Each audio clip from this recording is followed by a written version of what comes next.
Part 1, Part 2, na?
Maybe solution. For judgment, item number 1.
In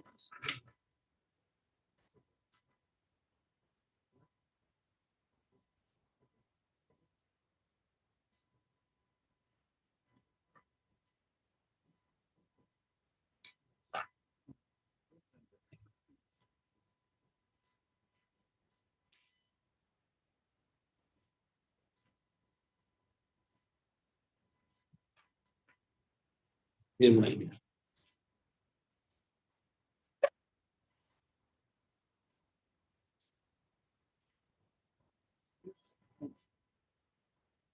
Accordingly, the interim judgment and order dated 01/10/24, 2004, whereby the accused has been convicted and sentenced to undergo life imprisonment is hereby passed and set aside. The appellant be set at liberty and released forthwith if not required in any other case. The appeal stands allowed and disposed of. Duly obliged.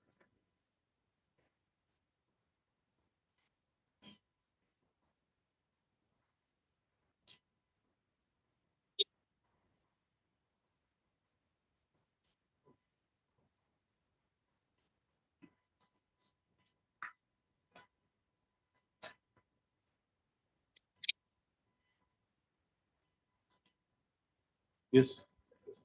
Yes, Lordship. Lordships, I beg to mention item number 18 and 19, Lordship. Yes. From part 2 hearing, Lordship. Lordship, I take the concern of the other party, Lordship, if this matter can come up next week, Lordship. I'm for the respondents, Lordship. 18 and 19 are PIs. Lordship. What is the matter about? Lordship, 18 pertains to the implementation of the hepatitis C program in Nagaland, Lordship. We have filed detailed affidavit that we are implementing it. And item number 19 pertains to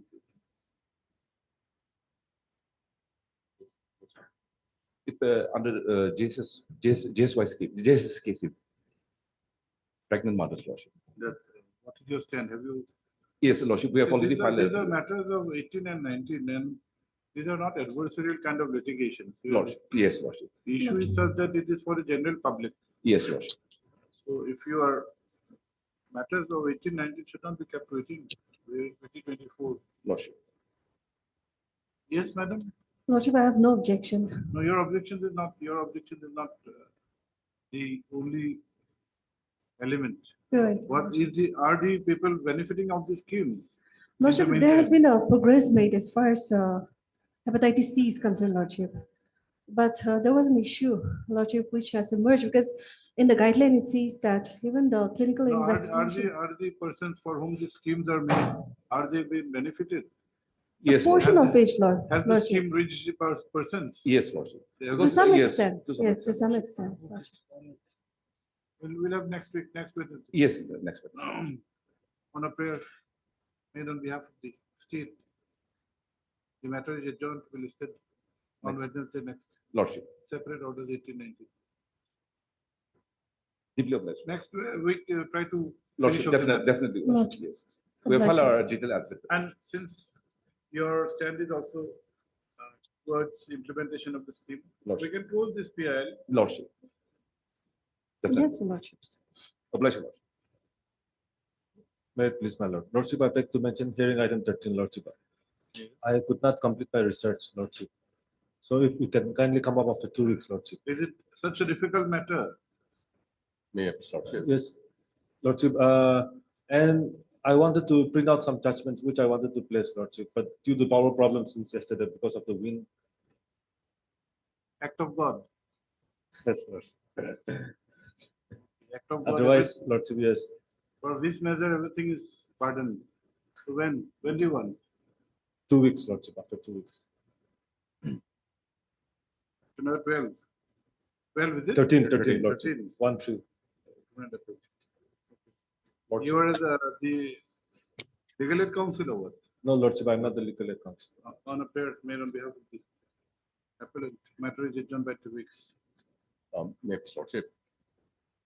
Lordships, here I've been appointed as the legal aid counsel for respondent 2, that is informant. Okay. Lordship, but Lordship may see it's not 3.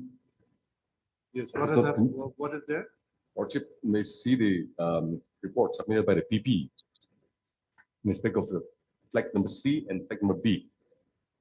Dear Lordship, the informant is untraceable. So even after I've been appointed as the legal aid counsel, I want to file my wakalatma. Doesn't matter, not required. Legal aid counsel, your appointment, we will not insist on a wakalatma. Yes, is the court. If that's Yes, the is the case, court. Lordship. We want that the informant side should be represented, that's all. Lordship. Much obliged. Please, Lordship. My lord, I beg to mention item number 4. Yes. Kindly list the matter next week, my lord. Admission matter. Yes, my Here lord. for the respondent, Yes, my lord. state, State respond. yes, Let it be fixed for admission very on Thursday next. next Wednesday. Wednesday, next Wednesday. Oh, okay, division bench matter, okay. Yes. On a prayer made on behalf of the state. Matter is adjourned to the state on Wednesday next. Yes. Deeply Much obliged. obliged. Mr. Lordship. Lordship, I would like to mention item 20 and 21 on Yes. behalf of Senior Advocate Mohan Chen. As is in this post and with the consent of the opposite parties, Okay, we pray that the matter may be fixed on 12th. On 12th June. 12, okay.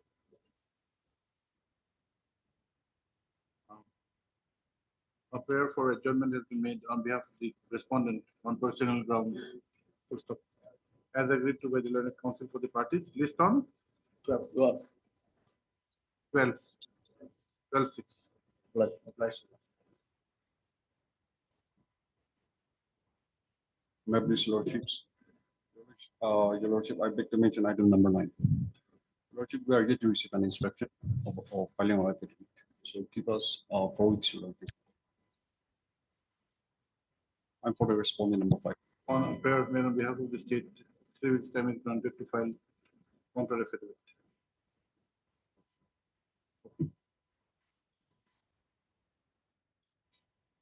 May please Lordships. My lord, I beg to mention item number 15, 16, and 17. Yes, My lord, I pray that let this matter come up after 2 weeks. Fix on 19th of June, my lord. yes, state respondent. Right. 16, 17, 15, 16, 17. 15, On a- 16, On a prayer made on behalf of the petitioner, petitioner, list on 19th of June. 19/6. Much obliged. My lord, I also beg to mention item number 11 Yes, in the order list. yes. My lord, this item is ready for hearing. May it be listed in the post. Criminal appeal. Criminal appeal. Paper Fine. has been prepared. Wi-Fi to connect. Yes, sir.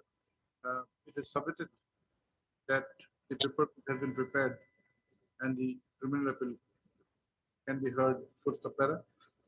List this appeal for hearing in its in its turn. Yes, Much obliged. yes. May it please, your Lordships. My lord, I beg to mention hearing item number 22, Lordship. Yes. Let this matter be listed after 2 weeks, Lordship. For the petitioner, appellant, Lordship, this is a regular appeal. Lordship, Regular appeal. Lordship, Why are you seeking time in a criminal appeal? Lordship, my senior is out of station. So 22. It is submitted that the conducting counsel is out of station and therefore a prayer for adjournment has been made. Full stop para. List next Wednesday. after 2 weeks, Lordship. Why 3 is 20 matter? Criminal appeal doesn't look good. List after 2 weeks. 22 and 23 analogous. 22 and 23. Yes, 2 weeks for 23. Madam, 23 will also go on after 2 weeks. 23 list along with so after 2 weeks. Lordship, I also beg to mention item number 25 on behalf of Supongwati Wali, respondent. Let this matter be listed after 2 weeks. Writ appeal by the state. Yes. On a prayer made on behalf of the respondent. List after 3 weeks. Lordship, Item number 24. Yeah, here is a consensus prayer, Your Lordship, joint prayer by the. I believe this matter may come up after 2 weeks, Your Lordship. Appeal by the state, Yes, Lordship. Lordship. 2 weeks. On a joint prayer made on behalf of the parties, matter is adjourned to be listed after 2 weeks.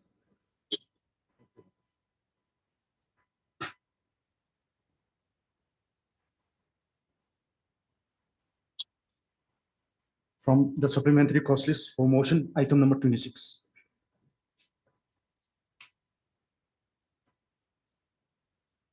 With the permission of your lordship, if the calendar in front of your lordship is displaced a little bit towards the left-hand side, will be good enough. You want to hear or you want to see? Both, Both. unless I see clearly, then my submission will distract lordship. Okay, before you make your submission, where is your leave application?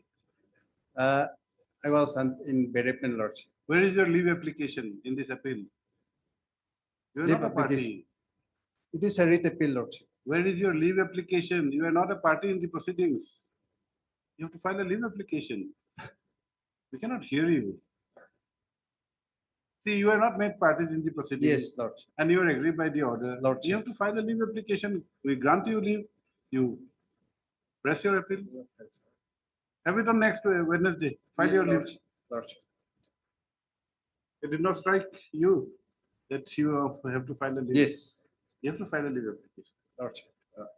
It appears that it appears though this appeal has been preferred by the 5 numbers of appellants on the ground that they were not made parties in the writ petition, and the impugned judgment is an ex parte one, there is no application paying for leave to prefer appeal, which is a mandatory requirement. Puts the para. The learned Senate Council accordingly pays for and is granted a week's time to file leave application in the meantime. Put the list on Wednesday next, along with the leave application. For admission item number 2.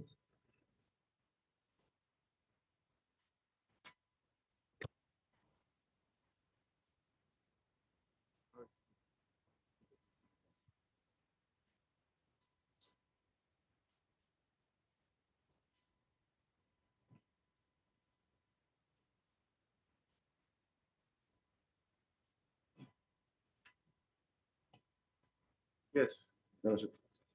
This is in filed against the order passed by the gate CAT, okay. against the order dated 31/3/2023. Okay. The facts of the case is that the respondent, the sole respondent, she was temporarily appointed as ward Saha Ika in 165 Military Hospital on 11/8/2015. The appointment was on probation for a period of 2 years. From the date of appointment, on the condition that in case her performance conduct is not found to be satisfactory, her service will be liable to be terminated at any time during or at the end of the period of probation, including extended period, if any, without any notice or pay in lieu. Now, dear Lordship, para 3. Yes. That since the beginning of her probation period, several complaints were received from officers in charge of the family ward, matron IC, and OC of the ward against the applicant regarding unauthorized absence from duty, late coming, and lackluster attitude towards duties. Mr. Sirisi, the order which you have challenged of CAT, Well, that has set aside the termination order. The termination order has been Yes. set aside. yes. Now, have you reinstated the petition? No. You have not reinstated. No, Lordship, the gate says to conduct an inquiry. Direction of the gate was to conduct an inquiry, not to reinstate, but to conduct an inquiry. No, at page 36.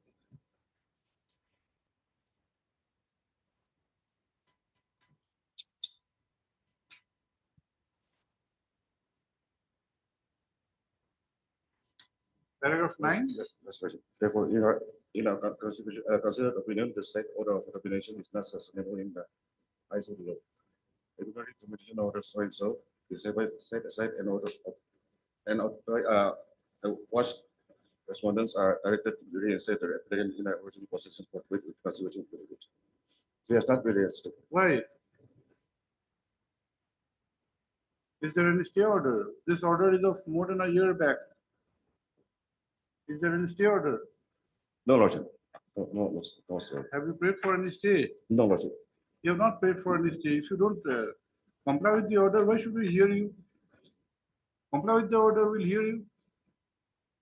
You don't have a prayer for stay. The order may be good or order may be bad, but that's an order by a court, by the tribunal. It has to be complied with. You can press the legality, the correctness. That's a different matter. You comply with the order, or you file an application. More than a year has passed. Who is for the respondent? I am for the respondent. So, Ahmed, you are I'm, okay. yes, I am being for the respondent. Well, let them comply with the order first, then we'll hear you. Yes, madam. Without compliance, we'll not hear you. Let me take steps, Lordship. Instruct your, advise your clients. Otherwise, Mr. Ahmed, you know what to do. Yes, yes, I know, madam. That application for implementation. Yes. This petition filed under Article 226, read 227 of the Constitution of India challenges the final order dated 31/3/2023 of the learned CAT Gauhati bench in OA 46. What is the number? 46/2/2018. Para. Notice of motion was issued on give the date, pursuant to which the opposite party, the respondent, who was the applicant, who was the original applicant, has appeared and has contested. Full stop. So the present application had a prayer for stay, no interim order has been granted by this court. Full stop. Para.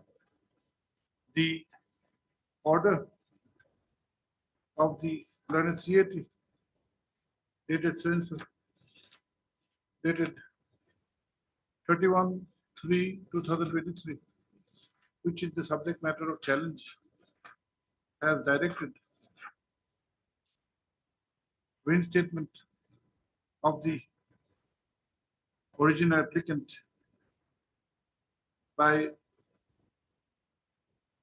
setting aside the order of termination dated 22/7/2017. It appears that the order is yet to be complied with. We are of the considered opinion that in absence of any interim order, the present petitioner is required to implement the said direction, more so when the same is more than a year old. We are also of the view that without such compliance, the petitioner may not even be given an audience.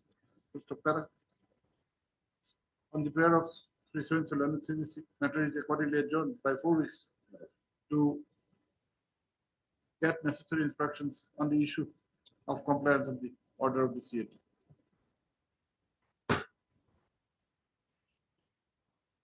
For admission, item number 3. Obliging.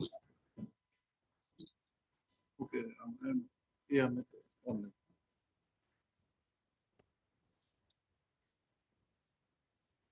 Item number 3, Your Worship. Yes.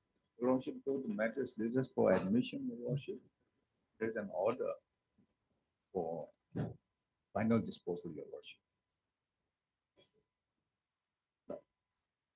Order is 7/7/2024, Your Worship. It's an order filed by the court. 7/2/2024 for final disposal.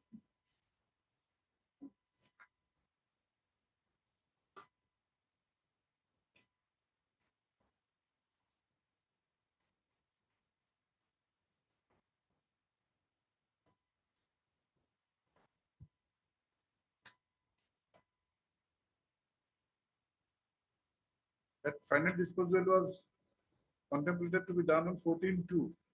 Lordship. But yes, but for one reason or the other, the matter could not be taken up. Your No, we Lordship. don't have any issue. Yeah. Mr. Jamil, you're otherwise ready for the final disposal? Lordship, the only word dismissal is missing there in the earlier order.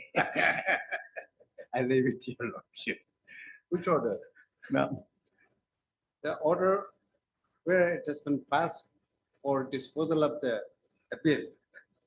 The only one word is missing, that is the word dismissal is missing. That It's is not what I was missing. submitting. Disposal should have been replaced by dismissal. yes, instead of For final disposal, dismissal. instead of disposal, it should have been dismissed. Okay. Now, Your Lordship. If you are ready, you can proceed. Now, Your Lordship, the appeal is directed against judgment and order Yes. dated 15/1/2024, Of? passed by the learned single judge and writ petition 8/2023, Your Lordship. Okay. Now, Your Lordship, the matter relates to the power and jurisdiction of Lokayukta to investigate complaint under the Nagaland Lokayukta Act 2017, Your Lordship. Here for the Lokayukta. Your Lordship. So, before I take Your Lordship to the judgment and order, Your Lordship, I may be allowed to refer to just three provisions, the relevant provisions Please, please. of the Lokayukta Act, Your Lordship.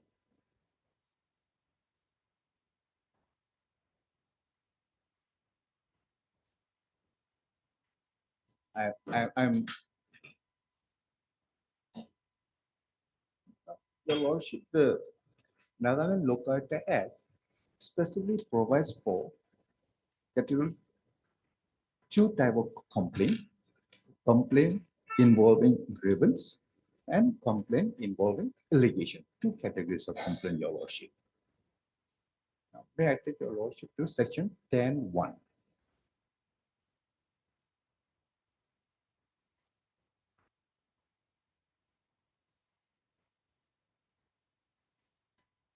Then one. 10(1), Your Yes, Lordship. please.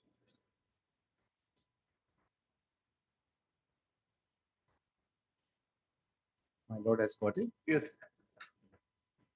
Subject to the provision of this act, a complaint may be made by under this act to the Lokayukta in case of an allegation by any person, and in case of a grievance by a person aggrieved. So, Your Lordship, as per the act, a complaint involving grievance can be made only by the person who is aggrieved, meaning thereby only the person who himself has suffered injustice can make a complaint involving grievance. Correct. Whereas in case of complaint involving allegation, such complaint can be made by any person, Your Lordship. Now, grievance again is defined in section 2G.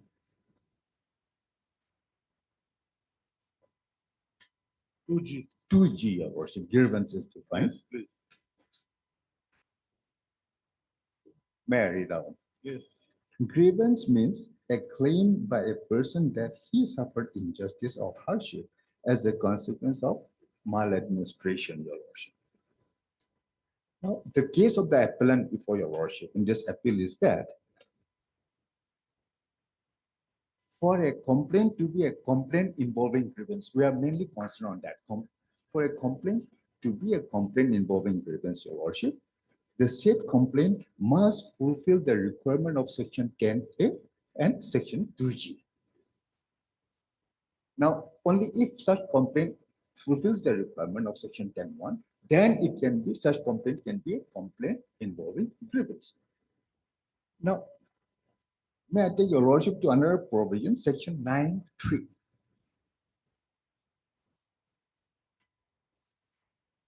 Yes. Section 9(3), Your Lordship. Now, 3A, a complaint involving grievance made after the period of a 12 months limitation from the date on which the action complained against becomes known to the complainant. B, a complaint involving an allegation made after the expiry of 5 years from the date on which the action means Lokayukta or Lokayukta shall not investigate. That is the limitation. That is the limitation. 3A gives the limitation of 12 months, Yes. so far as grievance is concerned, Yes. and 5 years, so far as the negation is Yes. concerned. Why I have taken your lordship to this provision is just to satisfy your lordship. Yes. That from a plain reading of section 10(1) and 9(3), it is clear that under the Act, a complaint involving grievance and a complaint involving allegation, your lordship, they are two totally separate and distinct complaints, your lordship. Now, your lordship, there's also a third category of complaint, which is envisaged under the Act, under section 35, and which is a complaint under the Whistleblowers Protection Act, your lordship. But so far as this issue is concerned, that is not relevant, your lordship. What is relevant for the purpose of deciding this appeal, your lordship, is that there are two specific categories of complaint: a complaint involving allegation and a complaint involving grievance provided under the Act, your lordship. Now, last provision, your lordship, section 9(1).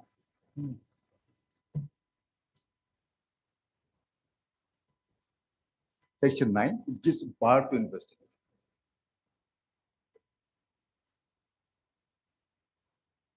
Section 9 provides for matters which are not subject to investigation, your lordship. May I read down? 1. Except as hereinafter provided, the Lokayukta or Lokayukta shall not conduct any investigation under this Act in the cases of a complaint involving grievance. This is very relevant, your lordship.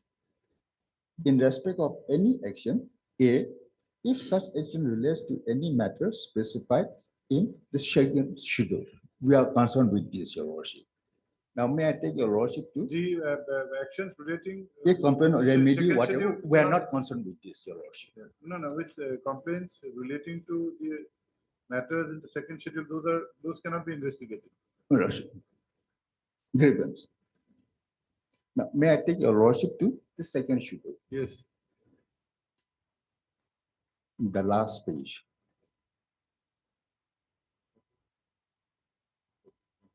I'll just take your lordship to relevant clause. This is clause D. Action taken in respect of appointment, removal, pay, discipline, superannuation, or other matter relating to condition of service of public servant, but not including whatever that is not relevant, because we are concerned with superannuation in this case, your lordship.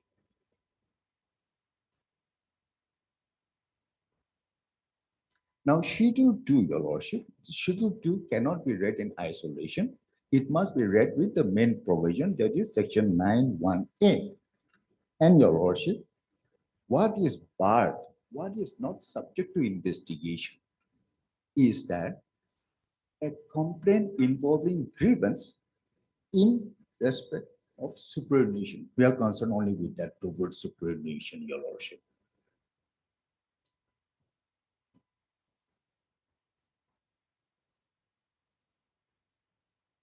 Now, from a bare reading of section 9(1)(a) and schedule 2, your lordship, what is barred is only complaint involving grievance, your lordship, and not complaint involving allegation. Only complaint involving grievance, your lordship. Now, if your lordship had the occasion to examine the Assam Lokayukta Act, your lordship, in the Assam Lokayukta Act, this comes under Schedule 3. Whereas in Nagaland Lokayukta Act, it comes under Schedule 2, your lordship. In fact, all the Lokayukta Act in the states, your lordship, they are more or less same in principle. Now, the issue for determination in this appeal, your lordship. Issue for determination here is whether a complaint against the opposite party alleging overstay in service will come within the ambit of complaint involving grievance. That is the issue which needs to be determined in this appeal. Whether a complaint against the opposite party for overstay in service, whether it will come within the ambit of complaint involving grievance. It is not it is not about personal injustice suffered by the complainant, but it is an allegation against the opposite party.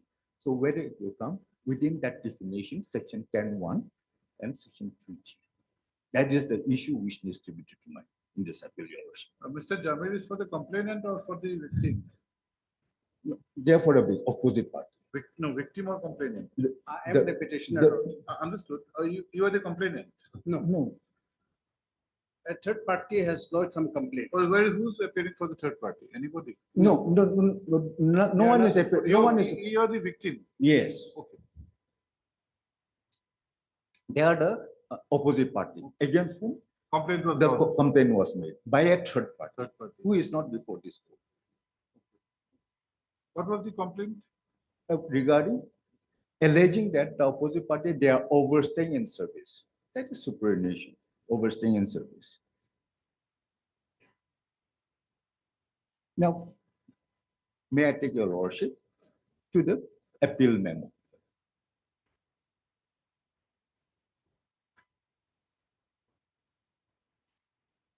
So this is not a grievance. This would be an allegation. My case is that, No. yes, Since it's third party, he is not personally aggrieved, but he has made an allegation. allegation. Okay. So my case is that it doesn't come within that distinct definition, complaint involving grievance, so as to attract the bar. So Lokayukta is not barred from investigating because this is a complaint involving allegation. So section 9(1)(a) read with schedule 2, it is not applicable in this case. But what the learned single judge has said, no, this is a complaint involving grievance. So Lokayukta has no jurisdiction to investigate. So the issue before your lordship now is whether a complaint against the opposite party alleging overstay in service will come within the purview of complaint involving grievance. This is the only issue that needs to be decided.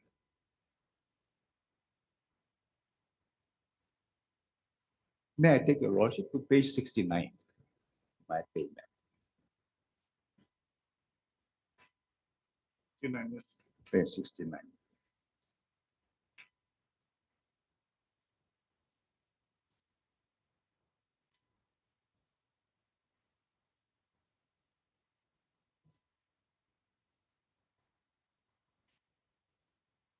Yeah. Lordship as well. This is the order dated 7/12/2022 passed by Lokayukta, which was challenged in the writ petition, Your Lordship. So it originated from here.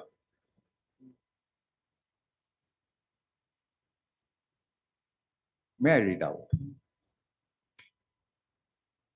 The Nagaland Lokayukta is conducting a preliminary inquiry, and this is a preliminary inquiry. Okay. Based on a complaint that the following government servant, namely such and such 1, 2, and 3, who is represented by the Learned Senior Council, Your Worship, Superintendent of the Director of Water Resources, are overstaying in their service, having been appointed in 1983, thereby attracting the relevant section of the Nagaland Retirement from Public Employment Act, and further allegation that this issue was examined by a committee. Here, Your Lordship, just for Your Lordship clarification, Your Lordship, under the Nagaland Retirement from Public Employment Act, Your Lordship. Now, government employees are made to retire on 2 grounds. First, on completion of 60 years or 35 years of service. Yes, Your Lordship. The further allegation that this issue was examined by a committee constituted by the government, and the committee, having examined all relevant documents, has recommended the 3 above named employees apply for voluntary retirement, despite which they continue to be in service. The said 3 employees under inquiry has petitioned this organization to first issue copy of the complaint, B, copy of specific approval of the state government to investigate them. The Nagaland Lokayukta functions under the Nagaland Lokayukta Act, such and such, The said act extends to the whole state of Nagaland and applies also to the public servant posted outside Nagaland in connection with the affair of the state of Nagaland. The said act provides which matter may be investigated and matters not subject to investigation. In the instance cases outside the purview of section 9 of the act, where there's no bar at this point, which provides certain matter not subject to investigation by the Nagaland Lokayukta. Hence, the preliminary inquiry shall continue to its logical conclusion. Now, Section 35 of the Nagaland Lokayukta Act provides that the provision of Anti-Corruption, Grievance Redressal, and Whistleblowers Protection Act shall apply mutatis mutandis to the state of Nagaland. Section 13 of the Whistleblowers Protection Act is that the competent authority shall, not standing any law for the time being in force, conceal as required under this act the identity of the complainant and the documents or information furnished by him for the purpose of inquiry under this act, unless so decided otherwise by the competent authority itself, or it becomes necessary to reveal or produce the same by virtue of the order of the court. In view of the aforesaid provision of law, the petition of the three employees under inquiry is not considered. The CTC of this order, such and such. Being agreed by this, they have approached this honorable court by way of filing writ petition 8 of 2023. Now, Here the application of Mr. Jami's client was rejected. They said that section 9 will come into operation. Lokayukta said that no, you will not get the protection of 9. Yeah. We'll go ahead. That was the subject matter of challenge in the writ petition. Yes. Now, one of the ground taken in writ petition is that the Nagaland Lokayukta does not have jurisdiction to conduct investigation against the opposite parties being barred by Schedule 2. Yes, that is the thing now. Your Lordship, by the impugned judgment order dated 15/1/2024, the learned single judge also arrived at the finding that the complaint against the opposite party alleging overstay in service, Your Lordship, is a complaint involving grievance and falls within the ambit of Schedule 2, read with Section 9(1)(a) of the Act. And therefore, the Lokayukta has no jurisdiction, no power and jurisdiction to investigate. So hence this appeal, Your Lordship. Let us read the judgment. Lordship. Starts from page 112.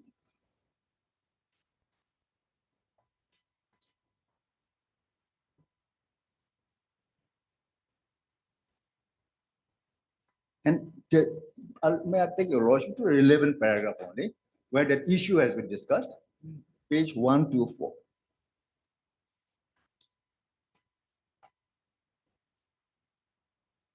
Para 22. Para 22 till end. Page 124, Your Lordship. Yes. May I read out? Yes.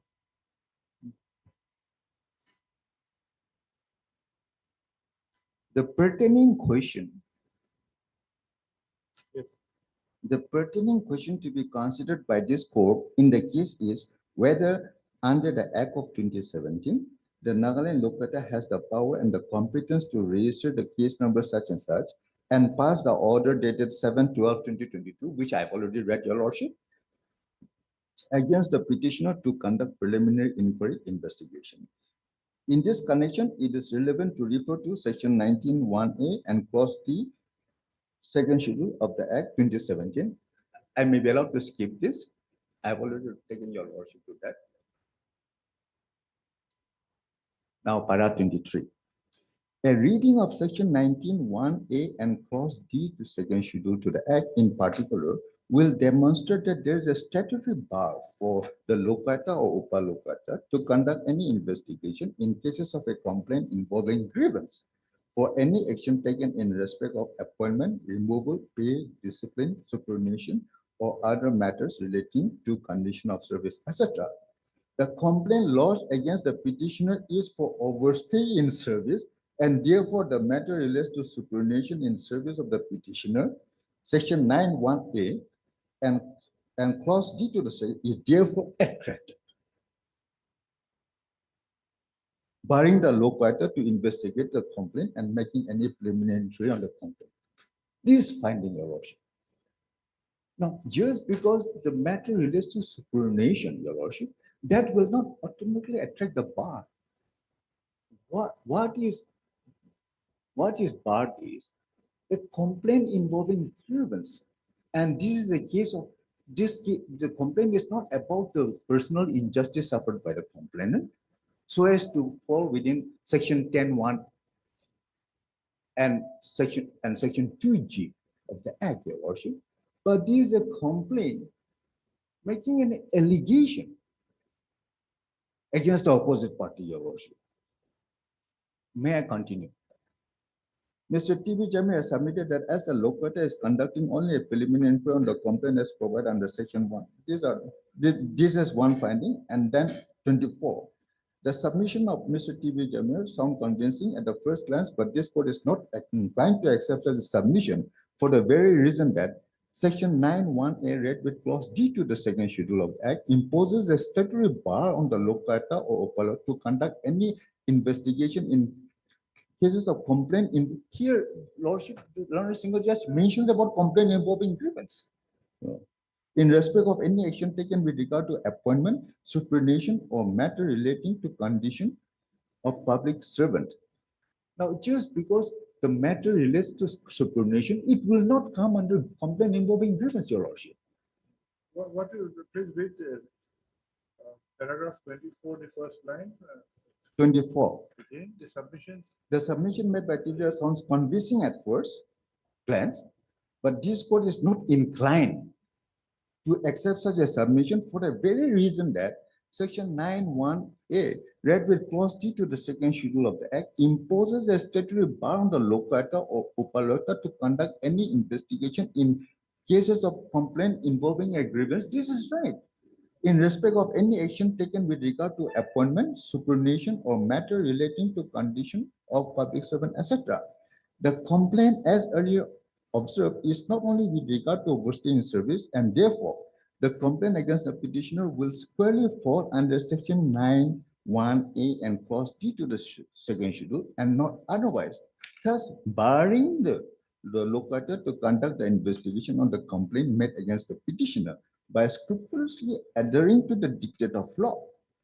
No investigation or inquiry, be it preliminary or otherwise, therefore can be conducted on the complaint made against the petitioner in violation of the mandate of law.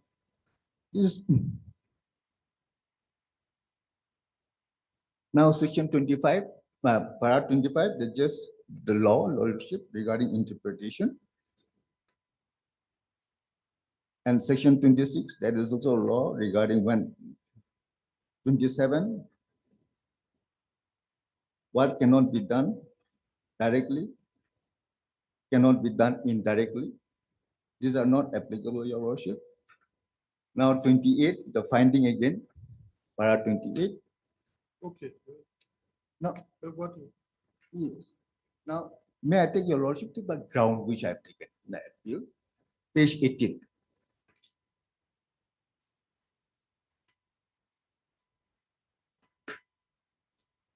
Page 18, Your Lordship. I think I will hear Mr. Lord.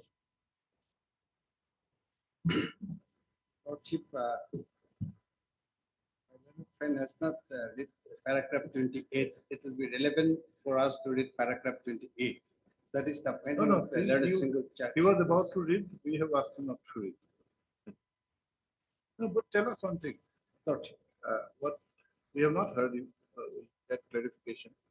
But the Act envisages two kinds of complaints. One is a complaint alleging, making an allegation. Yes. And the other is a grievance. Yes. Grievance necessarily would mean that the person who is aggrieved, who is hurt, or who is prejudiced is the person who has to file a complaint. The bar, we straight away come to the point.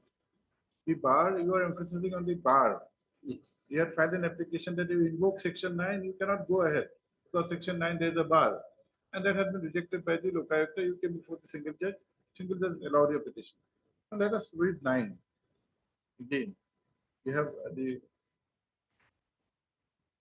section 9. Section 9. Section 9 We'll have a cursory glance at 9. We'll straight away come to the second schedule. Section 9. Yes. 9 says that this bar is only for complaints involving a grievance. Number 1, which is even clarified by the second schedule. You come to second schedule. The relevant aspect is at number D, which also includes amongst others superannuation. Yes. Okay.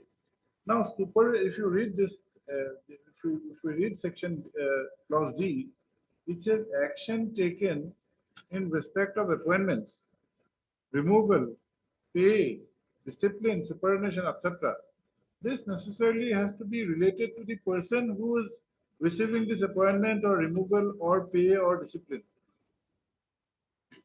Matters relating to conditions of service. Yes. of This public This service. necessarily has to be a complaint expressing a grievance by the person who is affected by this. Those are barred. Now, Can section 9 be interpreted in such a manner that will also bar an allegation? superannuation is a conditions of service Yes. because it is a part of the service. Yes, but who has raised the grievance? Now, Have you raised the grievance that yes, I have been superannuated before time, or I have been made to face a disciplinary proceeding, my pay is not okay, I have been given a less pay, then you come to the tribunal says there is a bar, I cannot. That is not the case. Some third party has said that these 3 persons, they are overstaying. This is an allegation per se. This is not a grievance. Grievance has to be from the person who suffers the grievance. He is making an allegation. I know these persons are overstaying. Take action.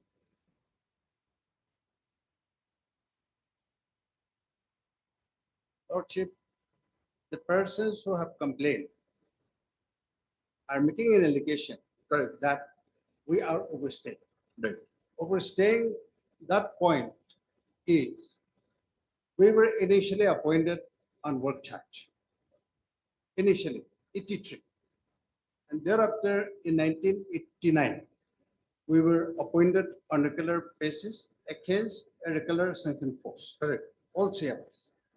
So with effect from 1st June 1989. Therefore, the effective date of joining the service Mr. Jamil, was determined by the government. Mr. We stop you for a moment. We are not expressing anything on the merits. Lordship. It's at a very preliminary stage of making an inquiry. If you have a good case on merits, you are out of the investigation. Investigation will be made. You nothing against you. But can you? We are examining this case only from the perspective of the bar under Section 9. Lordship. Read with second schedule. Will the bar of Section 9 can be invoked or be applicable even for a complaint relating to an allegation? The language does not suggest. Language, in fact, makes it very clear. You've just read 9. 9 is very clear. Even if we do not go to the aspect of second schedule, 9 says a complaint involving a grievance. It has to be a grievance. Lordship, in order to attract Section 9, again, we should go back to the Prevention of Corruption Act. Lokayukta or Upa Lokayukta, what is their functions? Their function is to investigate the case under Prevention of Corruption Act. That is their job. Yes, well and good. And you cannot. And that for the disciplinary proceeding is also not required. so government has no complaint with our service conditions. We were appointed with effect from 1st June 1989. See, we That are, was we, are made to not, we be- are not examining a plea of the government. We are examining the plea of a Lokayukta. It's an independent statutory body.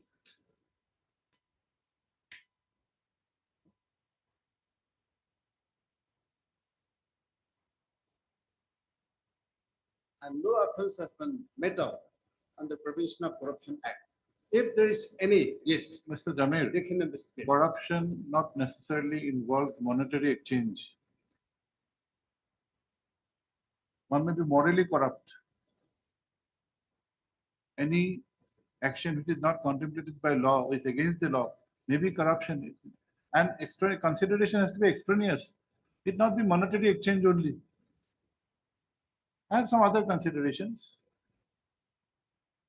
Will it not amount to corruption? I favor a particular council for other consideration. Is it not corruption? That is fine, Lordship. Who is agree? Who has agreed? Who is the complainant? That is to be asked.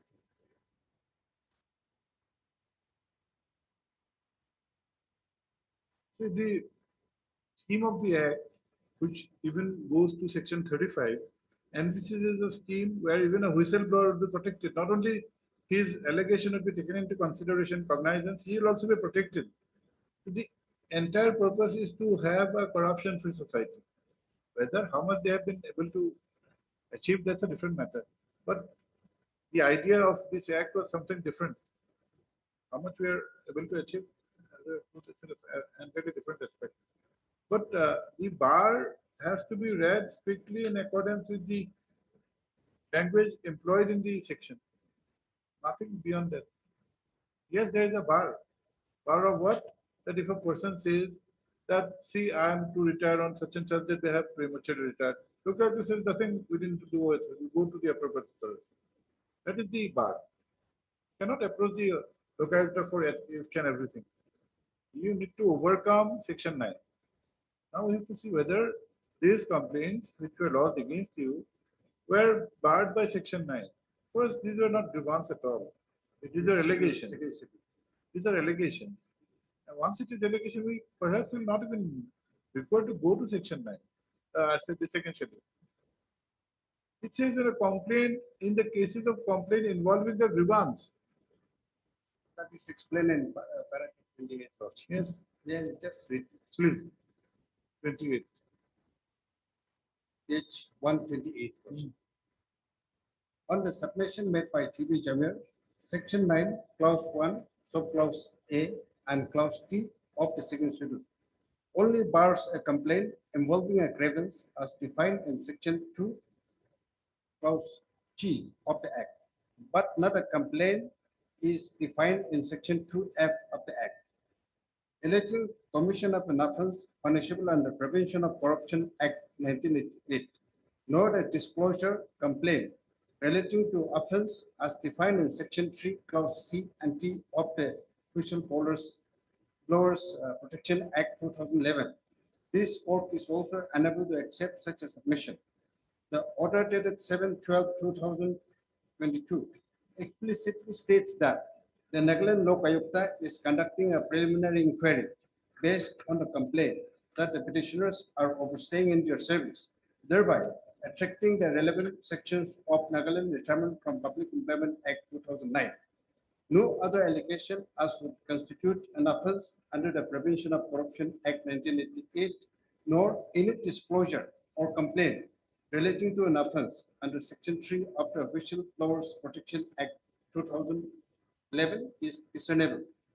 The complaint, therefore, relates to a grievance as defined in Section 2G of the Act, thereby attracting the statutory power to investigate the complaint under Section 9, Clause 1, subclause A and Clause T of the second schedule. Moreover, the order dated 30/5/2023 issued by the Government of Nagaland, Department of Water Resources, and the service records of the petitioners reveals that the date of petitioners joining government service is 1/6/2089, and your date of release from service on completion of 35 years is 31/5/2024. That is coming Friday.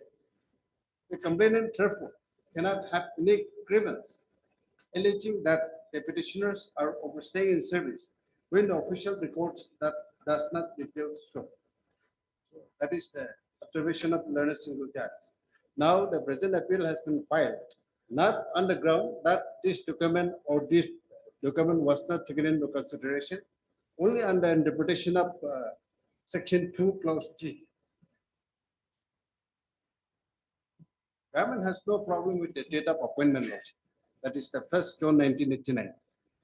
And it is not the grievance of the government also that, You have a good case on merits. Why are you shying away from the investigation? no, they should have the power, Lordship, to investigate the case.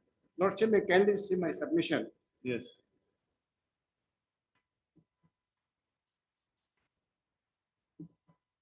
Submission, Lordship, from paragraph 8 to 12. Page 115.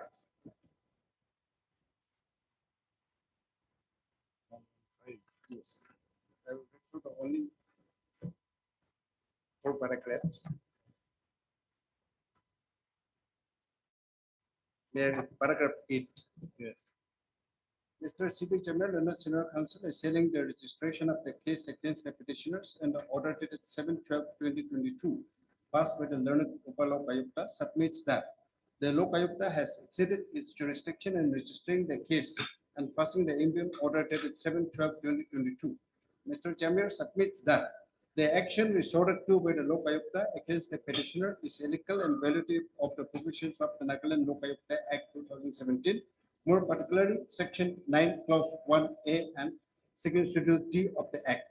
Mr. Jamir submits that the service of the petitioners has been counted from the date of the regular appointment, that is 1/6/1959, and this date has been recorded by the authorities in the service records of the petitioner.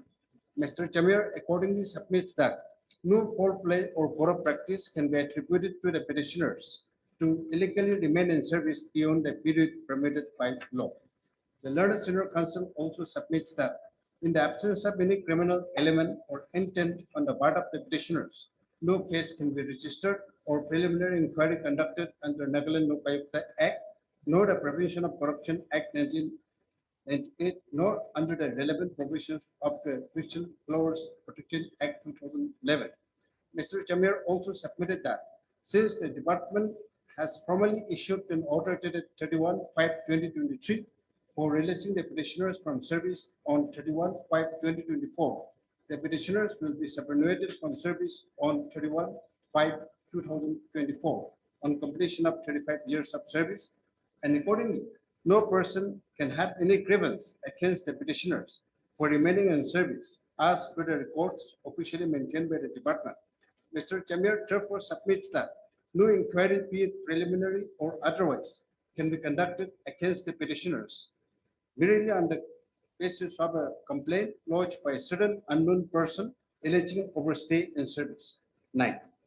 The learned senior counsel also submitted that the respondent number 1 has initiated the entire proceedings against the petitioners without serving the copy of the complaint and or charge made against the petitioners, nor the approval of the state government, so as to enable the petitioners to know the allegations and or the charges leveled against them and to take steps for their defense. Such action of the respondent number 1 is submitted is in complete violation of principles of natural justice and in total disregard of fairness and constitutional safeguards. Paragraph 10.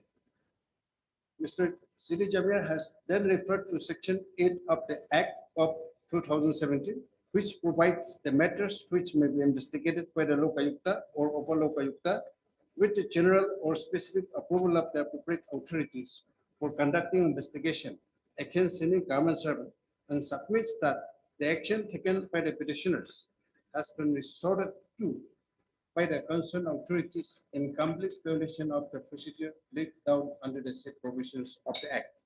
The learned senior counsel has further referred to Section 9, Clause 1, so Clause A and Clause D of the Second Schedule of the Act to submit that Lokayukta has been prohibited by to conduct any investigation under the Act in cases of complaint involving a grievance in respect of any action with regard to appointment, removal, pay, discipline, superannuation, or other matters relating to the conditions of service, etc. The complaint against the petitioner is with regard to the superannuation in service of the petitioners, and therefore the action taken against the petitioners by the respondent number 1 is not only illegal but in gross violation of the law. Therefore, no inquiry, be it preliminary or otherwise, can be conducted against the petitioner on the basis of complaint lodged by some unknown persons alleging overstay in service. In sum and substance, the learned senior counsel submits that the complaint allegation against the petitioners does not fall within the ambit of the corruption against public servant, and therefore the subject matter of the complaint cannot be investigated, incurred upon, to or adjudicated by the Lokayukta. 12. In support of his submission, the learned senior counsel has relied in the case of so and so reported in 2003 to ECC 111 to contend that true meaning of a provision of law has to be determined on the basis Those of we have what said, the weights. the interpretation of statute we have read. Yes, that is not that way. So the learned single judge has taken care of all the provisions. And even in paragraph 24 of the order of learned single judge lordship has seen, my learned friend has just read out that the submissions of TB Chamir appears to be convincing, but then the learned single judge has not agreed with the submission also. And this is pertaining to a service matter to superannuate. Order is already out in 2003. That we will be retiring from service, superannuating from service on 31/5/2024. That is coming Friday.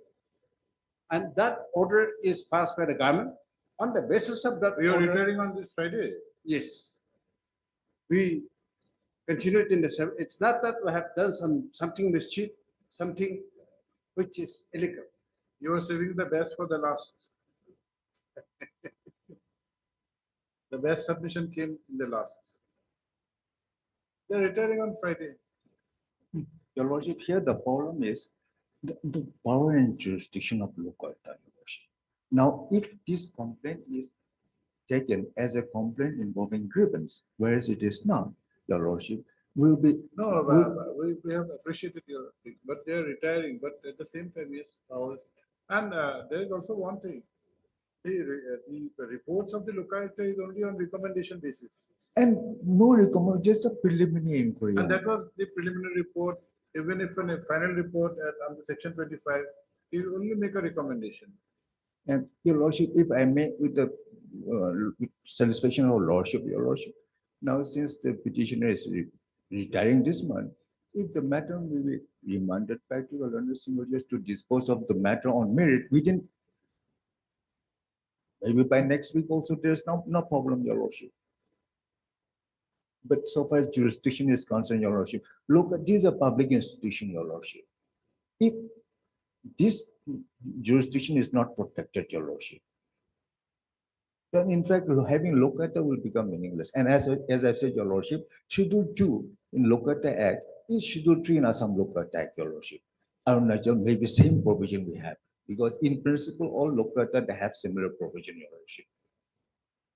My lord, my little friend is Just so a- concerned with the Just a-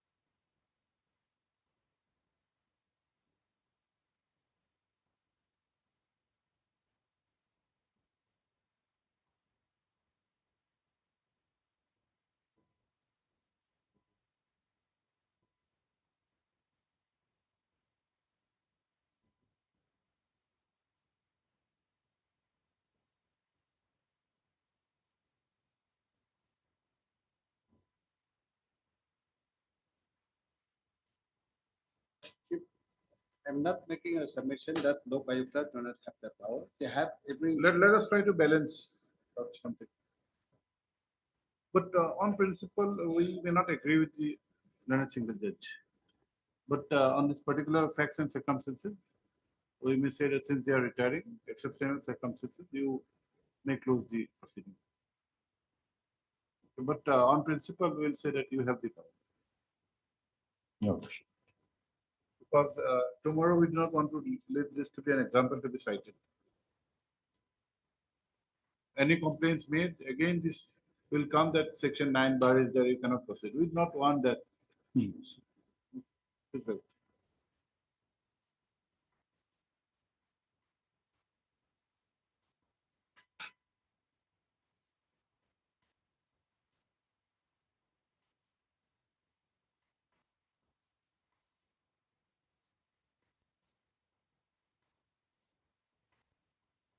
The Nagaland Lokayukta has preferred this appeal against the judgment and order dated 15/1/2024 passed by the learned single judge in WPC 8 of 2023.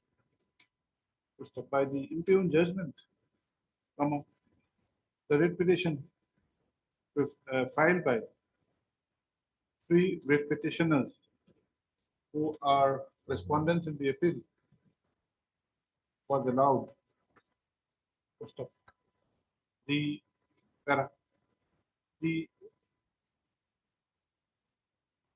writ petition was instituted against an order dated 7/12/2022 by the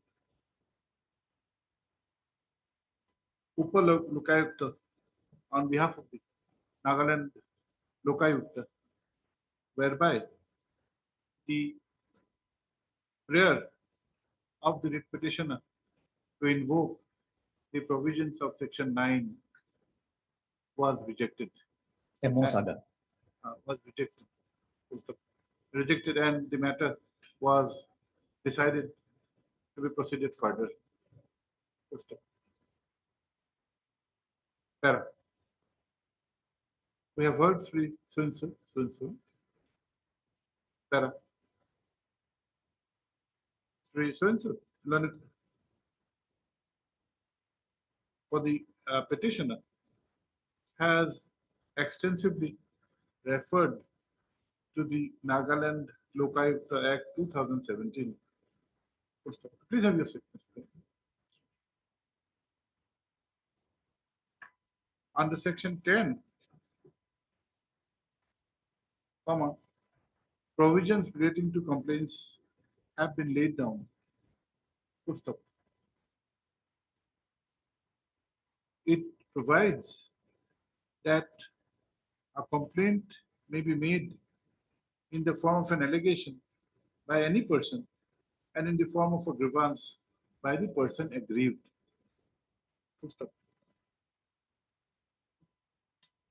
Reference has also been made to the definition of grievance in made in given in section 2G, which states as follows.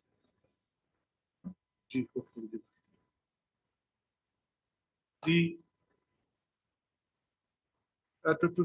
to emphasize on the distinction between a grievance and an allegation, reference has also been made to section 9 within bracket 3, which pertains to limitation for an allegation and a grievance, wherein the period of limitation are different. The since the present case would revolve upon the powers under section 9, the provisions of section 9, the it would be convenient to extract the relevant provisions of section 9, which is given as hereunder, 9(1)(a). It is submitted that section 9(1)(a) refers to the second schedule of the Act, under which certain actions have been stipulated. Under serial D, small d, the following provisions, following matters have been stipulated. Certain matters have been stipulated, amongst which superannuation is also one of the matters. For any reference, serial number D is expected herein below. Correct? It is submitted that in the instant case, a complaint was lodged by a third party alleging that the writ petitioners were overstaying in service, and that was the matter of inquiry by the authority. Full stop. It is in this context that the writ petitioners had made a prayer and then had made a submission that such complaint would be barred under section 9, and the said submission was rejected by the by the order dated 7/12/2022, which was the subject matter of challenge in the writ petition. Full stop. Para. The learned counsel for the appellant has submitted that the bar which is envisaged under section 9 has to be given a strict interpretation as the objective and scheme of the act is to have a corruption-free society. Full stop. It is submitted that firstly, that bar would be applicable only in a complaint involving a grievance.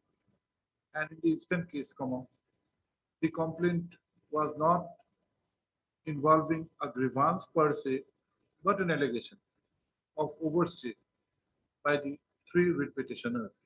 Full stop. It is submitted that the position would be even clear by a reading of the matters in serial D of the second schedule. Full stop. The learned counsel accordingly submits that in view of such clear purpose and objective of the act, the view taken by the learned single judge may not be a correct view, and accordingly, the impugned judgment and order is required to be interfered with. Para.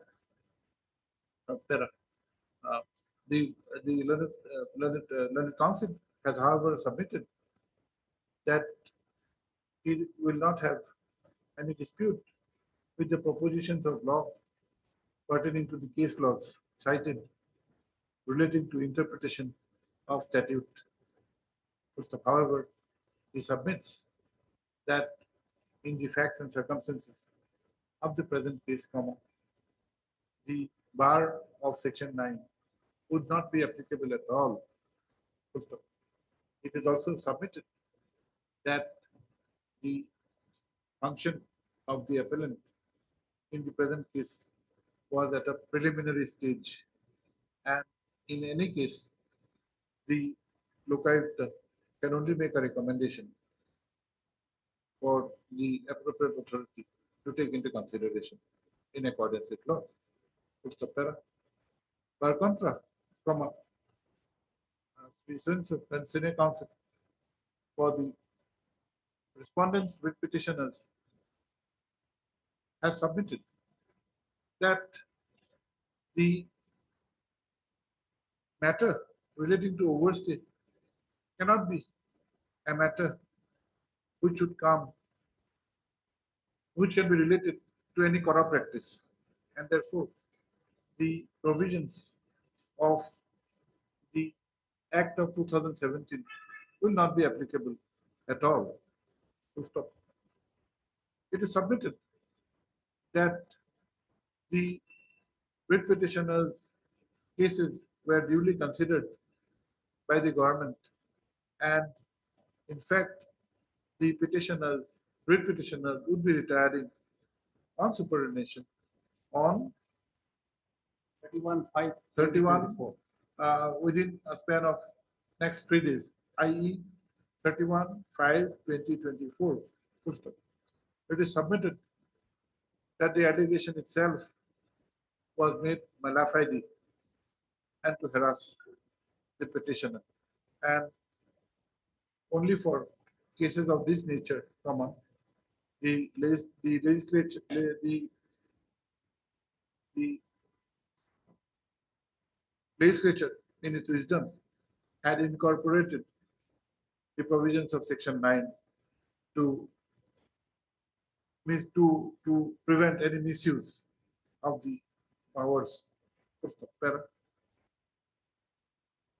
Defending the impugned judgment and order dated 15/1/2024, it is submitted that the findings are made after duly considering the submissions of the rival parties and by giving adequate reasons which are plausible and acceptable, and therefore those are not required to be substituted by this court in an intra-court appeal. Para. The rival contentions have been duly considered.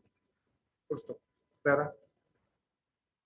To examine the issue involved, it will be necessary to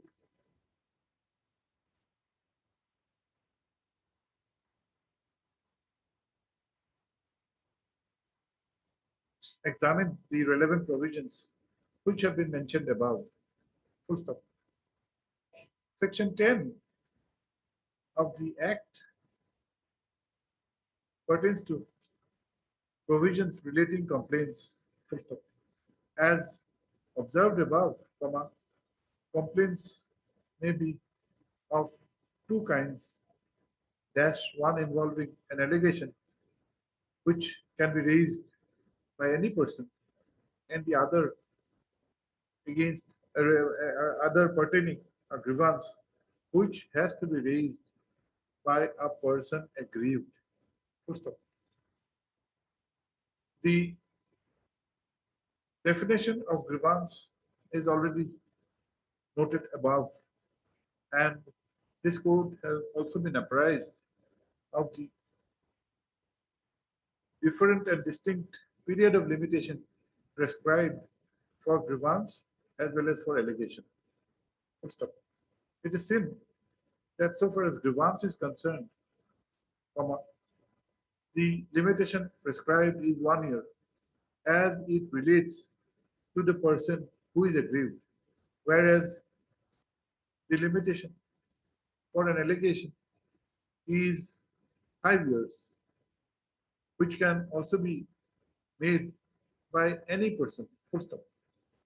The aforesaid provisions is in consonance with the objective of the Act to have a corrupt-free society, and so that allegations can be made by any person within the broad period of limitation of 5 years, which can be examined by the authority.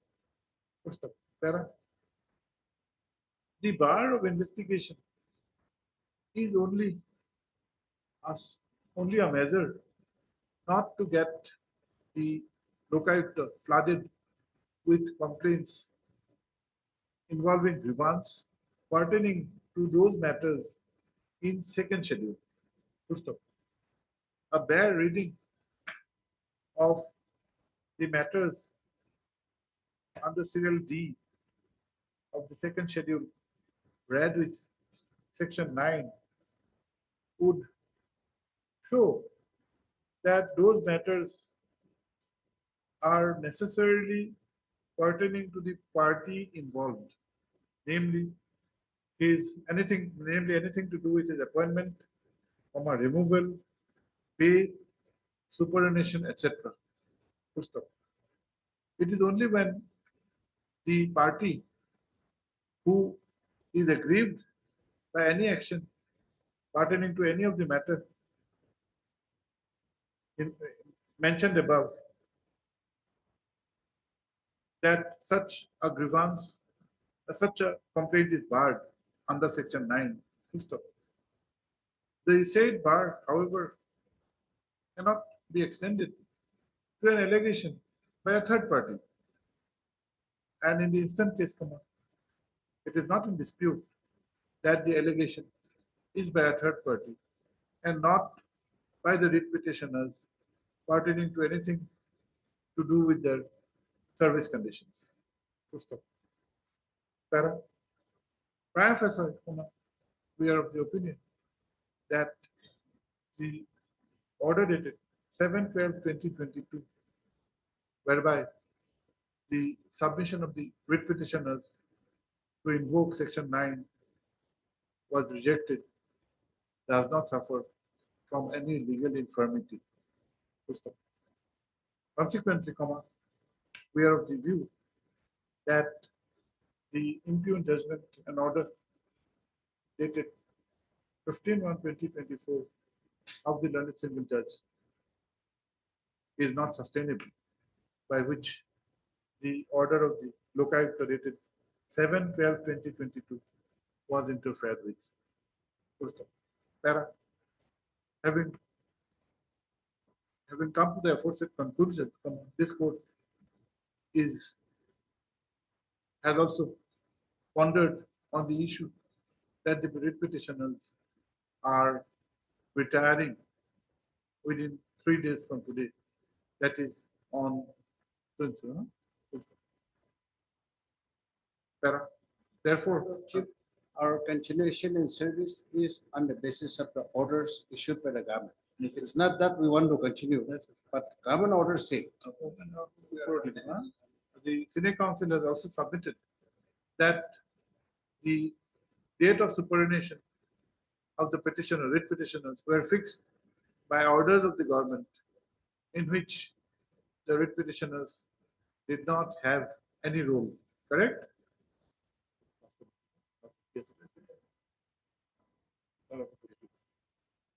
Therefore, while the impugned judgment and order dated 15/1/2024 is interfered with by holding that the bar under section 9 would not be applicable in the instant case, considering the peculiar facts and circumstances, this court is of the opinion that interest of justice would be served and the equities would be balanced if the complaint is closed by the Lokayukta, taking into account that the writ petitioners would be retiring within 3 days from today. With the aforesaid observation, the writ appeal is disposed of. Appeal is allowed at this post. And this is one of those cases where both the parties have won.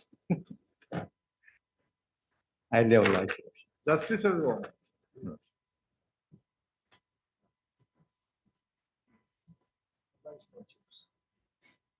For admission, item number 5.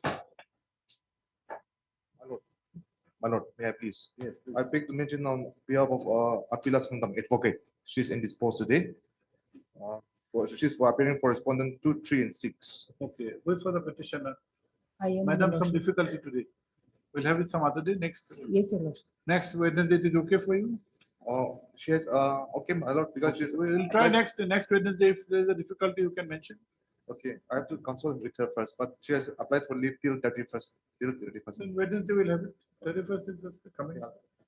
It is this court, then it is submitted that the learned counsel for respondents 2, 3, and 4 is unwell and is on leave. What's the para?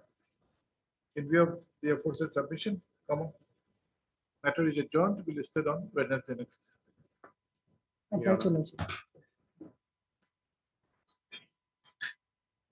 For admission, item number 6.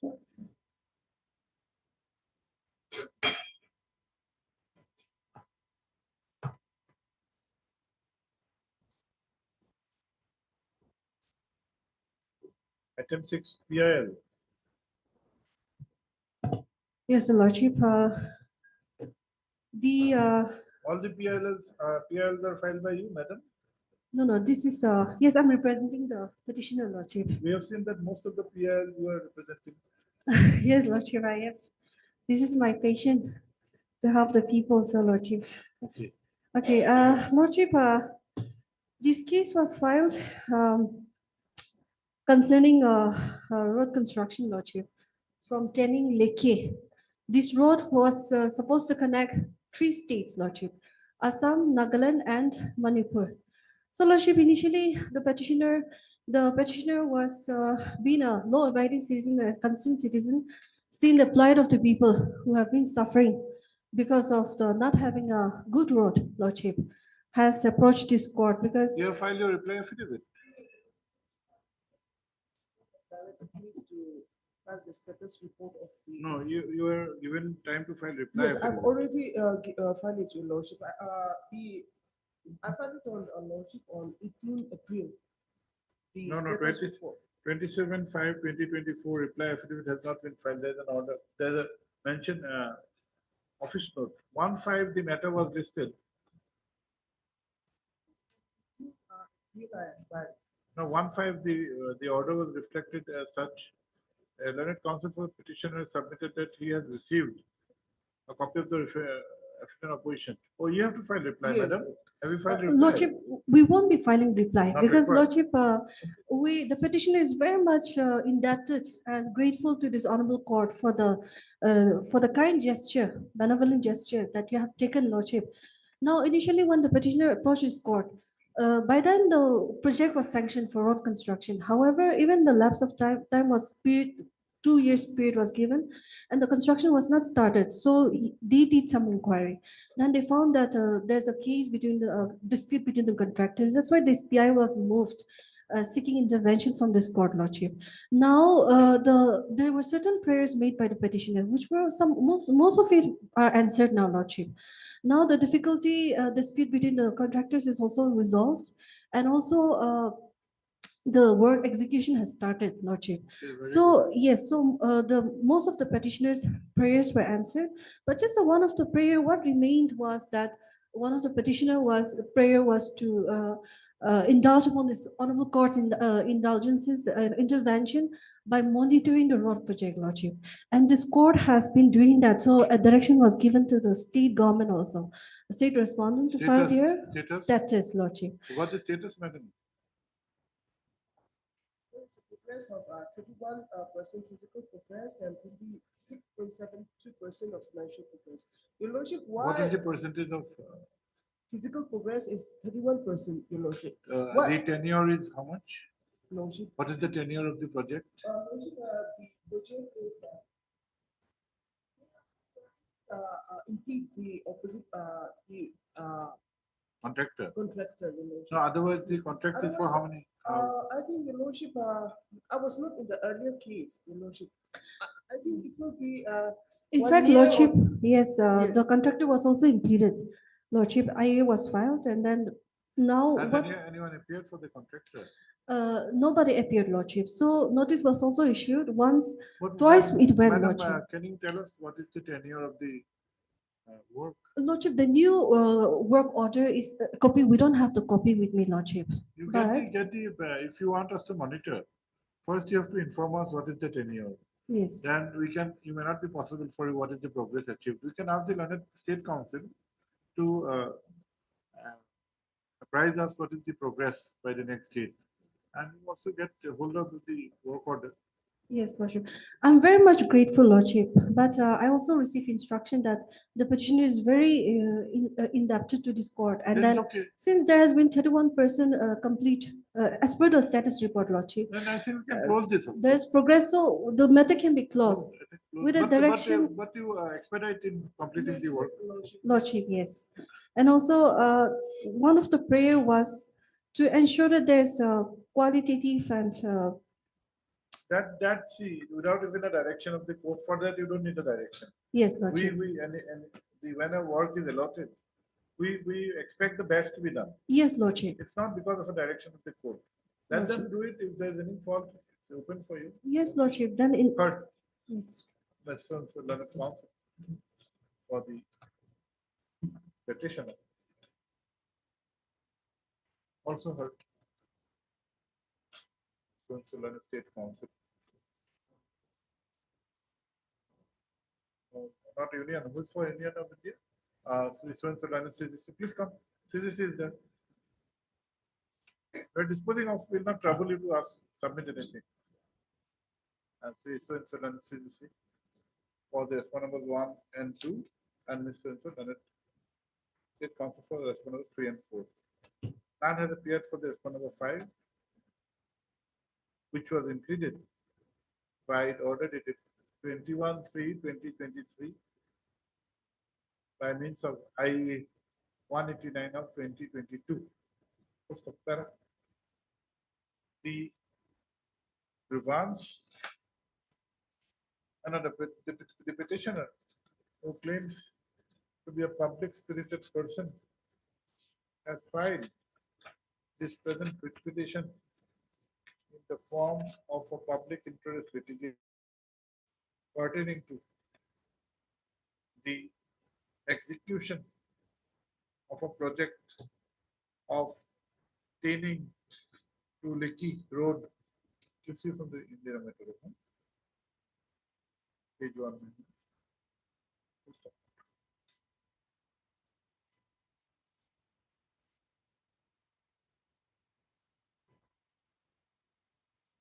The grievance expressed was that there was poor progress in the execution of the project, and the concern of the petitioner was also the quality of the construction. Lordship. The Learned Council has, however, fairly informed this court that subsequently it came to his knowledge that the delay was also for some dispute between the contractors. The said dispute was, however, subsequently resolved, whereafter the present response number 5 has been entrusted to execute the project. The Learned Council has also been instructed that till now around 31% of the road has been completed. It is emphasized that the road in question connects the three states of Nagaland, Manipur, and Assam, and would be an important milestone for the not only for the three states but for the entire nation. Para. The United States Council has submitted that there was no intentional delay in execution of the project, and only because of certain litigation between the contractors, there has been some delay in the execution. However, once the project has been entrusted to the present response number 5, the work has progressed, and till the last instructions were received, 31% of progress has been achieved. The Learned State Council further assures that all steps are being taken by the department to ensure timely completion of the project and to maintain quality. Upon hearing the Learned Council for the parties, this court is of the view that since the principal grievance of the petitioner which also pertains to the public interest in general has been redressed, there may not be any requirement to continue with the present proceeding. The writ petition is accordingly closed. However, the direction to the authorities to ensure timely completion of the project and to maintain the quality so as to give the maximum benefit to the public in general. Right.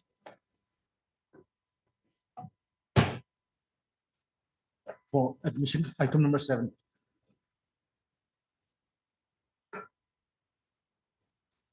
Yes, Lordship. The last question, I was given the time to get more information with regard to the setting up of blood bank in 4 districts, Lordship.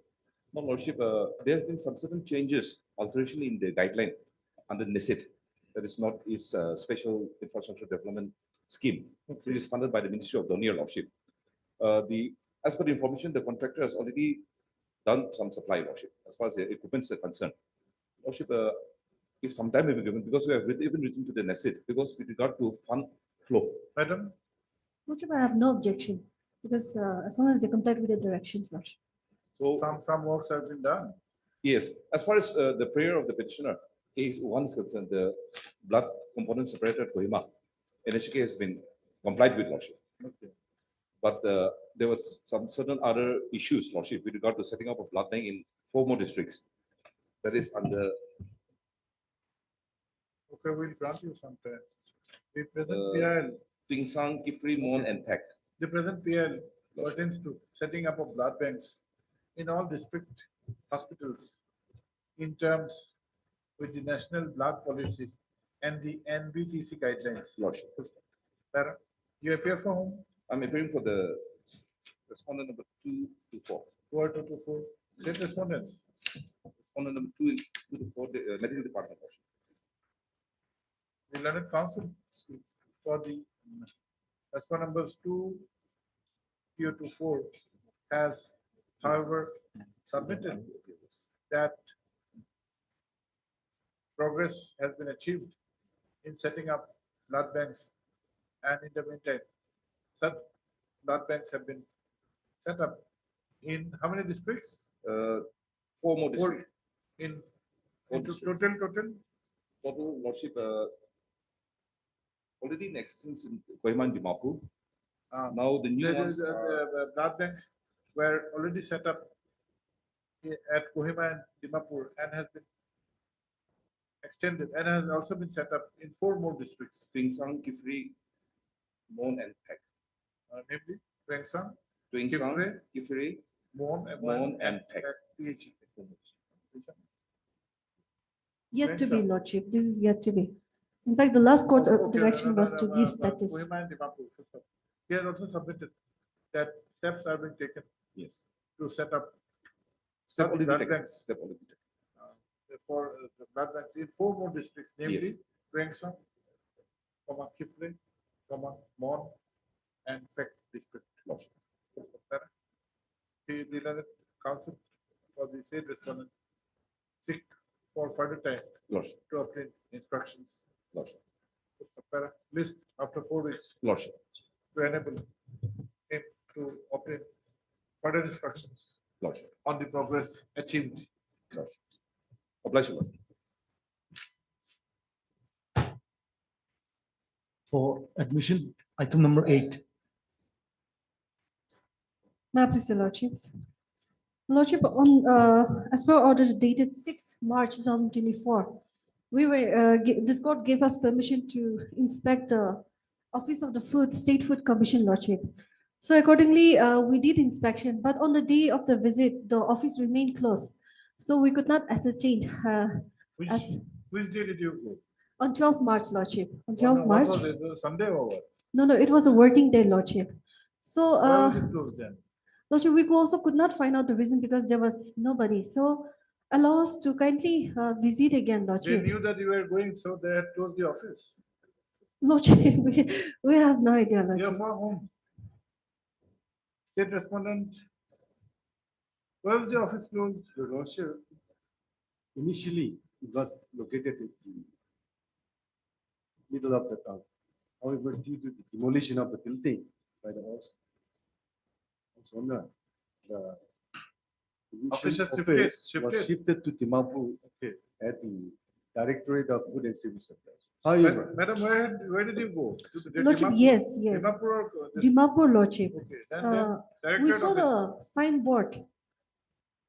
It was shifted to the Directorate office. yes, my Then lord.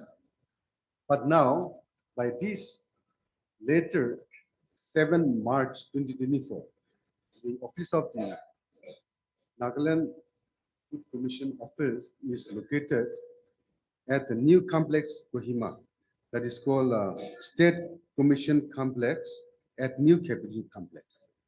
Office is already allotted. you facilitate their visit. Madam, you Lordship. inform in advance. Yes, Lordship, I shall do that, The Lordship. purpose is not that you go and come back without any purpose.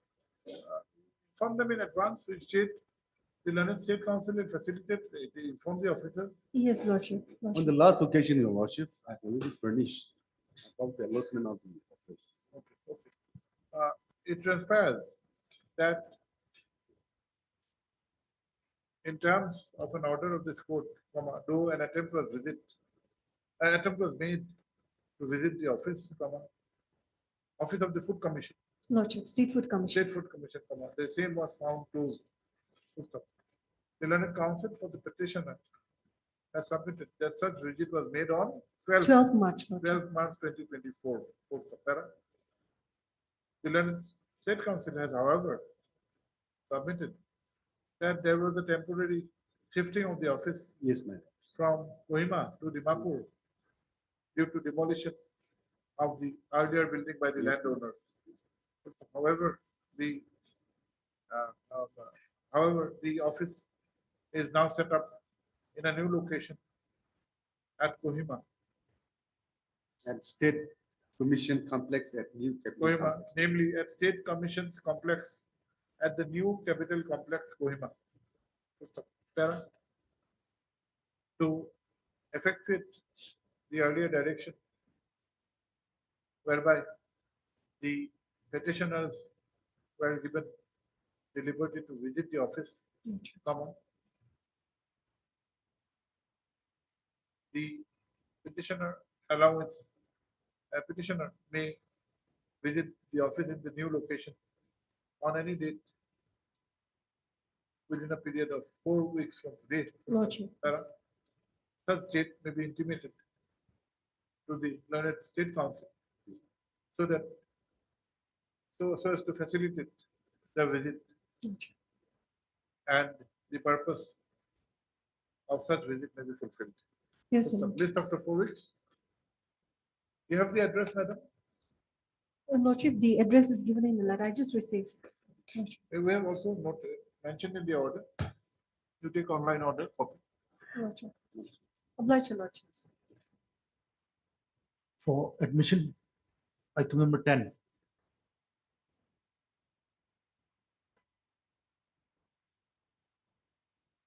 Lordship. Yeah. Yes. The matter pertains to detention under National Security Act.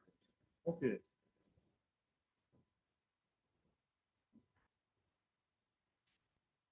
Well, pending disposal of this petition, Lordship, the detaining authority has revoked the detention order. Revoked. Yes, Lord. The order has been revoked. Yes, Your Lordship, the detainee has been released from detention, Your Lordship, by order dated 16 May. We'll close this then. Lordship.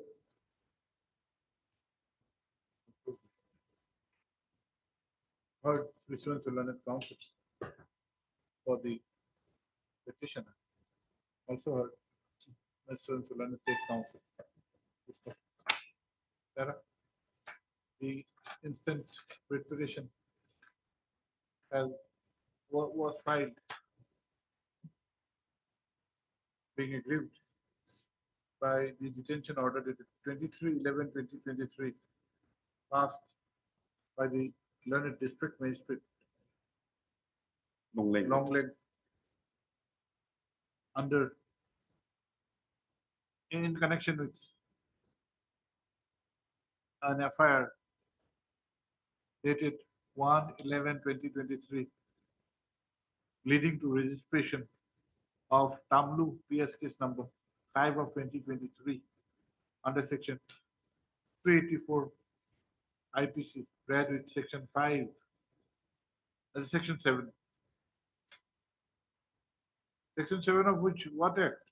Nagaland Security Regulation Act. Why haven't you written Nagaland Securities Regulation Act? What's the para? Para.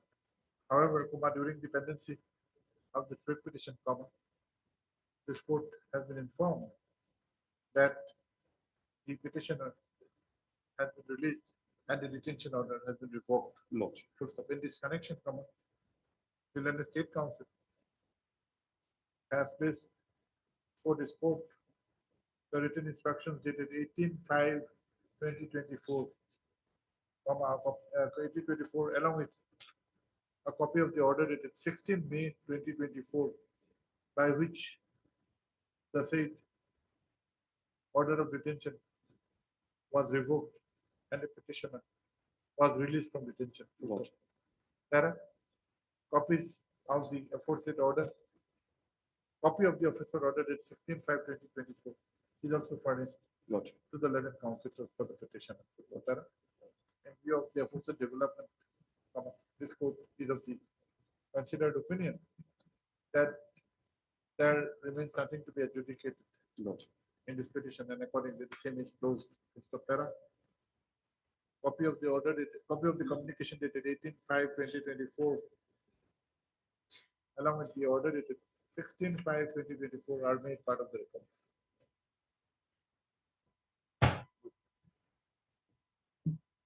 For hearing item number 12.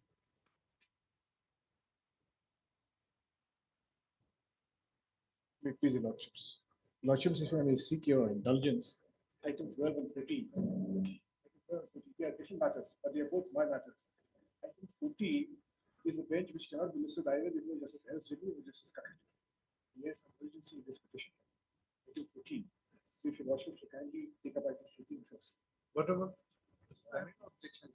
Will have 14 first.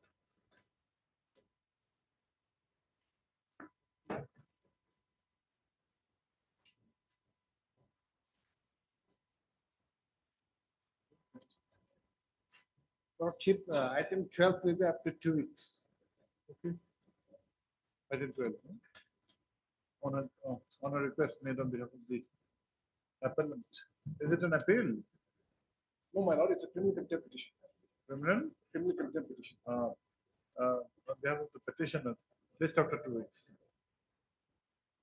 This will be in item 12, okay? We are hearing 14 now. Okay. Briefly, my lord, just briefly the outline of the case. Yes. Item 14. Briefly the outline. Just before this.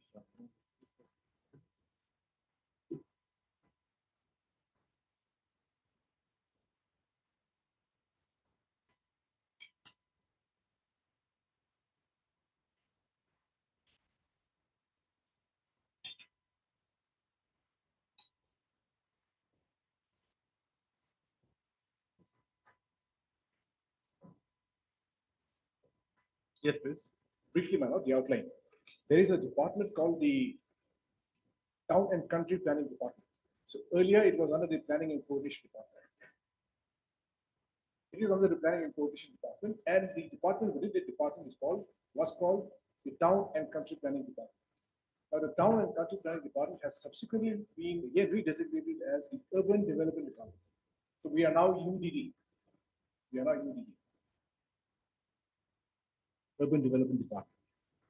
Your Lordship, in the year 1989, a decision was taken by the state government to amalgamate all engineering services in the state under the Works and Housing Department.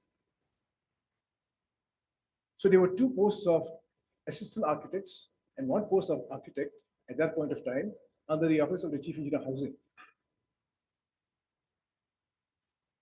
The decision was to amalgamate all engineering posts under the various departments into the Department of Works and Housing. In the Department of Works and Housing. Works and Housing. Works and Housing. So that became the department handling all the various engineering things. Okay. So at How, that what point- do you, what do you call this department? Works and Housing Department? Yes, Works and Housing. Works and Housing. Department of Works and Housing. So at that point of time, there was one post of architect and two posts of assistant architect. Yes. So these posts, these three posts also became part of the Works and Housing Department. After 1989, Yes. one single post, after amalgamation, Yes. one single post of, I'm just giving the outline first. Yes, yes, please. One single post of assistant architect was created for the town and country planning department. Another post was Another created. post was created. Assistant architect. Assistant architect. One single post, a single post, specifically for the Department of Town and Country Planning. Yes. But to this post, the process of recruitment started, and the Town and Country Planning initiated the process to the NPSC. Nagaland Public Service. Yes, Your Worship. Now, what happened? This is where the mistake began, Your Worship. The NPSC was of the view. The NPSC was of the view that since all engineering services had been amalgamated under the Works and Housing Department, the requisition for filling up the post of assistant architect under the Town and Country Planning Department should come from the Works and Housing Department. This is where the mistake began, Your Worship. And the initial recruitment was sought to be made through the NPSC by the Town and Town and Country Planning Department. The NPSC was of the, according to your projection, Yes, madam. they were under the impression that such requisition has to come from the Works and amalgamated Department of Works and Housing. Yes, But you say that this additional post was created exclusively after after amalgamation and only for the Department of Town and Country Planning, which has been later redesignated as UDD. Yes, ma'am. Yes, ma'am.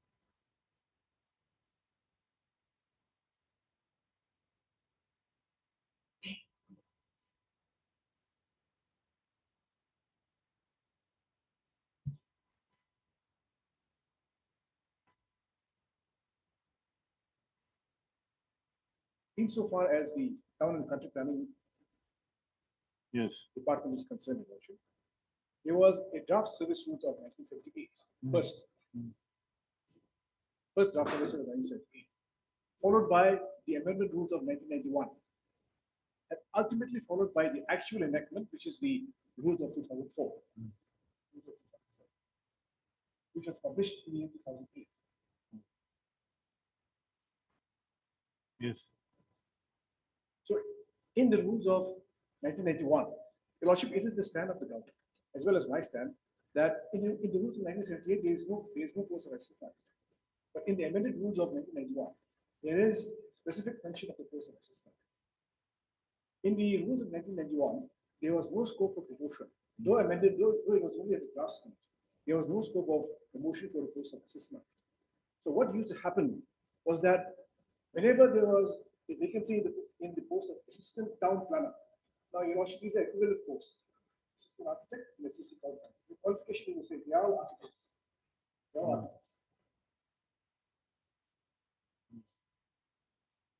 So those who were appointed as assistant architects, whenever a vacancy in the post of assistant town planner arose, they were absorbed as assistant town planners, though in the same department, though appointed on regular basis to the selection process. So they used to be appointed to the absorbed in the post of assistant town planner, and that put them in the channel of promotion. That put them in the channel of promotion.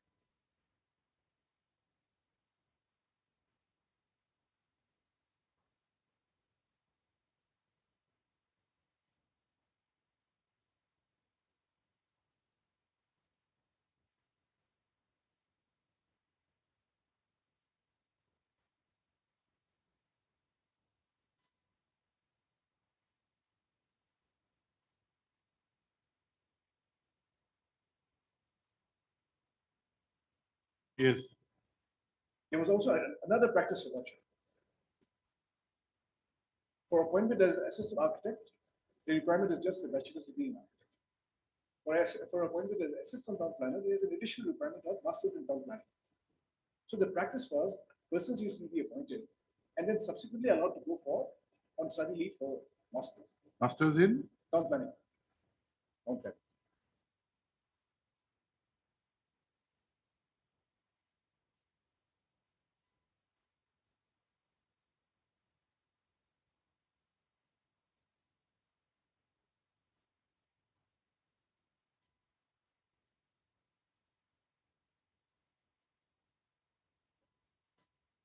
Okay. Now, Your Lordship, I was appointed in the year 2000 through the selection process as assistant architect. 2000. 2000. Yes, ma'am. You're the appellant. Through the NPSC. You're the appellant. I'm the appellant, yes. You're the writ petitioner also. Our writ petition is the other side. You're the respondent in the writ petition. You were appointed as what? As assistant architect. When? Where? Pardon, Town planning department. Yes, madam. And like I said, Your Honor, Your Lordship, the requisition was rooted through the Works and Housing Department. That mistaken practice continued. My department also blindly followed the advice of the police. That mistaken practice. Now, when I went on study leave, now the argument was made before the very single judge. You went on study leave to acquire the masters in town planning so that you can be absorbed as a assistant town planner, then you can be promoted. Yes, promoted.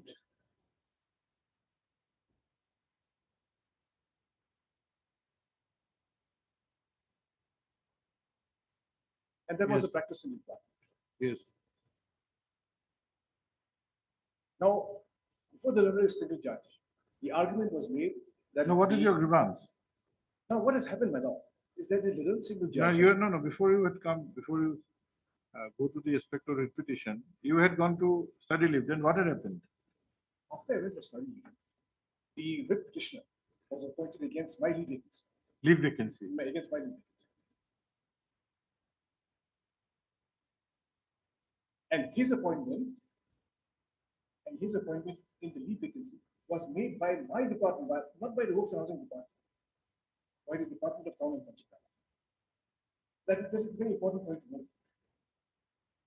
Because the argument of the petitioner is that the appointing authority or department is the Works and Housing. The appointment in leave vacancy was made by Town and Country. Town and Country Planning. Yes.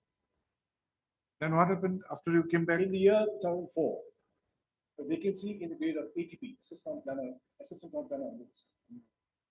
So as is the usual practice, I submitted an application saying that I should be absorbed in the vacancy of ATP. I submitted an application. Just a minute.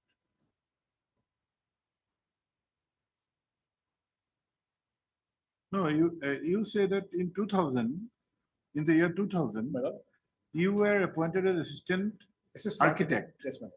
Okay, in the town planning department. Yes, madam. Then you had gone for study leave to obtain your masters in town planning. My lord. In the meantime, in the leave vacancy, writ petitioner was appointed. Yes, madam. And in 2004, what had happened? I came back after obtaining my masters in town planning. I rejoined my post. He was out of a job. The petitioner was out of a job. In the year 2004, a vacancy in the post of ATP arose. Assistant town planner. 2004 itself. Yes, ma'am. Assistant town planner. Assistant town planner. Yes, ma'am. So, arose. Going by the usual practice of the department, I submitted an application. Yes. That I should be absorbed against the said vacancy of ATP. Yes. Matter was processed. The recommendation went that I should be appointed against the post of absorbed against the post of ATP, and the writ petitioner should be appointed in the resultant vacancy of assistant architect. However, my lord, the writ petitioner was appointed on temporary basis as ATP, and I was retained as assistant architect. The post of assistant town planner was advertised. The vacancy which arose. No, you said that after you had come back and joined, he had to give away. Yes, ma'am. To you. And at the same time, a vacancy in the post of assistant town planner also arose. Yes, ma'am. You applied. Yes, ma'am. Then what happened? I applied for absorption. So the matter was processed, saying that in terms of past practice, Yes. I should be absorbed. Yes. And in the resultant vacancy, the writ petition should be appointed. What came back was the writ petitioner was appointed on a temporary basis as ATP, and my service as assistant architect was continued. I was not absorbed. And the post in question was advertised. Oh, he was temporarily Yes, temporarily appointed as ATP. The post in question was advertised.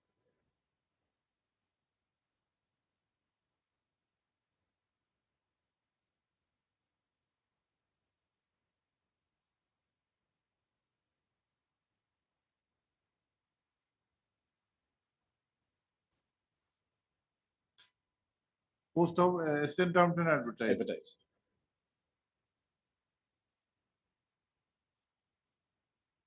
Both of us. Mr. Jamil's client had the masters.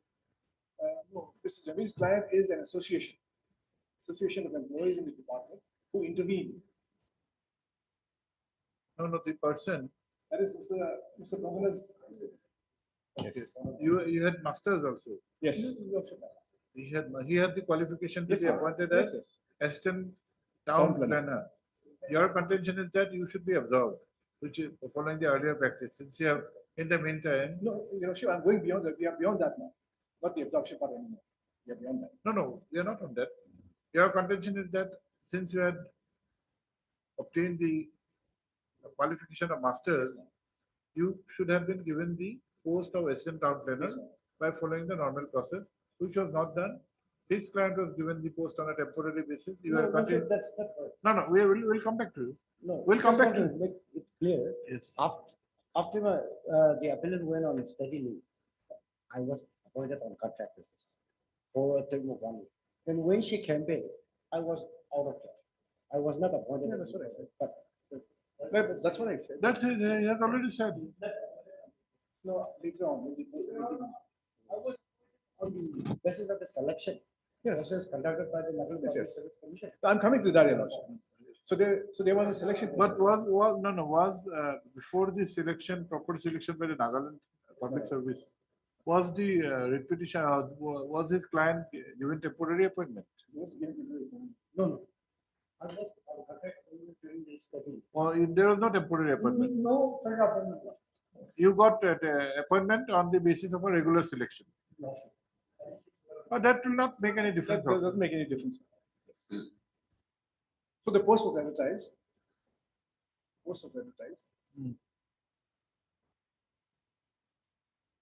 And his client was selected. His client was selected. Your R what? R? Response number? I respond on 1. 1. You are not the writ petitioner. He is the writ petitioner. Writ petitioner, okay. Was selected and appointed, okay. And appointed as Assistant town planner. Oh, okay. Assistant. Okay. Yes, thereafter. Now, my lord, as far as the rules of 1991 is concerned, there are no promotional avenues for assistant architect. Just stops at assistant architect. So I submitted a representation saying that some promotional avenues should be made for me. Yes. Action was taken on my representation by the state.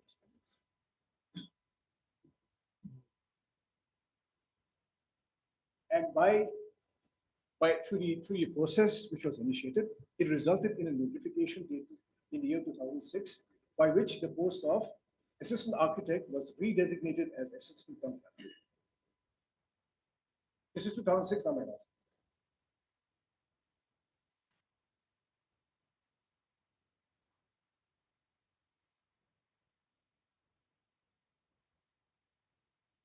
Now there is no dispute across the board. Redesignated as assistant town Assistant planner. town planner. But what about the qualification? You need to be a Same- master's. We already had masters now. No, you had masters, but redesignation will have future ramification. Anyone being inducted in the post of assistant town planner which was earlier My lord. the post known as assistant architect need not be a master's. Now one needs to be a master's. No, my lord. See, this is the point. My lord. Even persons holding just the architect degree, you're allowed to join as assistant town planners and subsequently, by virtue of study, leave, get the master's. Okay. All that is, Lordship, I will take your Lordship through the process later on. All this is reflected in the records. All this is reflected. So, in the year 2006, the post of assistant architect was redesignated as assistant town planner. Single post. And single post it is occupied by me, my lord. So the post held by me was redesignated as assistant town planner. Yes. Subsequently, the rules of 2004 came into operation by a gazette notification in the year 2008.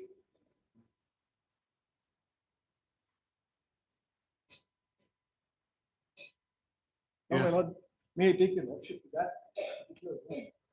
That particular rule, because that is relevant right from the first instance. We can go to that. Lordship, I've placed some bundles, though they are next to the writ petition, the copies of the writ petition are not very clear. I have furnished bundle A and bundle B. Yes. Bundle A and bundle B. Yes. So bundle A is about the town and country planning rules. Yes. Now, if your lordship can come to the town and country planning service rules of 2004, Yes. which begins from page 47, bundle A, page 47. Yes. And if your lordship can come to the schedule.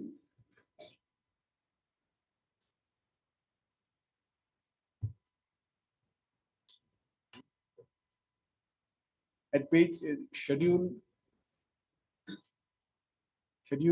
1, no, schedule, yes, my lord, schedule 1 is at page 62. The different categories of posts. Then schedule 2 is at page 63.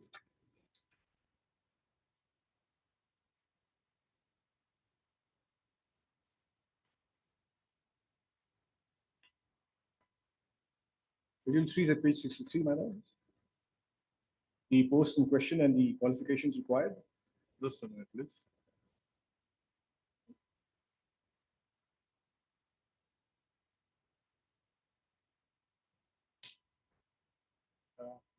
Please come again. We are in the rules at page 47. Yes, madam. What do you want to show in the rules? The post of assistant architect, which was redesignated as assistant town planner. Where is it? I'll show you that later. Page 65. Page 65. This is a part of schedule 2. And if your lordship will come to, there's a single 65. entry, assistant town planner. 65. Yes, madam. Page 65. Assistant town planner. Assistant town planner, yes. Yes. There's a single entry assistant town planner, and if your lordship will come to column 5. Column 5. Yes. The entry towards the bottom of the page, which says assistant architect post. Yes. Is your lordship got that? Yes, yes. The notification number is dated 9/5/1990. So this is a notification which created the single post of assistant architect, which I was referring to earlier. Yes, yes. And redesignated as assistant town planner. Yes. Redesignated as assistant town planner. Why? Again, the notification dated 29/2006. Yes. Lordship, if I may pause here again, it sounds like repetition, but just to get the point across, my lord. So the first entry, the entry assistant architect post. So the first reference is the number of the notification dated 9/5/1990.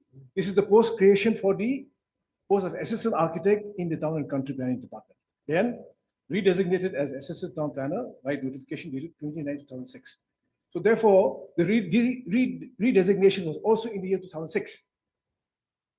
Can you know the year? Now, as soon as this notification came out, representations began to be submitted by both sides in the matter of seniority. Ultimately, your lordship, after going through the entire process, during the process, there was push and pull on either side, my lord. And in the said push and pull, there would be sometimes views and opinions expressed on either side.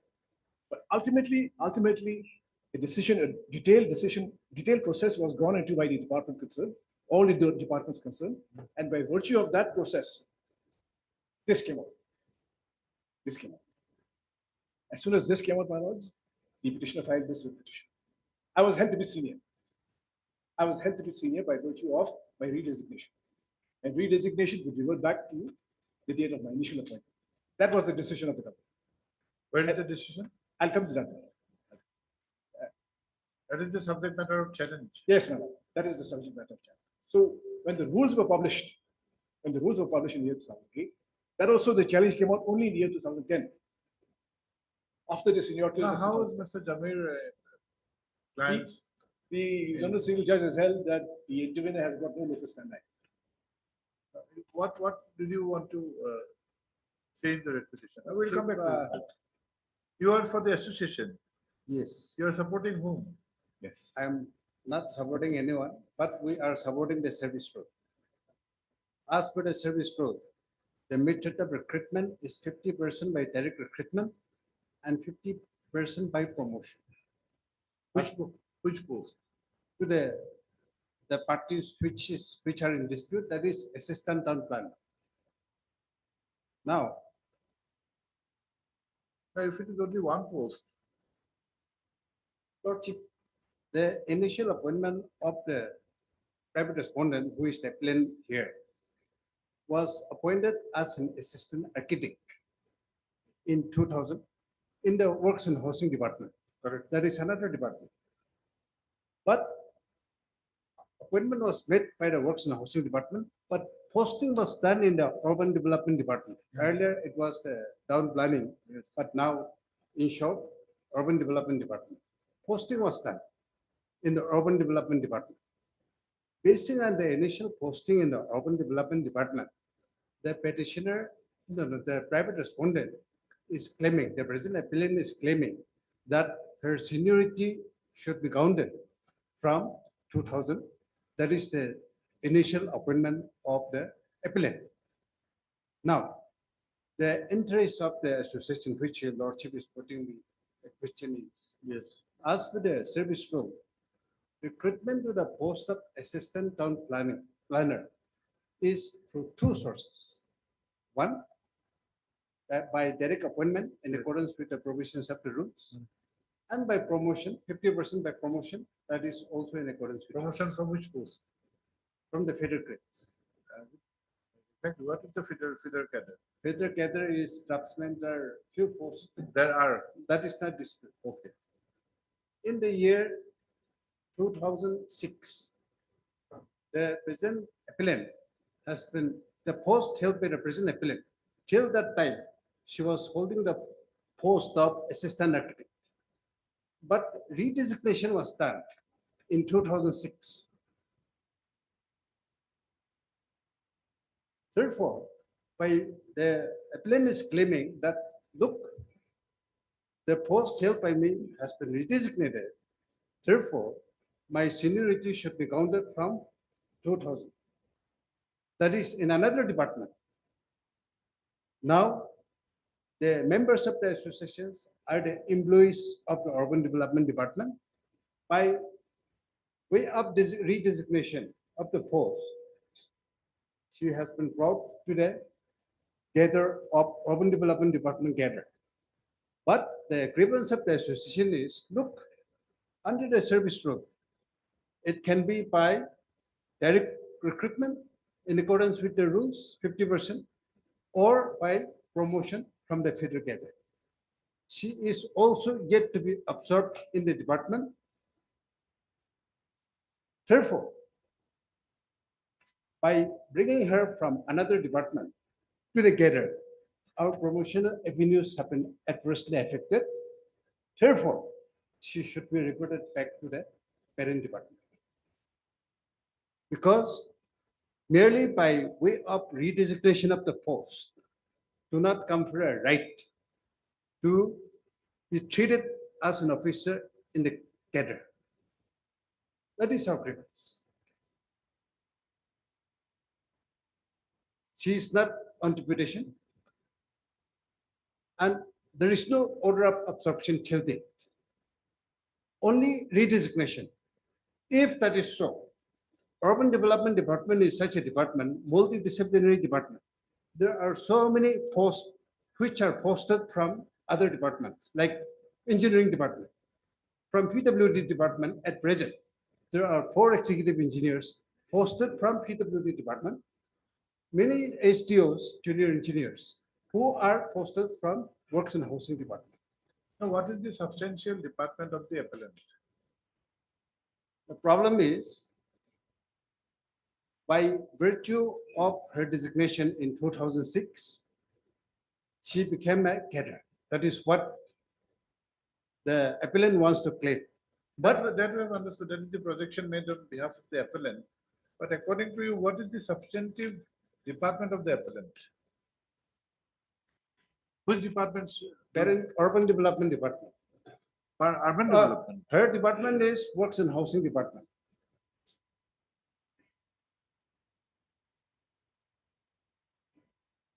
Because her initial appointment is Works and Housing Department. When she completed examination, which was conducted through NPC in 2003. But 2000, in the year 2000, she was appointed as an assistant architect in the Town and Country Planning Department. Works and Housing Department. And when she went on study leave, permission was sought from PWD department. Now let us see the initial appointment. Yes. Page 77. If I may, just to make things very clear, we don't necessarily have to go to all those points. Can we just go to a few more Yes, facts? yes, Just a yes, few more facts. Just a few more facts. Now, a challenge was made to the rules. Challenge was made to the rules, challenging this specific entry in the schedule. That challenge was withdrawn. Who had made the challenge? Red petitioner. Red petitioner or Yes. the intervener? Who? Red petitioner. Red petitioner. Red petitioner made this challenge.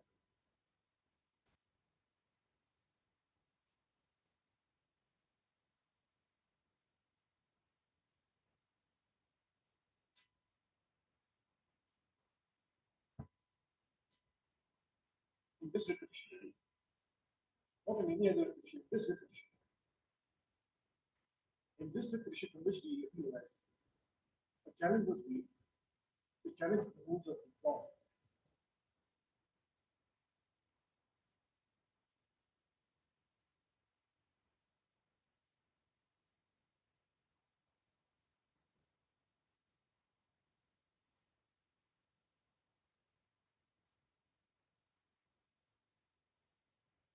This prayer was not pressed, withdrawn. Not pressed, my lord. It was withdrawn. Okay. Which means, my lord, the entry in the schedule as far as the post of assistant town planner and the designation of the post of assistant architect, including all the notifications mentioned in this, in the rules, incorporated in the rules, they are now beyond challenge. Beyond challenge, my lord. They themselves will be a challenge. It is beyond challenge. So therefore, to say that my post is under the Department of Works and Housing is erroneous. To say that there is any wrong in the redesignation of the post held by me as assistant architect to assistant architect. It was given statutory recognition by the rules.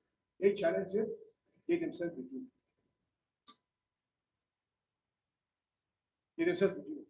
And the order in this regard, Your Lordship, is I have enclosed it to my writ petition, page 38, to my appeal memo. Can you go to that order, my lord? Page 38. Page? Page 38 of my appeal memo. Page 38.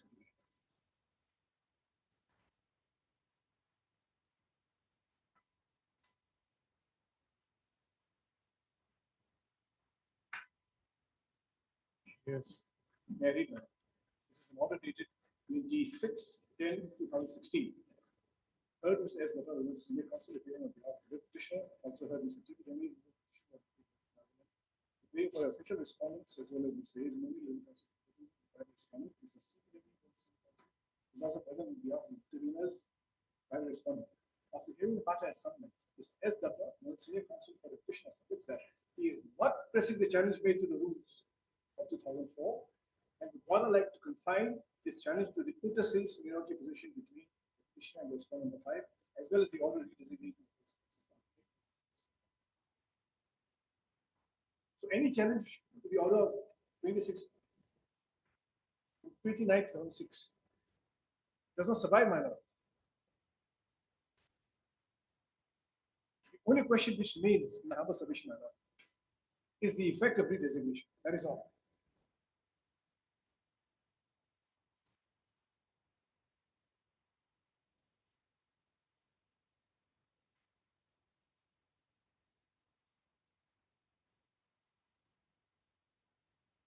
Yes.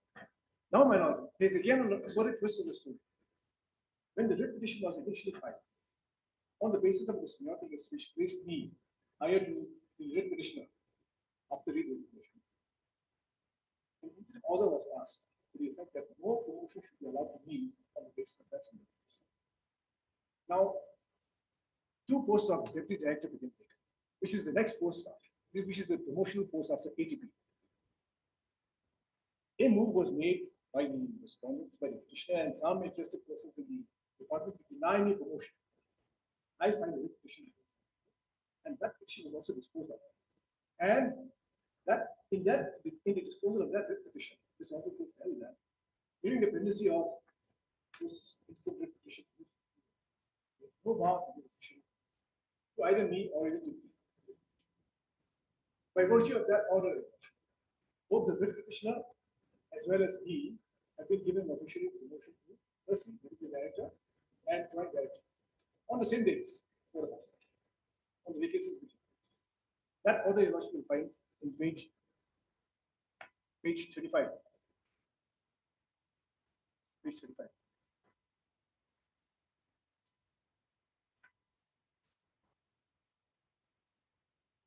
May I read, my lord? This is an order dated 4/8/2016. Being inter alia, second paragraph. Yes. Being inter alia agreed by the action of the departmental authorities in filling up the vacant post of deputy director in the Directorate of Urban Development, Nagaland, Kohima, by promoting the respondent number 3 on an official basis. Petitioner had approached this court by filing the receiver petition. After hearing the counsel for the parties, this court passed an order dated 15/2/16, issuing notice of the respondents, and in interim restrained the departmental authorities from filling up the other post of deputy director lying vacant in the concerned department.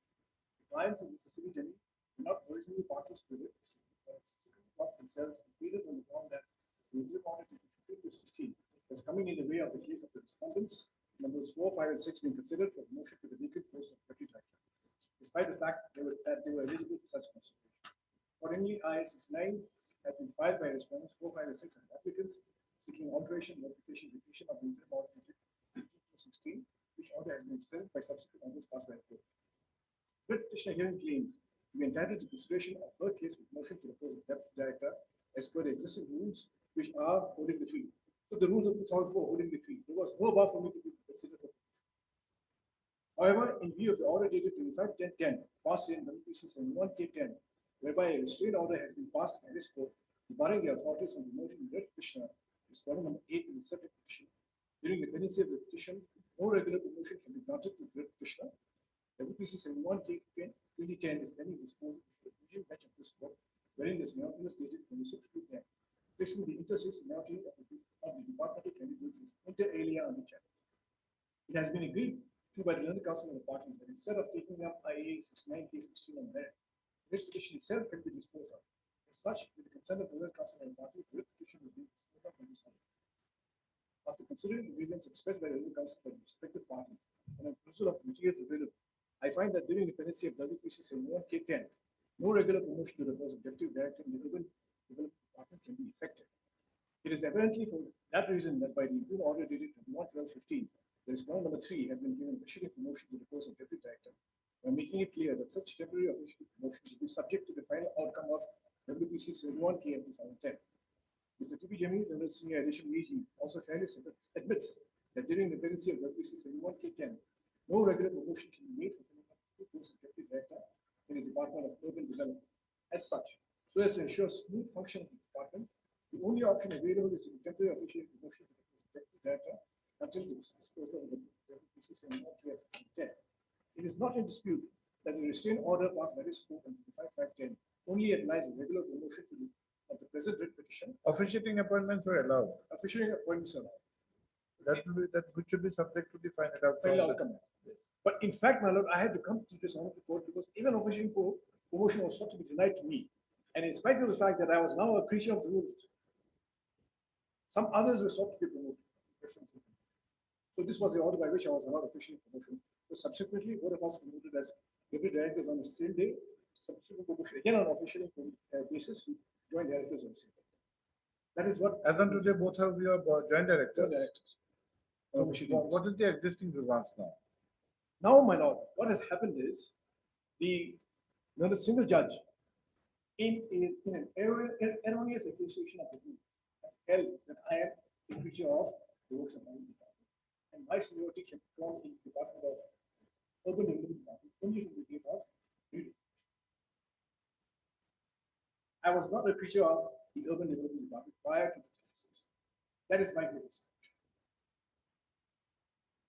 And in coming to that conclusion, the judge has relied on the pleading service rules. That is again, if I may, in my most respectful submission, a very fatal finding. A fatal finding in the sense, in the engineering service rules, which governs the work of housing department, the course of assistant architect is a 100% promotional course. It is not the course that we do. So going simply by the argument that the appellant is a creature of the works and housing department, that finding has been alleged. And that finding is contrary to the rules, both in terms of the rules applicable to the UDD as well as the works. That is my case, in short. And in arriving at that conclusion, the single judge has interfered with the seniority list. Because the seniority list is the only issue which remains now after the writ resignation. The seniority dispute between the petitioner and myself. That is the only issue. So if according to the learned single judge, now what would be the consequence of your seniority? Well, how your seniority will be assessed now? Now, that lordship, there has been a detailed process by the department. The department has, in the affirmative file and in the process initiated, all these factors have been taken into consideration. And all these factors were there before the single judge election. And the department has come to a conscious finding after examining all relevant factors that I am senior to. That has been interfered by the notice. In fact, Your Worship, there's a bundle P. Your Worship, you can kindly come to that. This is the service rules of the engineering side. Bundle P.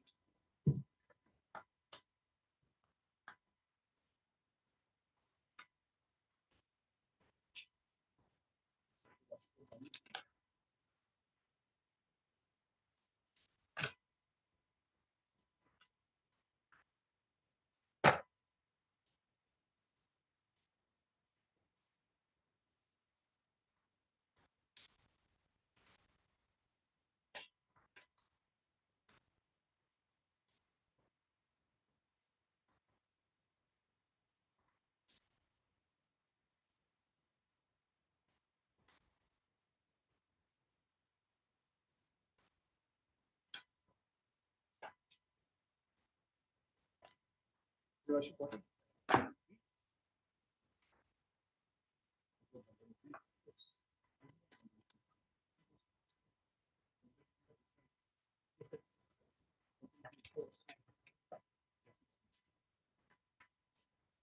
E. I provided a copy. Is this B? Is it like this? No, my lord, it's like this. What is the second page? Second page is the index of the rules. Index of the rules. Should have been done, I find it in.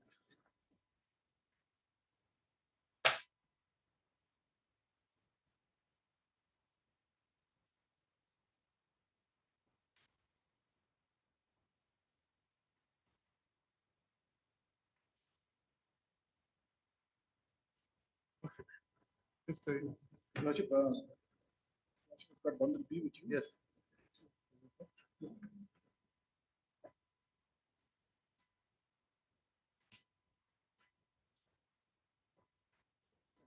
There's one more copy I can provide.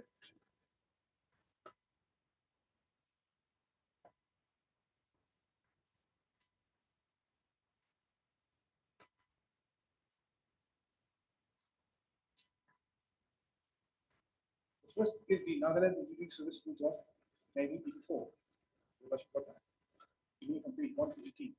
And the post of assistant architect is mentioned at page 13. Yes. Lordship got that.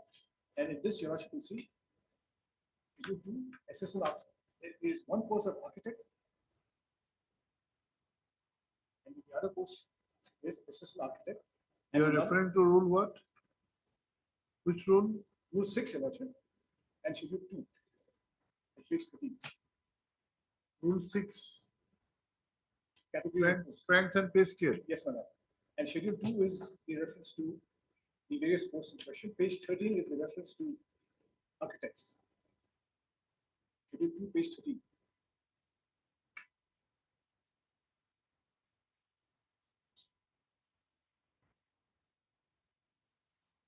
Schedule? Schedule 2, page 13. 1-3. 131.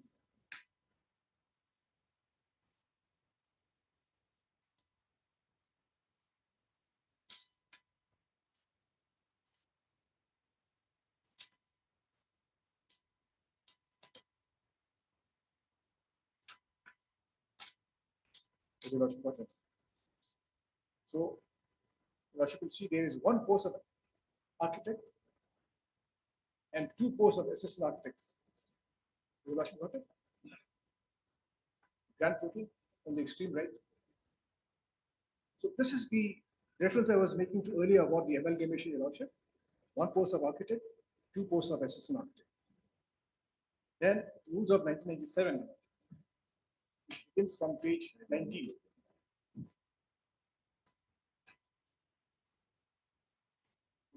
From page 19.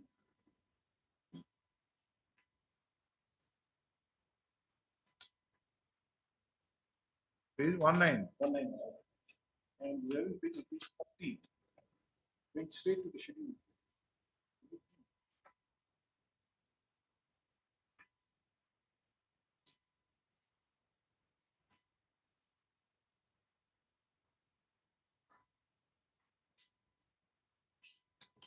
This rules 1997. Yes, madam. Want to refer to which rule?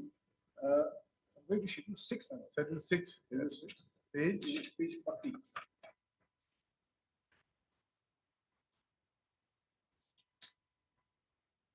Starts at 39. Page 39.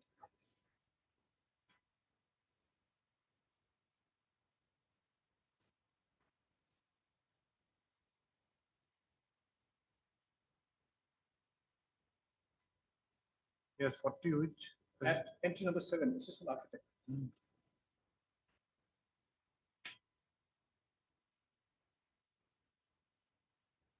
Yes. And this is a post, Your Lordship, which is meant for promotion, 100%. Your Lordship will come to the previous page. Column 3. By departmental promotion is prescribed on the rules.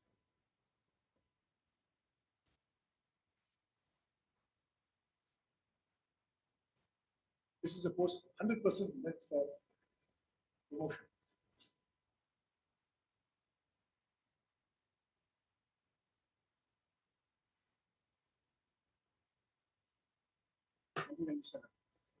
There is no way the appellant could have been appointed under the department, under the engineering.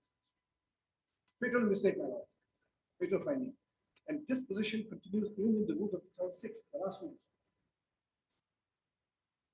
This begins from page 41.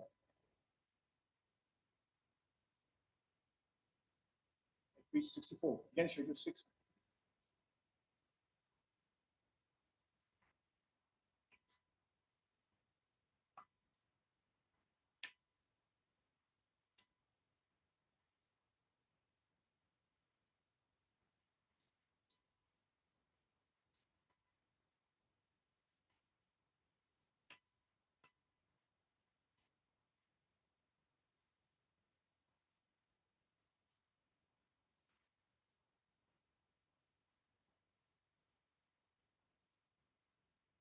Yes, what do you want to say? Same position continues in the subsequent rules also. Which one? The rules of 2004, 2006, At 41. at page 41.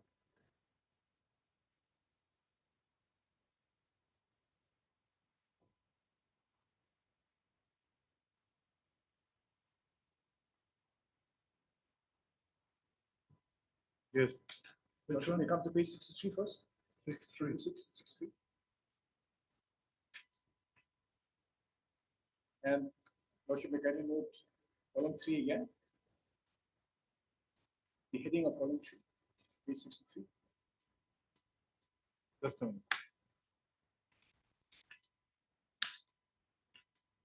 It's three. Yes. Yes. Column 3. And the heading is by departmental promotion as prescribed under the rules. Yes. And at next page, Lordship, page 64.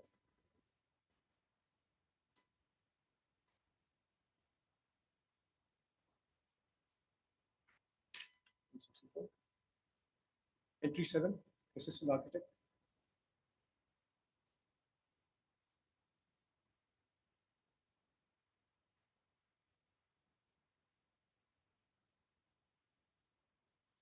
With 100% promotion course. And this is the service rules which is applicable to the works and housing department. Who? To the works and housing department. Roads and housing. Works and housing. Works and housing. The engineering services under the works and housing.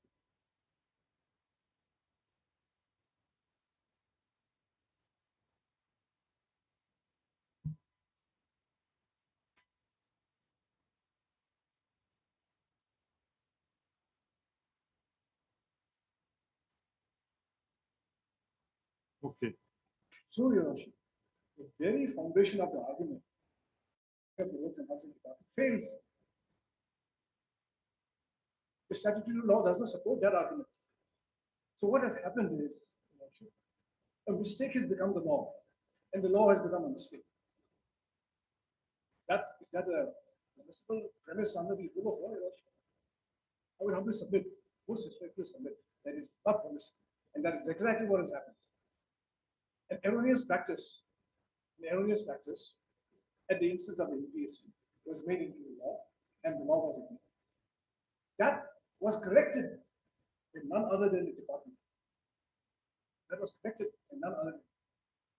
Now, since the department has corrected it, and the petitioner said that the department cannot be permitted to, or his honorable court, most respectfully, my lord, his honorable court, in the exercise of his writ administration, can it take an error which is there apparent on the face of the record, and substitute that for statutory law?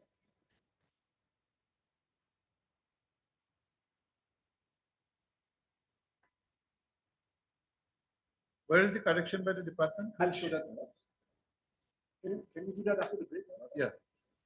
It's a lengthy document. The entire process will go through that. Okay.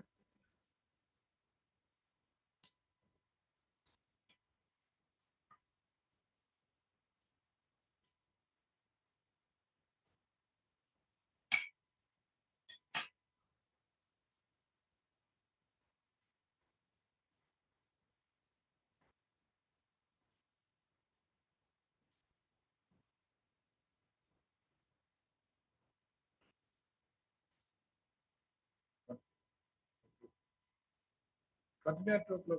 Yes, ma'am. How long will you take? Another half an hour. Another half an hour. The process, Your Worship, it's a very detailed note. But try to complete it today, because come not by only you, the other learned council also. Yes, ma'am. Because this bench will not be available. Yes, ma'am. How long will you take?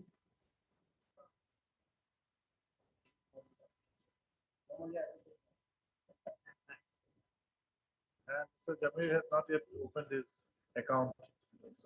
He's already stated everything, my lord. No, that was a prelude. Prelude. A trailer. Movie is yet to begin. Okay, we'll see it.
15 and.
May it please your lordships.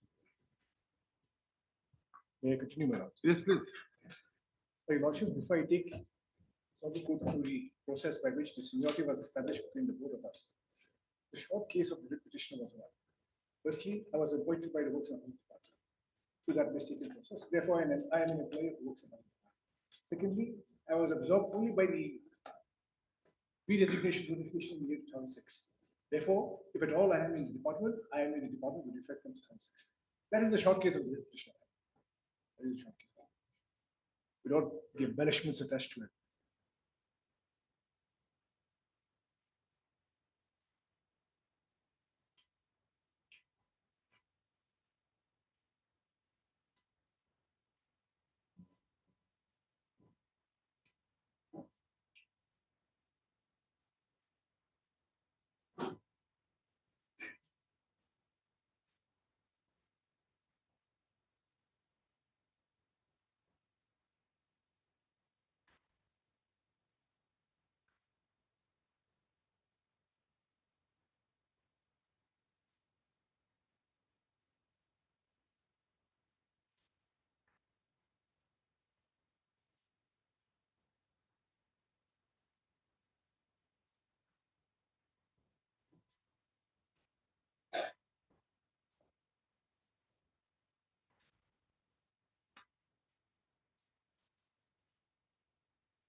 Yes.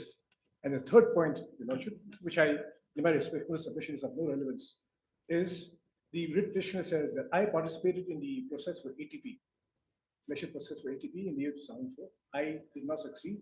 He succeeded. Therefore, I cannot be pleased about it. So these are the three laws, basically. Now, the process by which the seniority was determined, which resulted in the seniority list issued in the year 2010, which is also a challenge in the writ petition. Your Lordship, page 217 of my memo of appeal.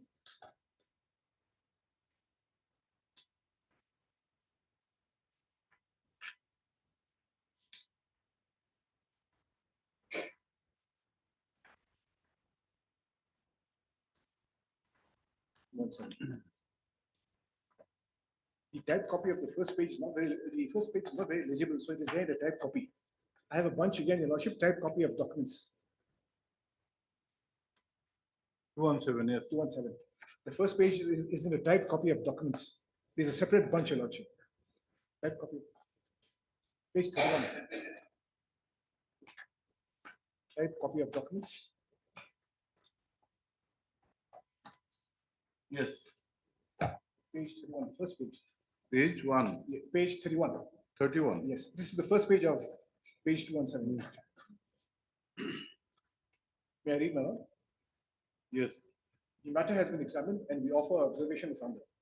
Yes, the department is operating the service rules. In light of the OMs of seniority, the department may first examine the matter and apply the mind to see whether the person selected as ATP through NPSC senior to the one who would not be selected as ATP in the same examination conducted by the NPSC. The draft order is available in the file misleading courts PNR approval, which was not given on seniority issue. This has the approval of principal secretary PNR. And accordingly, next, Urban Development Department has referred the matter of seniority between the Srimati Timjendran, this is the appellant, Your Lordship, redesignated from assistant town planner and an assistant architect, and she. Tamjanira is the appellant. Yes, Your Lordship. And from assistant town planner and assistant architect, and she comes on assistant urban development. This is another officer. We are not concerned with that. The department has not explained whether they are in the same grade or different. It would be better if the department makes a comparative statement showing personnel profile, including mode of recruitment. The department has also prepared tentative seniority, including officers from the planner, architectural program teams, and ministerial. It would be good if they prepare seniority service wise, gather wise. As for the claim, if Sri Pangazokwa assistant DGO is concerned, the Honorable High Court has passed a set of this memorandum on which his claim is made. The reference is true, but it's numbered. We're not concerned with this. Then we can revert back to the memo of appeal, Your Lordship. The next pages are clear. 1.8. 1.8. Page 218. Yes. The issue under examination concerns representation on claim of seniority from one Sri Pangzang Kokba, assistant town planner. We're not concerned with this, Your Lordship. And 2, We are concerned with 2. Representation on claim of seniority from 1 Srimati Timjananda Kechu, Assistant Director, over Shri Tarshi Fitu, Assistant Director. So the first name is me, that is the appellant, and the second name is the writ petitioner. Arachu. Yes, madam. And this Panjamgam, We're not concerned with that, Your Lordship. it's not concerned. Yes, sir.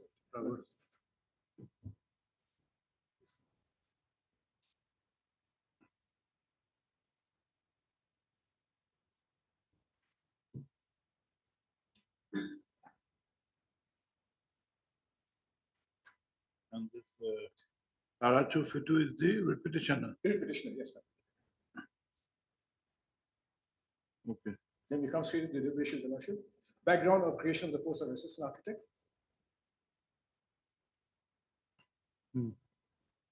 Lone post of assistant architect, class 1 gazetted, was created by Urban Development Department. Your Lordship, may kindly note this, Urban Development Department under administrative control of Planning and Coordination Department, wide notification dated 9/5/1990. So this is after the amalgamation in 1989. Copy placed at page 23. Initially, one Sri Jenison Lotha was appointed against this post and appropriately posted to the office of the Chief Town Planner, now Director Urban Development, right, page 80. The said Sri Jenison was subsequently appointed as ATP by a cabinet decision, right, order dated blank. Consequent upon appointment of Sri Jenison as Assistant Town Planner, requisition for recruitment to the post vacated Assistant Architect was accordingly initiated by the Planning Department to the NPSC. So it was initiated by the Planning Department, my department, to the NPSC. By letter dated 8/6/98. By page 3, NPSC was perhaps of the view that the post of Assistant Architect created by Planning Department also falls under the purview of amalgamation of all engineering wings under the administrative control of Works and Housing, and thus advised the department to route their requisition through Works and Housing as per the letter at page 5C. Planning Department accordingly endorsed the requisition to the Work and Housing Department. NPSC subsequently conducted the examination interview and Trimjinala was selected and formal appointed order issued by the Works and Housing Department. So that is me, ma'am. That is me. It may be pertinent to point out that the post of Assistant Architect was created by the Planning Department after amalgamation was notified, and thus the said post of Assistant Architect do not find place in the list of amalgamated categories of posts, nor had the Works and Housing initiated any addendum to incorporate and bring to its administrative control the post in question on the strength of government notification of amalgamation till date. Hence, the post of Assistant Architect under the Urban Development Department is free from the said amalgamation and is a regular cadre post of the Urban Development Department. It may also be noted that the appointment orders, though issued by the Works and Housing Department in respect to Sri Jenison Lotha and Srimati Timjananda against the post of the said post of Assistant Architect, the officers were posted to the office of the Chief Town Planner as at paragraph 4 and paragraph 11, and not deputed. Therefore, the contention that incumbent posted to the department against the post created by the said and same department cannot be considered as on deputation. It may also be pertinent to point out that during the study period of Srimati Timjananda Kechu, for undergoing postgraduate course in MURP, one Sri Tarshi Fitu, this is the writ petitioner, was appointed temporarily as Assistant Architect. Yes. Against the study leave vacancy by the Planning Department and not by the Works and Housing Department. Copy attached as flag C. The post duly created by the Urban Development Department and the services of the incumbent against the post being utilized since its creation in 1990 by the department. So since 1990, the post is being exclusively used by the department, Planning Department, not the Works and Housing Department. And thus, the term deputation as contested by some officers does not arise then and now, and the post fall under the regular cadre strength of the department. Now, Your Lordship, the argument will be made that they were appointed by the Works and Housing Department and deputed to various officers. Not true. Not true. There is no deputation. Straight away appointed, plus posted in the office of the Department of Planning. A comparative statement of pay structure of Assistant Architect and Assistant Town Planner. Name of post, Assistant Architect. Scale of pay, 1010 to 20. Year of ROP, 1990. Then Assistant Town Planner. This is also important, Your Lordship, because at that relevant point of time, before the rules of 2004, the 1991 amended rules was in operation. Now it is the stated case, it is the stated case of the state respondents that the 1991 draft rules was being followed.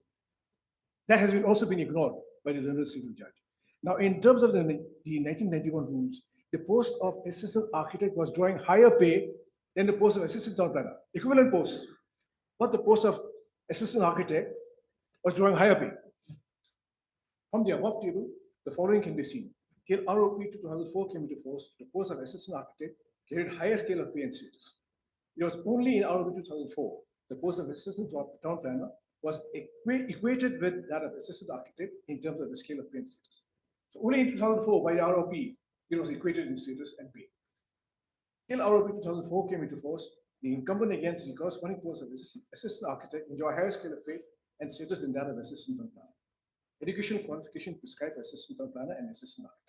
Assistant town planner, as per Service Rules 1978, as amended in 1971, any of the following: degree in architecture, degree in civil engineering, postgraduate in geography, etc., etc.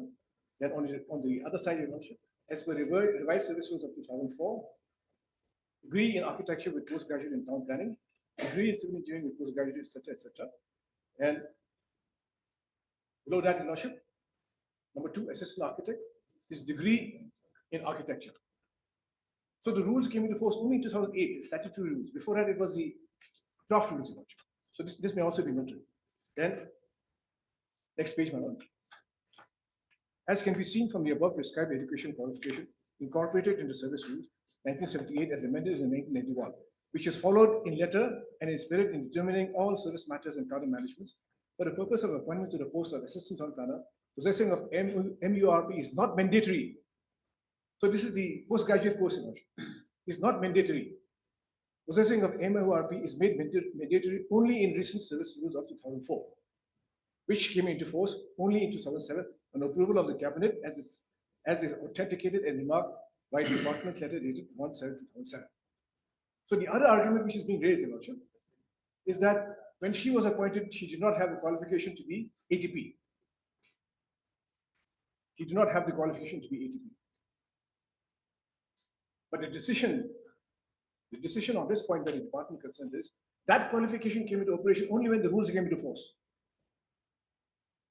Otherwise, earlier it was not necessary. Then, Your Lordship, Service Rules. Srimati Tindala Kichu, Assistant Director, that's me. Appointed as draftsman, grade 1, Works and Housing Department on contract basis with effect from 3/12/1993. Regular appointment as draftsman, grade 1 through selection process from NPSC with effect from 2/6/1994. Regular appointment as Assistant Director through selection by NPSC with effect from 17/1/2000. Now, here's a little explanation here, Your Lordship. Prior to my appointment as Assistant Architect, I worked in the Works and Housing Department. I applied for a job there. I worked there. But the rules require that if I am to serve, if I am to apply for an examination, I have to resign and apply for the new post. So I resigned, applied for a new post, and I joined here in this new post. So no more in the Works and Housing Department, but under the UDD. Redesignate the post of Assistant Architect held by the incumbent as Assistant Town Planner with effect from 29/2006 and accordingly continuing in redesignated post since then. On appointment, the officer was on probation for 2 years, that is, with effect from 17/1/2000, and that her service is deemed to have been confirmed with effect from 18/1/2002. Education qualifications: bachelor degree in architecture, master in urban and regional planning, gold medalist, SPA, New Delhi. Tarachi Fitu, Assistant Director, that is the writ petitioner. Appointed as Assistant Architect on contract basis by an order of Planning and Coordination Department against study leave vacancy of Srimati Timjan Nilakiju. Reappointed, so earlier the statement was said that he was not reappointed on a temporary basis. Reappointed as Assistant Town Planner on contract basis against clear vacancy with effect from 1/5/2002. So after I came back, I joined the Assistant Architect. A vacancy of Assistant Town Planner arose. The proposal was submitted to observe me against that post. And the resultant vacancy, he would be accommodated on contract basis. He was appointed as ATP on temporary basis. I was retained as Assistant Architect and the post was advertised. 3, appointed as Assistant Town Planner by selection through the NPSC with effect from 31/2004. On appointment, the other officer was on probation for 2 years, that is with effect from 1/5/2004, and that is his service is deemed to have been confirmed with effect from 30/4/2006. Education qualification, etc. He also has the qualifications. From 1/5 and 2/5 above, it can be seen that the services of Srimati Timjan Nirna, which was deemed to have been confirmed 4 years ahead of Sri Tarachi Fitu, it may be pointed out that the service confirmation is one of the most important ingredients in determining the seniority of the officers. Assistant Architect, cadre post of urban development. The post of assistant architect is a counter post of urban development department due to the fact that a post was created by and to cater to the need of the department. Post vacancy requisition to the NPSC by letter dated 8/6/98, which was returned by NPSC with advice to route a requisition from works and housing. And though the requisition and subsequent process of appointment of Srimati Timjanla Kichu were made by Works and Housing Department, the officer so selected and appointed was appropriately posted to the Chief Town Planner's office. The particular post of assistant architect was created after government notified amalgamation of all engineering services by AR 13 dated 6/12/1988. And there is no record available on inclusion of this particular post in the amalgamated list of posts under Common Engineering Service. Since its creation, the post of assistant architect is all along protected and prominently included in the list, constitution and classification of various cadre posts of the department at para 3B in Town and Country Planning Service Rule 1978 as amended in 1991. Sri Tarji Fitu was also appointed on contract basis as assistant architect against study leave vacancy of Srimati Timjanla Kichu during 2001-2002 by Planning and Coordination Department. This is also important, Lordship, not by the Works and Housing Department. Not by the Works and Housing Department. It may also be pointed out that Srimati Timjanla Kichu, while serving as draftsman, grade 1 was further selected to NPSC and appointed as assistant architect and posted to Chief Town Planner's office, and accordingly was released from the Works and Housing Department without any condition whatsoever. And thus, the officer has cut her lien in the old department and start afresh in a new post and in a new department, which in other words means the post of assistant architect and the planning department have no link or relevancy with the cadre strength of Works and Housing. Copy release order attached. In view of the above, there is no justification to contest or substantiate that assistant architect post prior to redesignation on the urban development department is a deputation post. Redesignation of the post of assistant architect to that of the post of assistant town planner. Due to the fact that the department was confronted with the problem to determine the seniority of the isolated and known post of assistant architect, the department proposed for redesignation of the post of assistant architect to that of assistant town planner. The proposal of the department was agreed to by the PNR department on the ground that both the posts of assistant architect and assistant town planner carries same scale of pay and status, and thus necessary and formal clearance conveyed at page 2. And that when the issue of redesignation was examined and clearance conveyed, the following were not specifically mentioned. A, accommodating the present incumbent of assistant architect in the redesignated post of assistant town planner. B, effective date of redesignation, which apparently had attracted claim and counterclaim of seniority amongst officers, which will be discussed as follows. B, there exists known post of assistant architect under the department with a duly selected and formally appointed and regular incumbent in position. In the event of redesignation, one post out of many similar posts with many incumbents in position, name of a particular incumbent may be required to be indicated. But in the instant case, it is not so. Therefore, redesignation of the known post with non-incumbent is for the said non-incumbent. Thus, it is immaterial whether the same name of the incumbent is mentioned or not. So this is one ground which is also taken in Lordship. But Lordship will see the state respondents have considered all relevant factors. So what the intervener is saying, post may be redesignated, but who is going to be appointed against the redesignated post has been mentioned. That is answered here, Your Lordship. The state respondents have categorically come to a decision that there is only one post, one person. So when that post is redesignated, it is not necessary to mention the person by name. Automatically, it means that the person who is occupying the post is appointed against that post. Then C, the incumbent holds the post of assistant architect on a regular basis, having selected through NPSC with effect from 17/1/2000, till the said post was redesignated as assistant town planner with effect from 29/6. It is a case of only redesignation of an existing regular sanctioned post against which a regular incumbent formally appointed by the government fulfilling and possessing prescribed educational qualification prescribed by the redesignated post of assistant town planner is in position and function. This is not a case of creation of a new post with new entry of a new incumbent. Next page, my lord.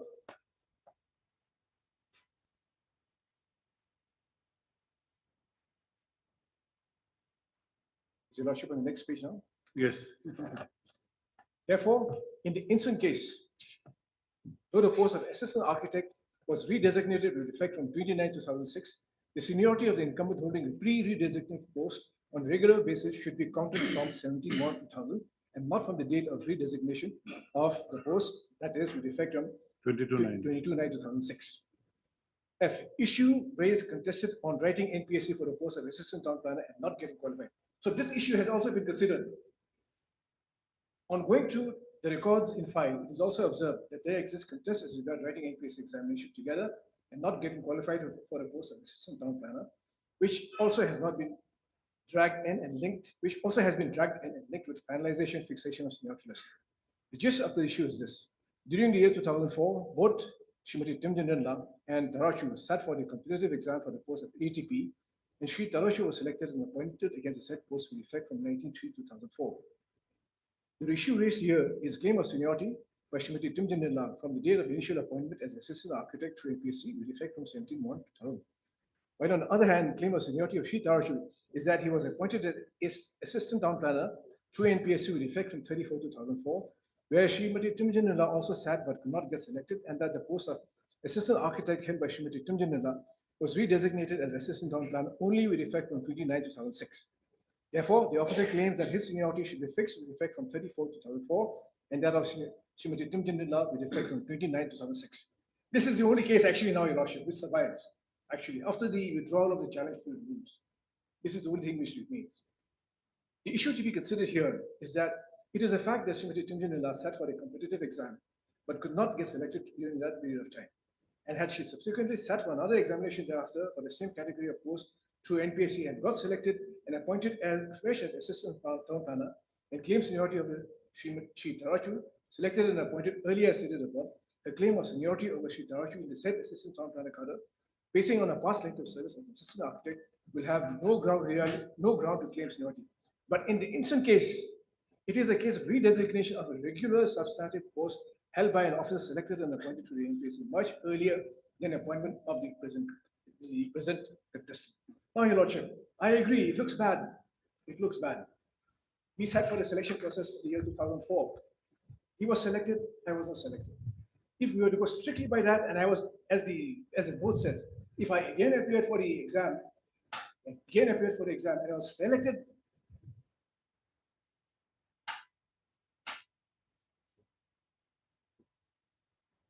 in the subsequent selection process, I would have no claims of seniority over the petitioner.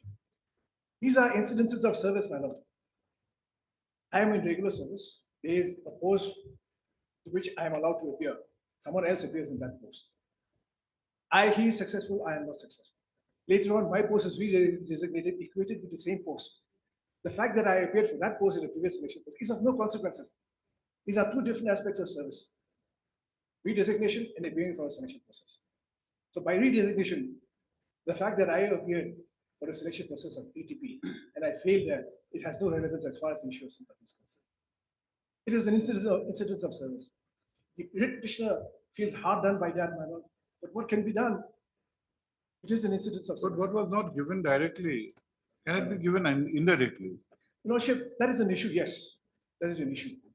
But if it amounts to a redesignation of a post, it is not about we giving something indirectly. A single post of assistant architect. There was no promotional channel for that post. Redesignation, will it relate back to the seniority aspect? Yes, Your Lordship, if it is in an equivalent post. Now, Your Lordship, as far as equivalency of the post is concerned, there is no dispute.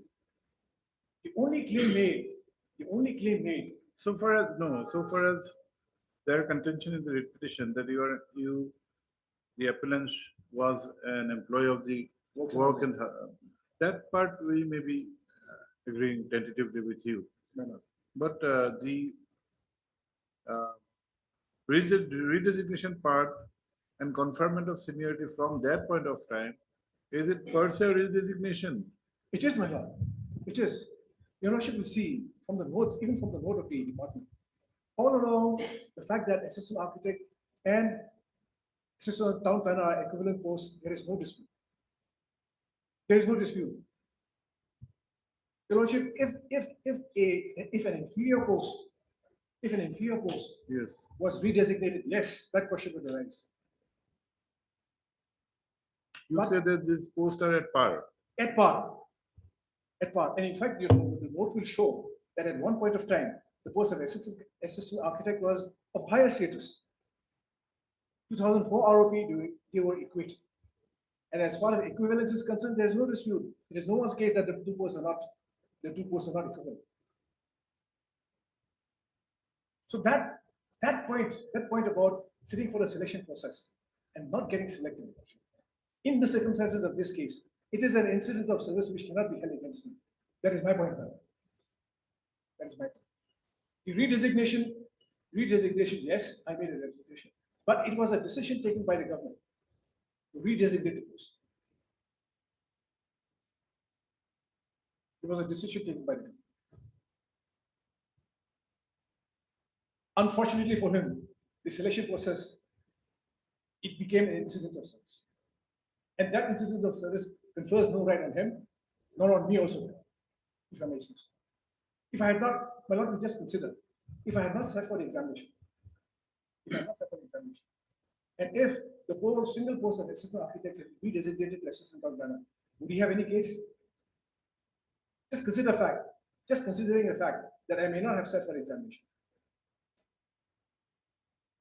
So therefore, I am saying, my lord, that what happened is an incident of service, and it has gone to his judgment. But can that be held, your lordship? That is the point I'm trying to make. May I continue, my lord? Then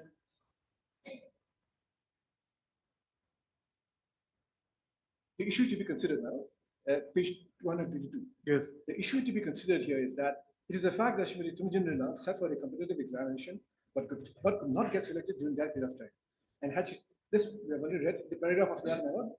Therefore, it is considered justified that the final seniority of both the officers should be counted from the date of initial appointment made to the NPSC. Restoration of seniority in respect of Srimati Tumjanila Kichu, Assistant Director. Having discussed the length, the case background of the post of Assistant Architect, and subsequent redesignation of the post to that of Assistant Town Planner, the following points are placed for perusal and decision. The Urban Development Department, on earlier occasion, had Presently, both of you are in the cadre of Joint Director. Yes, my lord. Now the next post is Joint Director. Additional Director, Director.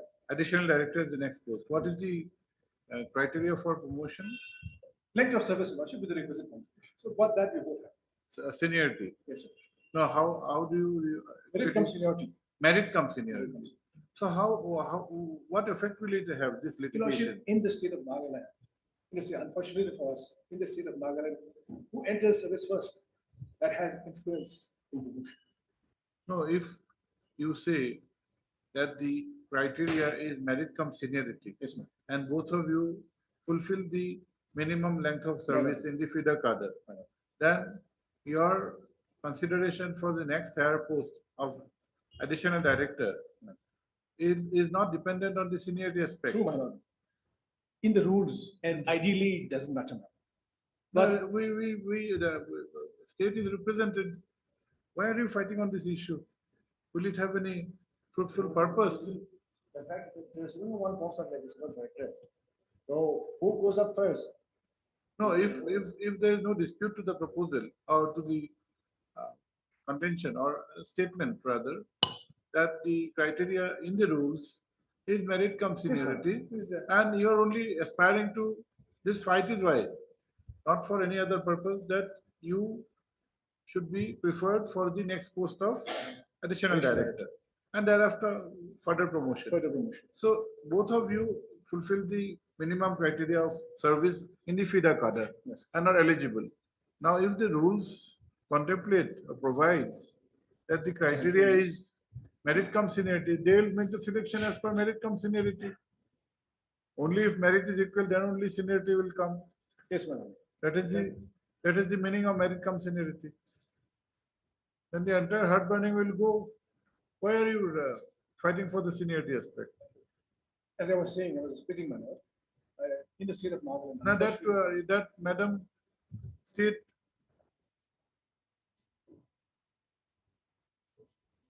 Since the state we have not filed an appeal. No, it's not a question of. See, the rules say that the criteria for promotion to the next higher cadre of additional director is merit cum seniority.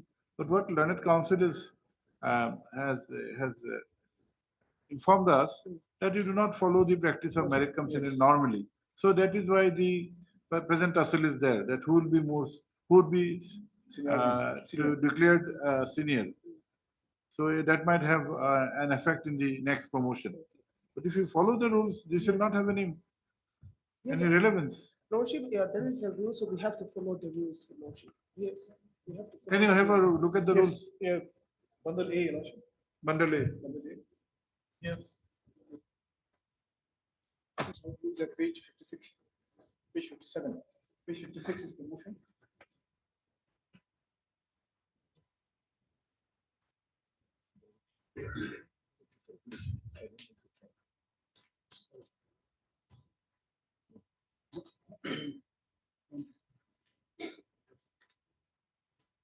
You'll not have a good difficult dinner. Page Page 56. 5, 6. Yes, my lord. 6. Rule 11, promotion. Page 56.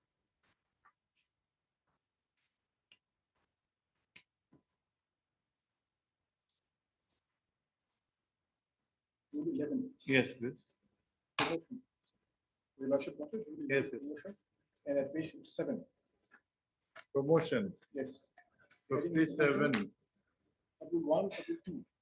Schedule 1 is the constitution of the DPC. Yes. Then Schedule 2, Your Lordship. Whenever any vacancy, Yes. Your Lordship got that? Whenever any vacancies arise in the service to be filled in by promotion under Rule 5(1), the head of department shall furnish the following particulars together with his comments, if any, to the commission. Selection, yes, yes. Come to 3. Yes, my lord, 3. Fifth line from the Yes. top. On receipt of the The particulars selection shall be, based on merit and Merit. with due regard to seniority. it's a merit-based merit and suitability and due regard to With due regard to seniority. So unfortunately for us, Your Lordship, seniority is given more weightage and that leads to more complications later on. Madam, what do you understand by this expression? Merit and suitability with due regard to seniority.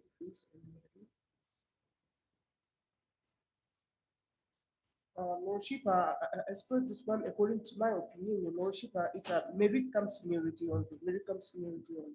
No. See, there is a very easy expression. Yes. Merit comes seniority. Yes. This is not merit comes seniority. This is merit and suitability with due regard to seniority. Yes, yes. This is a different expression. Normally, what are the expressions? Merit comes seniority, seniority come merit. Yes. If it is merit comes seniority, merit will be given preference. And if merit is equal, seniority Yes. will play a role. Yes. If it is seniority come merit, the senior person will get, unless the seniority is equivalent, then merit may have a role. This is a totally different expression. Merit and suitability Suitability, with due regard to Regard to seniority. You seniority. cannot make seniority a backseat. You have to give some regard. So how do you understand this, or how do you apply this? There are other rules, service rules, wherein these expressions have been used, and that has been explained by our court only. Are you aware of those? Lordship, my apology, I'm not aware of that. These are not new things.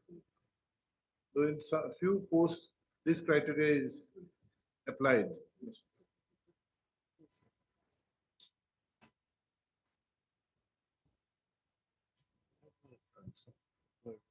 GLT. GLT. It's called Robin Committee. Honorable Justice R. Vivek.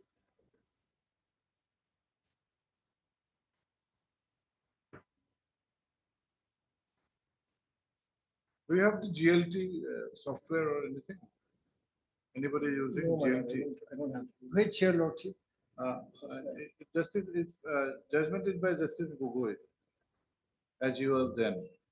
Name of the party is, I think, what Kolita, R. Kolita, Robin Kolita, I think. Name of the case, Robin Kolita. Robin Kalita. Yes, Check it. I think it should be around 2006, I think.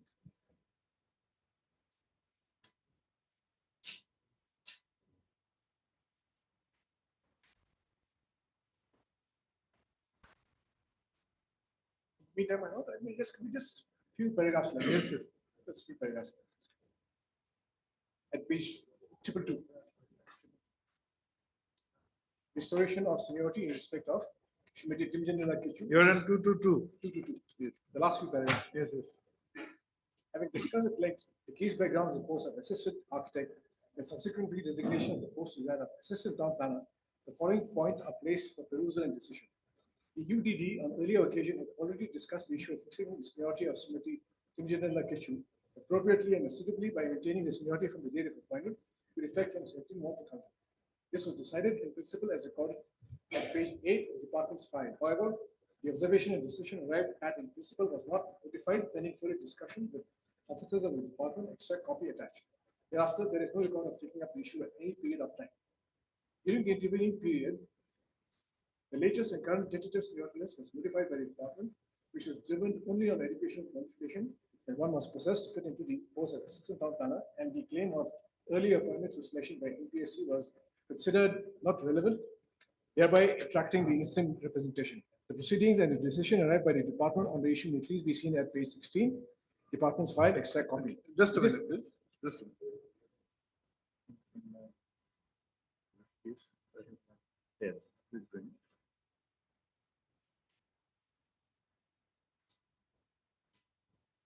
Yes, please continue.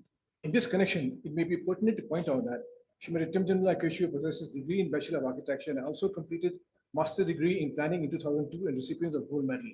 As has already discussed at paragraph B above, prior to revised service rule 2004, which came up into force in 2007, possessing MURP for the post of Assistant Architect, Assistant Town Planner was not prescribed nor was mandatory.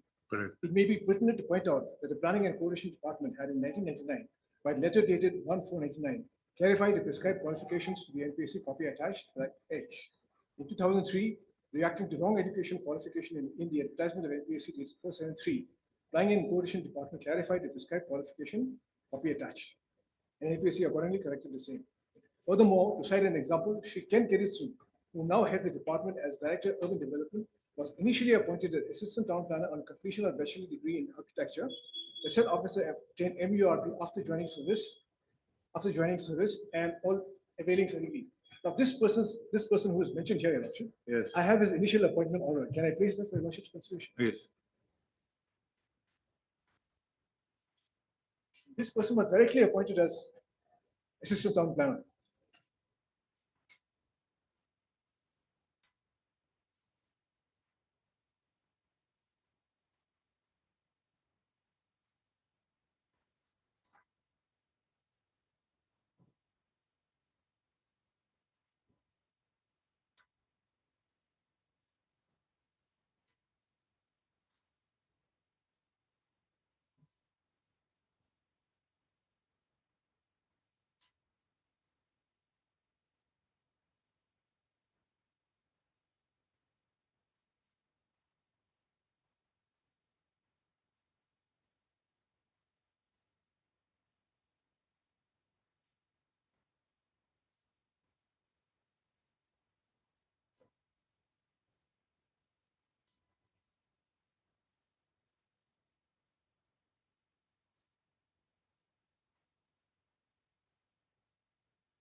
Yes, you can continue. This Yes. is the order of This is the 17th order of the- June. The person mentioned here, Your Lordship, in the Yes. note, the case of Ken Keritsu. Yes. This is his appointment, initial appointment order. May I read, my lord? This is 17th Yes. January, 17th June 1983. The governor of Nagaland is pleased to appoint Shri Ken Keritsu, Bachelor of Architecture. Yes. That time he had just the Bachelor of Architecture to the post as such. Then come to clause 2, Your Lordship. Hmm. The appointment is subject to his obtaining the postgraduate degree diploma in urban and regional planning in 3 years. So the requirement was that you can obtain it later on within the specified time. Now that in the note also it has been Yes, it has been mentioned. that Yes. it was not mandatory Yes. to have a Yes, master's. Yes. So the, because the argument has been raised by the petitioner that I did not have the qualification to be ATP. But prior to the rules of 2004, this is the practice which was being followed. This is the practice which was being followed.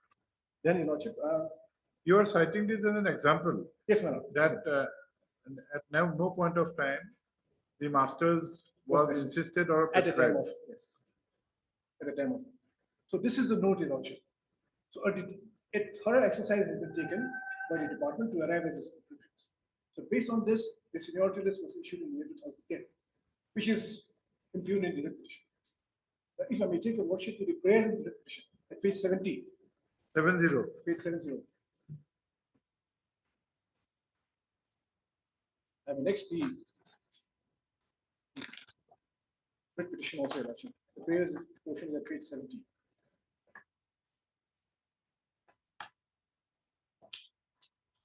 Yes. At the bottom of the page, prayer 1, Your Lordship.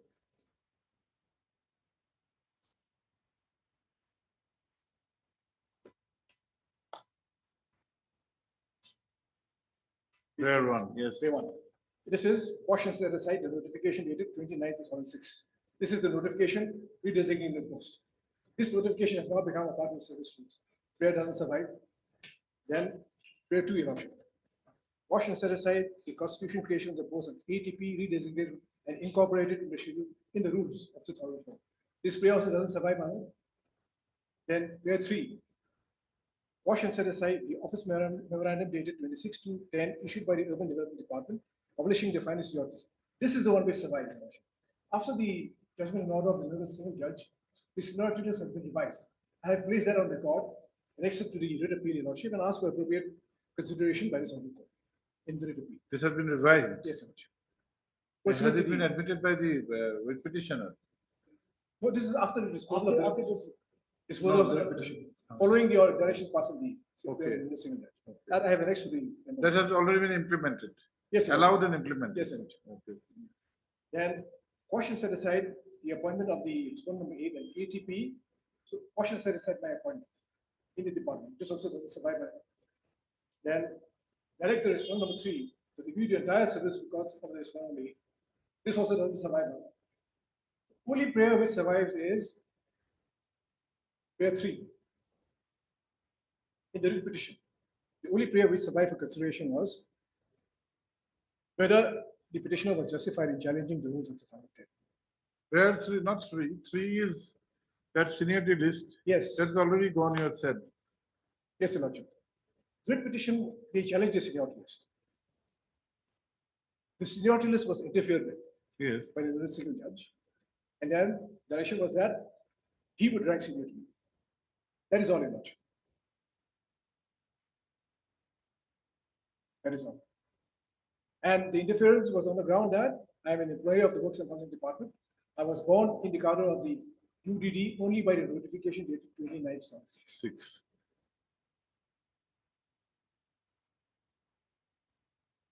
Let us read the impugned judgment. Yes, Your Lordship. The impugned judgment is at page begins from page 35.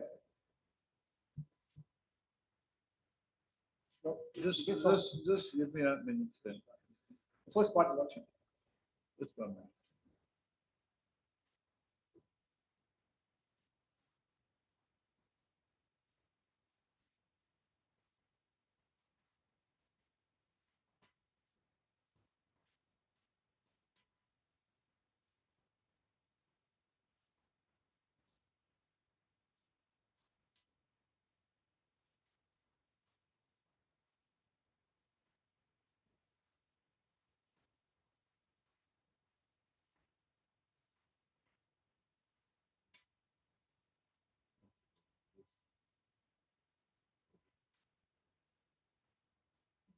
please take out 2003 3 GLT 369.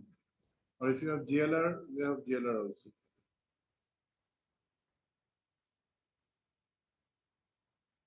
Um, 2004 1 GLR 239.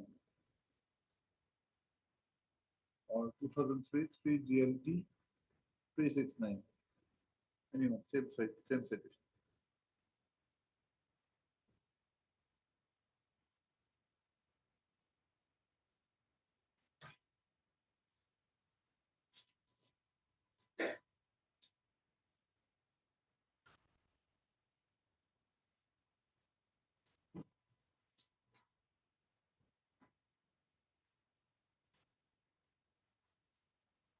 Worship, the include judgments in the first part after the synopsis. Yes. After the synopsis. And in fact, the finding comes from the very first discussion into the facts of the case. So it starts from the page 2 of the judgment. Page 2 of the judgment. And start at paragraph 2, my lord. Yes, the present petition Yes, is filed. the present petition is filed by the petitioner challenging the following. Notification dated 29/6 issued by the Planning and Coordination Department redesignating the assistant architect in the Department of Works and Housing, where assistant town planner in the Planning and Coordination Department, creation of the post of assistant town planner redesignated from assistant architect. Incorporated in Schedule 2 of the Nagaland Town and Country Planning Service Rules of 2004 and the appointment of Respondent 8 in his redesignated post. Office memorandum dated 26/10 issued by the Urban Development Department, publishing the superintendent's list of the gazetted officers as on 1/2/10 in the Directorate of Urban Development. As the Schedule 2 of the Service Rule of 2004 was under challenge, the matter was placed before and taken up by the Honorable Division Bench. However, the challenge to the Service Rules 2004 was withdrawn, and a submission was made before the Honorable Division Bench that the petitioner will confine his challenge. You have shown this. Yes, ma'am. You have shown this part already. Yes, that part was so the challenge was withdrawn. Yes, ma'am. Then paragraph 4. This is where the findings start. Ma'am. The Yeah. dispute now to be determined is the interstate seniority between the petitioner and the respondent 8. The undisputed fact regarding the initial entry into the service of both the petitioner and the respondent 8 has. So the undisputed fact that itself is a wrong finding, a wrong statement. I must first respectfully state. I disputed right from the first instance that I was a creature under the Department of Works. It is not an undisputed fact. 1. On 17/1/2000, the respondent 8 of the new selection by the Nagaland Public Service Commission was appointed as an assistant architect under the Nagaland Public Works Department and was posted as assistant architect in the office of the chief town planner. Pursuant to a selection, the petitioner was appointed on 19/3/2004 to the post of ATP under the establishment of the UDD and posted as ATP Senator. Thus, at the entry into service, the parent department of the respondent number 8 was Public Works Department. So straight away, the finding is that I am an employee of the PWD and not an employee of the UDD. So this finding permeates the entire judgment matters. And the operative portions now eventually we come to page 35. Page 35. Now, what about the later part of paragraph 3, which you have just read? Paragraph 3? Does at the entry, Yes. Fourth page, does at the entry, That thus at the entry into service, the parent department of the respondent number 8 was Public Works Department. That is me, ma'am. okay, that may be a wrong statement as Yes, per ma'am, your, that is then right. read later. And it is what mentioned at time of appointment of the petitioner and the respondent number 8. The town planning is established under the planning and coordination department, but subsequently the same is not under the urban development department. There's no dispute with that. Earlier town and country planning department, UDD next.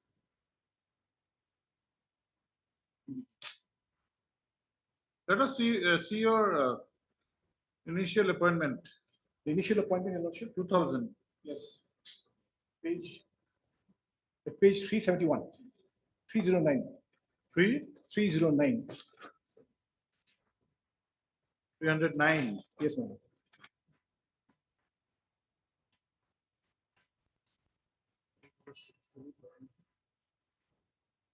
Three zero nine.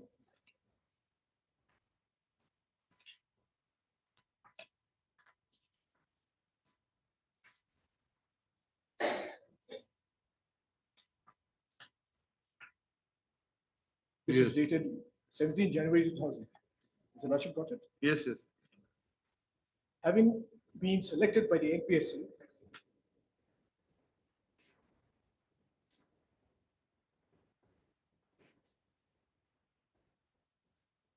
Governor of Nagaland is pleased to appoint Srimati Timjanara Kichu to the post of Assistant Architect on the NPWD. Temporarily in a scale P of such and such, plus compensatory allowance at the rate of such and such, subject to a minimum of such and such, and all other allowances as are admissible under rules in force in Nagaland from time to time with effect from her date of joining, taking over the charge. She shall be on probation for a period of 2 years. During the period of probation, the government may anytime dispense with her services or divert her by giving 1 month notice if her performance is not satisfactory. The service rendered by her on ad hoc contract will be counted for leave, increment, pensionary benefits, etc. In the interest of public service, Srimati Your Timjanara appointment, Kishu. appointment is with the public works department. Yes, my lord. You are posted in the town planner's office. That's a different matter. Yes. No, Your Lordship, that is why I'm saying the post was created for the Department of Town and Country Planning. Now, Your Lordship, the amalgamation happened in the year 89, 88, 89. 89 was the first notification. The 89 was the modalities of the amalgamation. But the order has been issued by whom? Works and Housing Department. Yes, my lord. It has been issued by the Works and Housing Department. So this was a mistake. This is what I am saying, my lord. And this was a mistake which was corrected by the department. I have you. Government Council. Madam, you can just have a look at this. This was a mistake, my lord. And Your Lordship may see how the mistake originated. But did you take any steps for correction of this mistake? For correction of this mistake, my lord? If it is a mistake which was putting you to prejudice. It was not putting me to prejudice, Your Lordship. It put me to prejudice only when the writ petition was filed. Can you term this as a mistake? Yes, my lord. Your Lordship, the rules do not permit direct appointment. This is an appeal from a judgment which is already the matter has been adjudicated. Yes, my lord. You are just questioning the correctness of a judgment of the Yes, single judge. In terms of the rules holding the As an field. appellant, you cannot collaterally challenge this or find fault with this. Your Lordship, in the absence of a independent challenge, or at least an issue raised. No, Your Lordship. If it is a finding which is in violation of the rules, statutory law.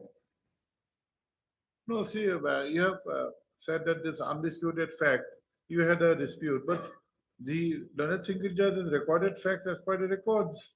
Yes, Your Records, your appointment order clearly shows that it was issued by the Works and Housing Department. Yes, madam. You are you're appointed as assistant architect in the Nagaland Public Works Department and posted incidentally at the chief town planner's office. Madam. That will not make you an employee of the. Firstly, my lord, if it is an order which is in violation of statutory rules, it can be examined at any stage. But there has to be an issue. Who's raising the issue?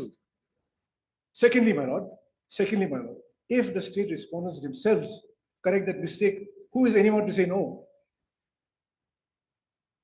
It is the prerogative of the state, my lord. And the state has done that. The state has done that. That is why there was no need for me to challenge it. At 222, all those pages. Yes, my lord. Followed by the actual notification. There was no need for me to do it at all.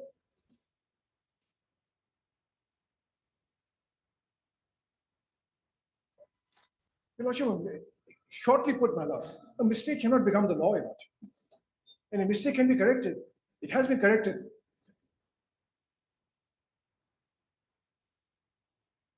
The writ petitioner may feel hard done by that, my lord, but this is an incident of service.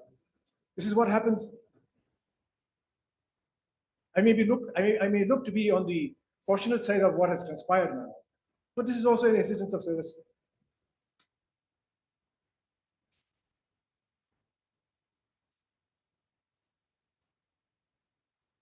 And Your Lordship will see, how did the mistake arise? It is not because of my doing, it is because of the NPSC. And Your Lordship can see that from page 303 onwards.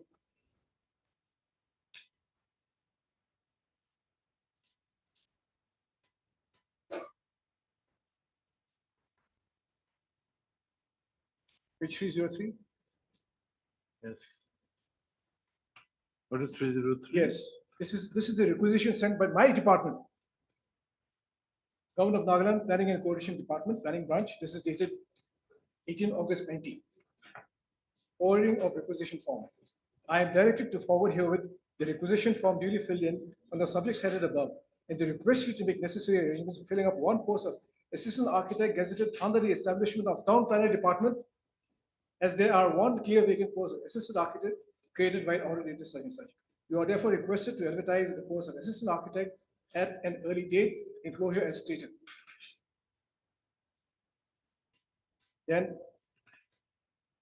again, Your Lordship, this was the forwarding letter, but I do not have the letter which the NPC wrote in this case. But it was done through the Department of Works and Housing. The requisition was again routed through the Department of Works and Housing.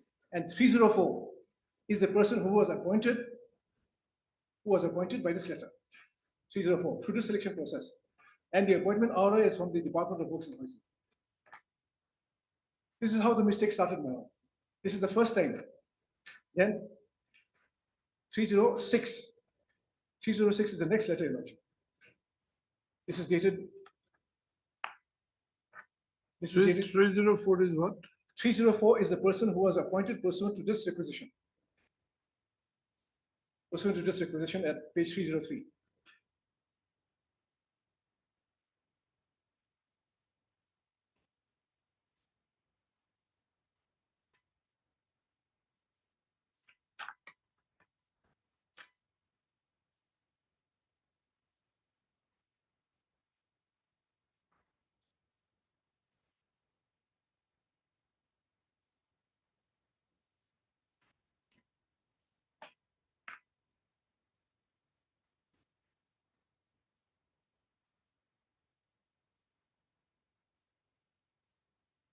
You contended even this appointment letter Yes. was mistakenly. Yes, issued. sure. By the Department of Works and Housing. Though And the requisition was given by the planning department. Yes, madam. The appointment letter is given by the housing and. Yes, the NPAC wrote saying that since all engineering services have been amalgamated, it should be routed through the Works and Housing Department. So we routed the requisition through the Works and Housing Department, and Works and Housing Department submitted the requisition. That's why the appointment is by the Works and Housing Department. Otherwise, the requisition is actually from the Department of Town and Country Planning. And even in this case, you will see at the bottom, this person was also posted in the office of the Chief Town Planner, not anywhere else. And this person is continuing in the office of the Chief Town Planner until today. So as am I. And in fact, this person is now the HOD. Then at page 306, another one in Lordship. This is 306.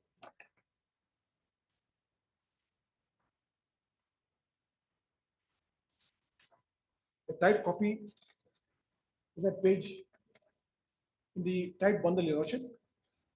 Yes, now we can read this. This is again from the same department. NPSC, it is by the Department of Town and Country Planning, Your Lordship. With reference to the above cited subject, I am directed to forward here with 2 sets each of the forms duly filled in for filling following posts for favor of further necessary action from your end. Assistant Town Planner, Assistant Architect, 1 post. Now, through this process, Your Lordship, next page, the page 307. Here we have the letter of the NPSC, 307.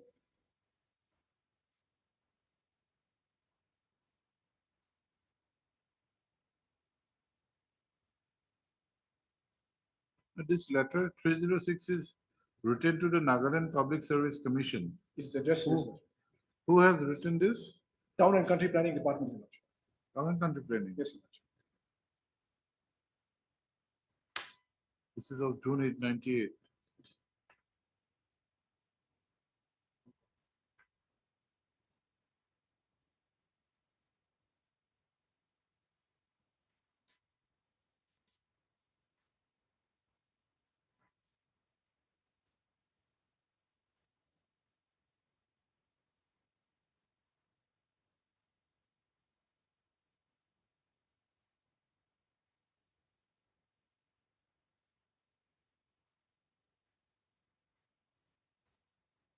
Yes. The next page, Your Lordship, 307. This is the reply of the Town and Country Planning Department. This is the reply of the NPSC. pursuant to this letter. They say it is addressed to the Deputy Secretary, Government of Nagaland Planning and Coordination Department. This is the main department, Your Lordship. Town and country is under this. I am directed to refer to the letter dated 8/6/98. That's the letter on the previous page. On the subject cited above, and to state that requisition has not been routed through the Works and Housing Department. It's just routed, Your Lordship. It is not a requisition by the Works and Housing Department. It is routed. But that itself was also a mistake. Being the Carter Managing Department for Engineers in the light of government's notification dated 25th May 1998. So this is the notification by which all engineering wings were amalgamated.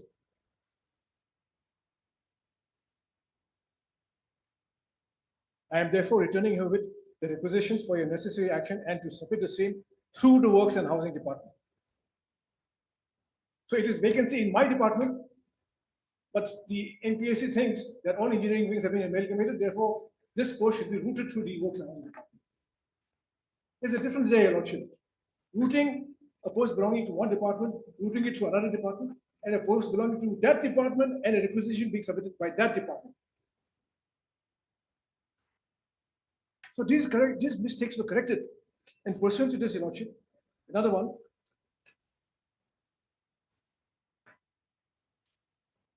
At page 308. 308.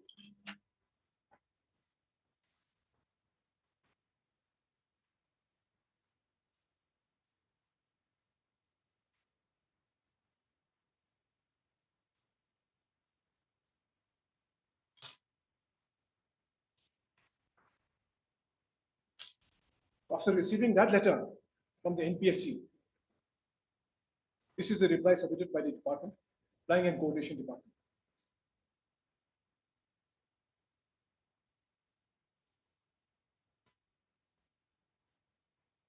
This is 29 July 1998. I am directed to state that consequent upon absorption of the service of Sri A. Chinithan Motha, Assistant Architect on regular basis against the post of ATP by a cabinet decision, the post of Assistant Architect has fallen vacant. Look at the language also, Your Lordship. Vacancy in the Department of Planning and Coordination Department. It was considered appropriate to place a requisition to the NPSC for recruitment from this department, and thus requisition was accordingly placed. The NPSC had, however, returned the necessary requisition form as initiated by this department with instruction that the requisition should be placed through your department by the letter dated 17 July 1998. The requisition form as prepared is furnished herewith for your information and necessary action. So it was just rooted, Your Lordship. It was an agency. As far as we are concerned, the Works and Housing Department was an agency in this case. But that has been interpreted to mean that I am an appointee of the Works and Housing Department. And that mistake has continued, Your Lordship. Even till today, it has continued. In my case, it has been corrected. And there are corrective measures now being taken, Your Lordship, as far as I know. Corrective measures are now being taken. In fact, the NPC has also gone on record saying that they had under mistaken impression. Endorsed this letters to us, thinking that all posts of assistant architect had been amalgamated in terms of the amalgamation of 1988. So this is the mistake which happened, Your Lordship, and the mistake has been corrected. Now, Your Lordship, another very important factor, the state respondents as well as the Works and Housing Department, in the affidavits filed by them, they have categorically stated that the single post of assistant architect was created for the Department of Planning and Coordination Department, Town and Country Planning Department. The Works and Housing Department, which the petitioner says that I belong to, the Works and Housing Department also in their affidavit has categorically stated that the post of assistant architect was created exclusively for the Department of Planning and Coordination. It doesn't belong to them. Those Your Lordship will find, just the affidavits, I'll mention the page numbers. Page numbers.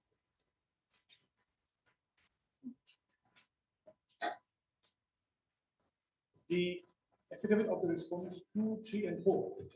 Page? Which is at page 237. 237.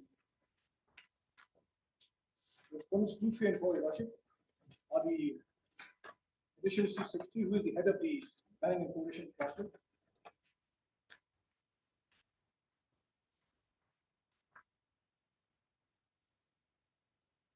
the Commissioner Secretary, and the Director of the Urban Development Department.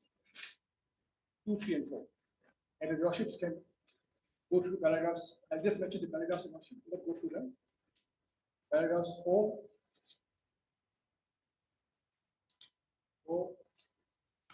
5. Let's just remove the paragraphs.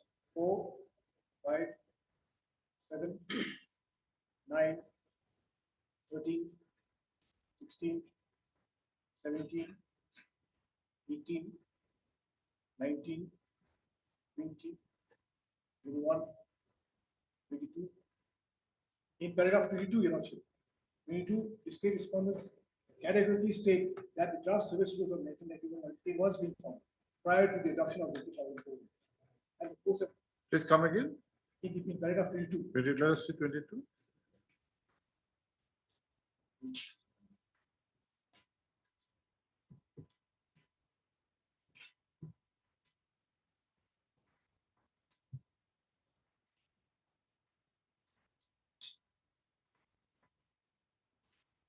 It is a 241. Yes, Your Lordship.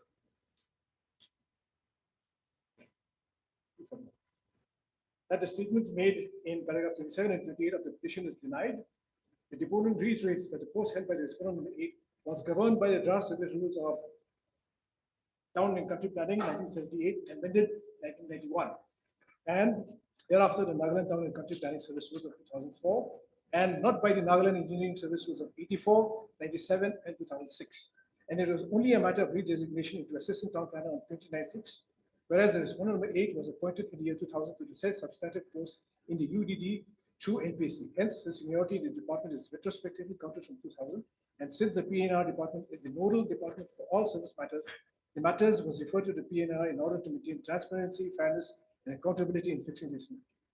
So in the rules of 1991, the post of assistant architect is specifically mentioned.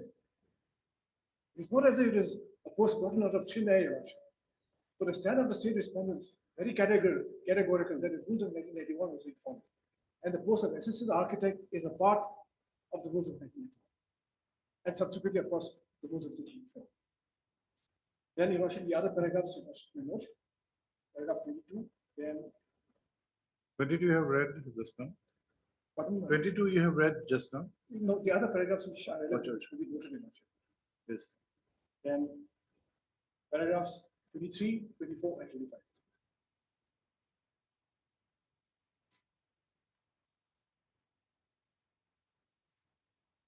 And there is another affidavit now by the department, by the respondents 5 and 6. 275.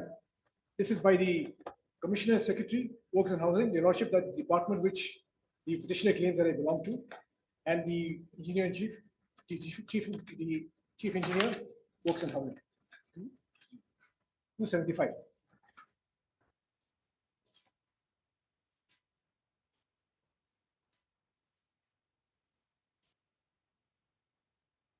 And here, Your Lordships may see paragraphs 5, 7,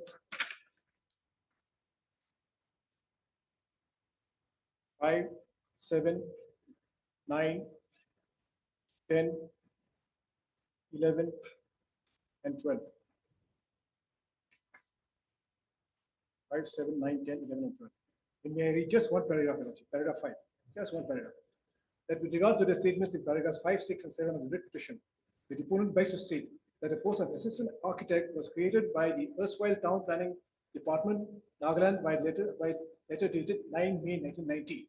It may be stated herein that after amalgamation of all the engineering wings, the Works and Housing Department became the technical garden management and nodal department of the then Town Planning Department. As such, the post of assistant architect being a technical post, the appointment order of respondent number 8 was issued by the nodal department, and even though the post belonged to the Town Planning Department, in the Nagaland Engineering Service Rules of 84, 97, 2006, the said post of assistant architect is not incorporated in the schedule. On the other hand, the said post is incorporated in the schedule of the amended draft service rules of Town and Country Planning Department, 1991 and 2004. As such, the Works and Housing Department does not have such a post. So on similar lines in the other paragraphs. So the Works and Housing Department, they wash their hands as far as my post is concerned. They say, I do not belong to them.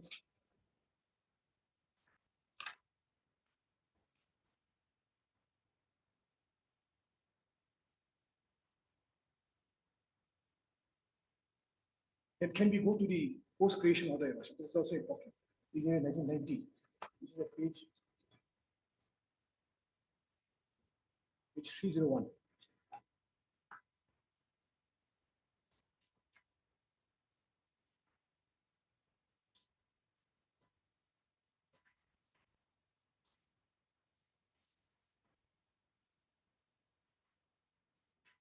Typed copy is at page 43 of the type bundle. We can read this. Lordship, this is 9th May 19. Creation of additional 4 gazetted and non-gazetted class 1, 2, 3, and 4 on the town planning department, Lordship. I am directed to refer to your letter dated 5/1/89 on the subject side of the above and to convey the sanction of the governor of Nagaland to the creation of 1 post of assistant architect class 1 gazetted under the town planning department. In the scale pay of such as my lecture enclosed plus all other allowances as are admissible under the rules from time to time in Nagaland with immediate effect. So this is the creation of the post.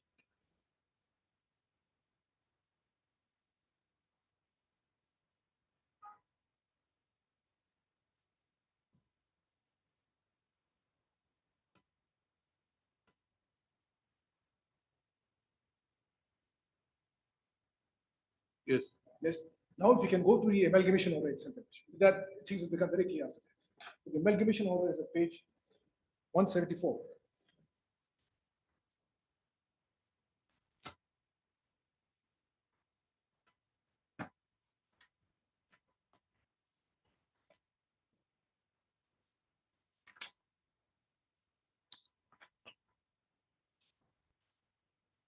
In the type copy, Your Lordship, type bundle, this is not very clear in the type bundle.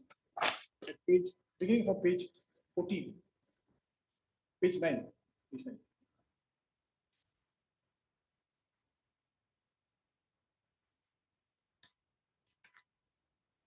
Page 9. Page 9. There are 2 notifications. First is the notification issued in 88, amalgamating all departments, and 89 is the modalities. Type copies of page 9. This is notification dated 6 December 1988. May I read, Madam? Yes. On the recommendation of the expert committee appointed by the government by notification dated 5/9/86 and number dated 70/12/86. You said page? Page 9. 9. The type bundle, Your Lordship. Yes, this is dated 6th of December. Yes, Your Lordship. There are 2 notifications. So One at 174 is 18th of January. 6 December 88, Your Lordship. And the one at 174, which you said that it's the type copy. Yes, and That 18 is January the- is, Your Lordship, the first notification of 88, it notifies the amalgamation. And 89, it notifies the modalities. So this type copy this is not the type copy. Which one, Madam? You said 174 is notification dated 18th of January 89. Previous page, Your Lordship. Previous page, sir. 173. Yes, Your Lordship. 173. 6th of January. Previous notification is 6th of December. 6th of December. 6th of December.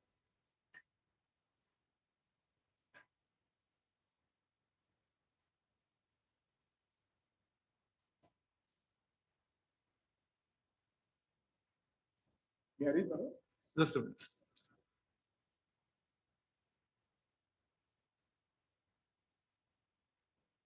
Please read. 6 December 88, on the recommendation of the expert committee appointed by the government by notification dated 5/9/86 and dated 17/12/86. Governor of Nagaland is pleased to order amalgamation of all engineering wings attached to various government departments in Nagaland except the Department of Industry, Geology and Mining, and Agriculture, and Bank Department, namely Works and Housing Department, with effect from 1/4/89. So this is the effective date of the amalgamation, 1/4/89. Consequent upon amalgamation is ordered above, the Governor of Nagaland is pleased to order that all the posts of the engineering wings of the various departments shall form a combined, but very legible, so I will not put that much on the issue. Respective counter posts in engineering service of the Works and Housing Department with effect from the date of amalgamation. The Governor is further pleased to order that the incumbents holding posts which have been now encouraged shall be deemed to have been duly appointed to the various posts in the different cadres in the engineering service. Placement of officers and staff fixation of the existing seniority procedure for execution of civil works, etc., will be as recommended by the expert committee. It will be notified by the works and housing department separately. That is now the next step, the next notification. So the effective date of amalgamation, Your Lordship, is 1/4/89. In the next page 10, Your Lordship, this is 18 January 89.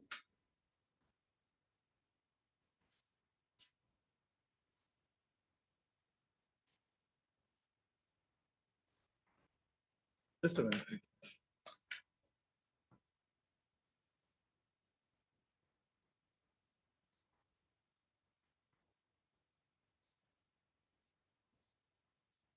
How long will you take?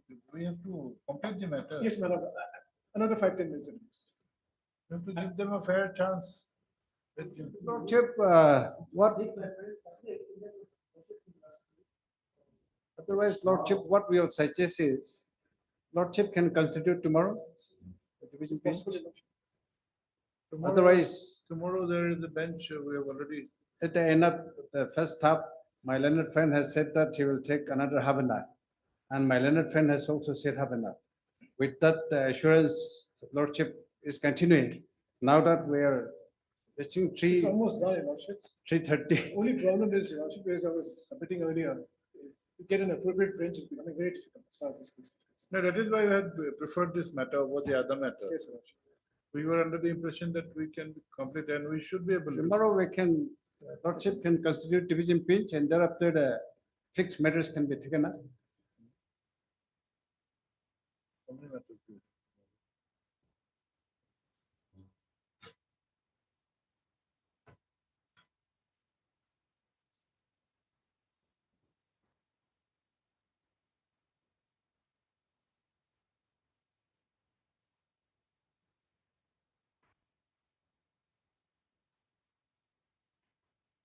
Please continue then, let us try to complete your part today. Yes, ma'am. Take five more minutes. Yes, Complete by it's 3:30. Yes, ma'am. And tomorrow we'll just have a brief sitting. Tomorrow matters, we have already fixed matters. The next page, Your Lordship, I'll just take Your Lordship to one Yes, last. page 10. Page 10. So the heading at A, placement designation of engineers on the housing week. Yes, Your Lordship, madam. yes. Now, the last entry, architect and assistant architect, 3 and 4. Your Lordship got that? One number of architect and 2 numbers of assistant architect. Right. From CEPWD. Now, if Your Lordship can correlate this to the 1984 rules, where there's the schedule showing 1 post of architect and 2 posts of assistant architect. These are the 3 posts which were amalgamated. No other posts. No other posts, Your Lordship. And the post was created, the post in which I was appointed was created in the year 1990. After this.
You said your post was created in 1990. Pardon, madam? Your post was created in 1990. 1990. After the amalgamation. After the amalgamation.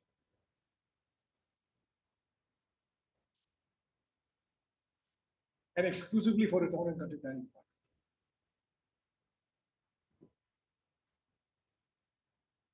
Now, this part is finished, Your Lordship. Just certain documents which are not in place, just place that before Your Lordship. The first is the appointment of the writ petitioner in the leave vacancy. That order is at page Now, will that have any relevance? Yes, Your Lordship, because in the leave vacancy, the appointment was made by my department, not by the Works and Housing. Leave vacancy or any vacancy, if it had belonged to the Works and Housing Department, as they claim, the appointment should have been done by the Works and Housing Department. In this case, it was done by the Planning and Coordination Department. Page?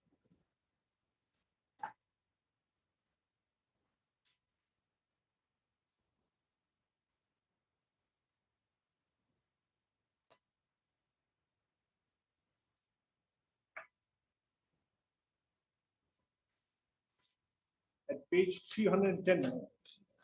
310.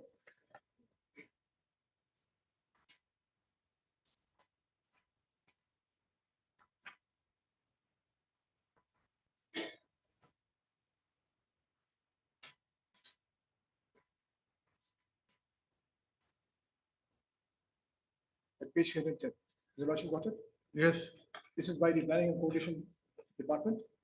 In the interest of service, and look at the language also, Your Lordship. The Governor of Nagaland is pleased to appoint Shri Taoshi Fitu as Assistant Architect under the Town Planning Department on contract for a period of 1 year, and it is signed by the Development Commissioner, who is the head of the department.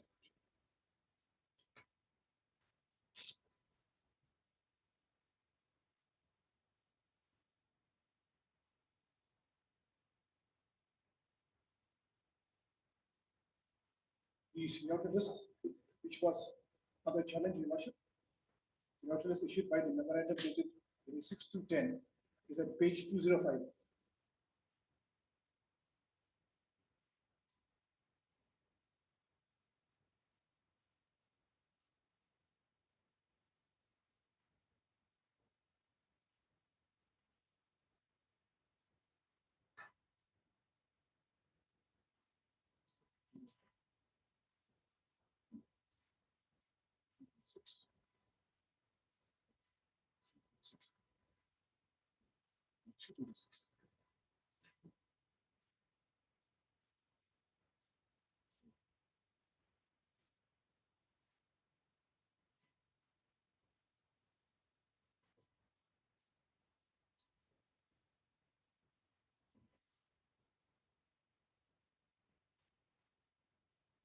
Yes. The seniority list, Your Lordship, which was included, is at page 326. 326.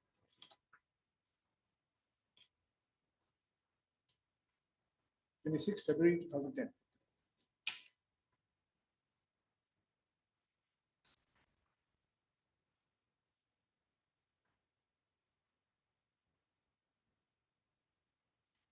It was only after the issuance of this seniority list, Your Lordship, that the rules was challenged.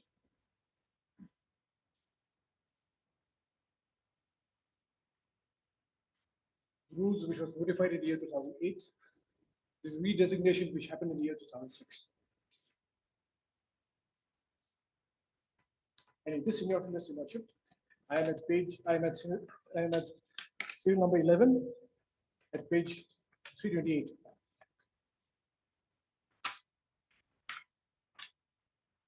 Page 328.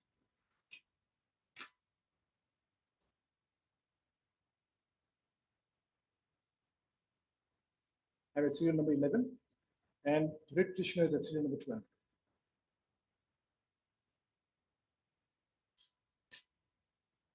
After the disposal of the writ petition, Your Lordship, a revised seniority list has been issued, and that is at 399, page 399. Just a minute, please.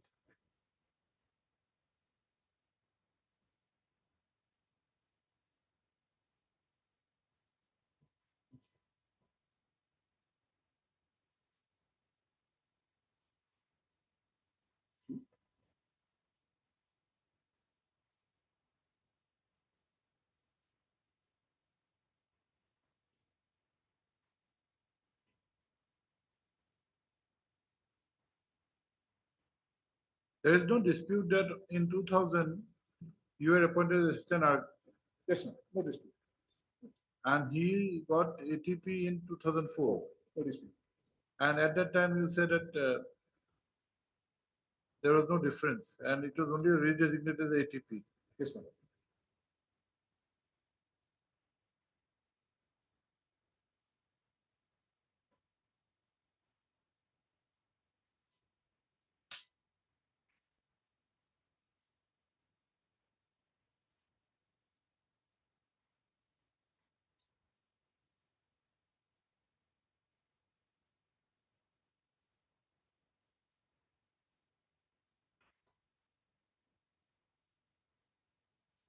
Okay. Then after the disposal of the writ petition, Your Lordship, revised in your list 399. 399.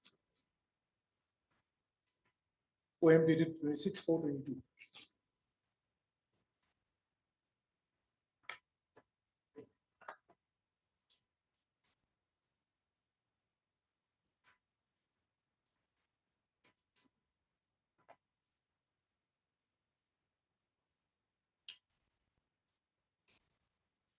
So in this, the position is reversed. The writ petition is at serial number 11 and I'm at 12.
You are at serial number 12.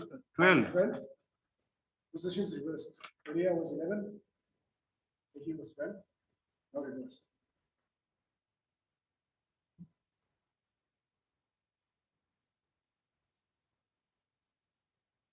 Yes. And the subsequent promotions, Your Lordship, at page 396 to 398. That is okay. Assistant Director. Then The Deputy the Director. Deputy Director. 390. 396, 398. 396 to 398. 398.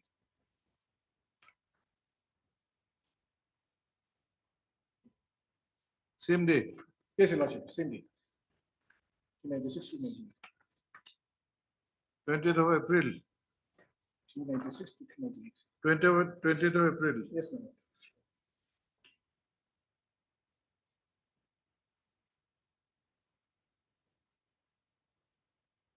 Date of April, Your Lordship, that was earlier, it was No. Where is the Deputy Director?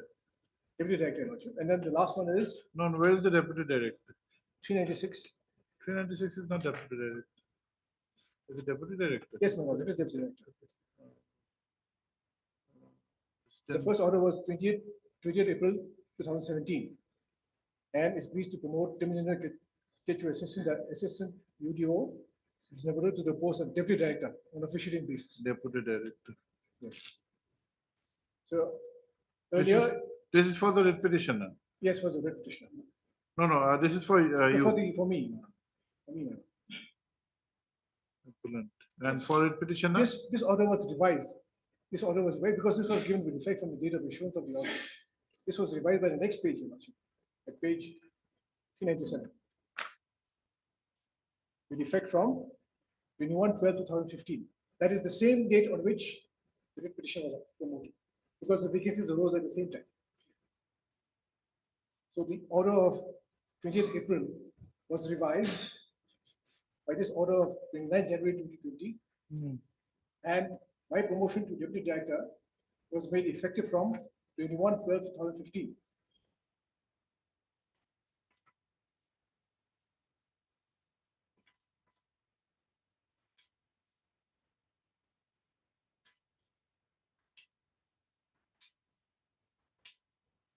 That is the same date on which the writ petition was promoted to Deputy Director. And then finally, the last page, Your Lordship, 398.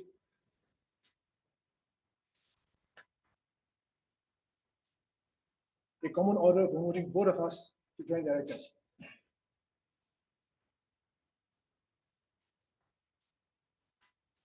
Next page at 398, Your Lordship. 29 January 2020.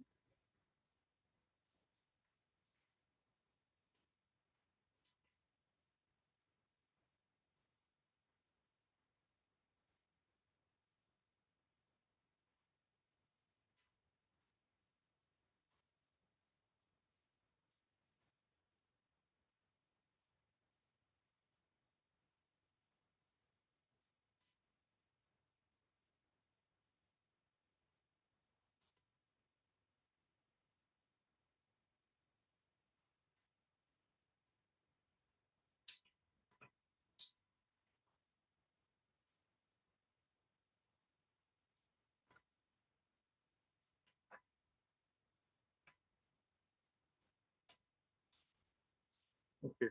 Yes, Your Lordship. So that covers the facts and my arguments in a nutshell, Your Lordship. Just some authorities I'd like to place for Your Lordship's consideration.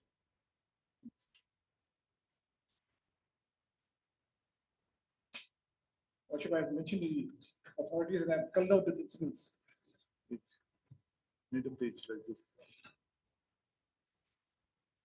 Instead of going through the entire authority, Your Lordship.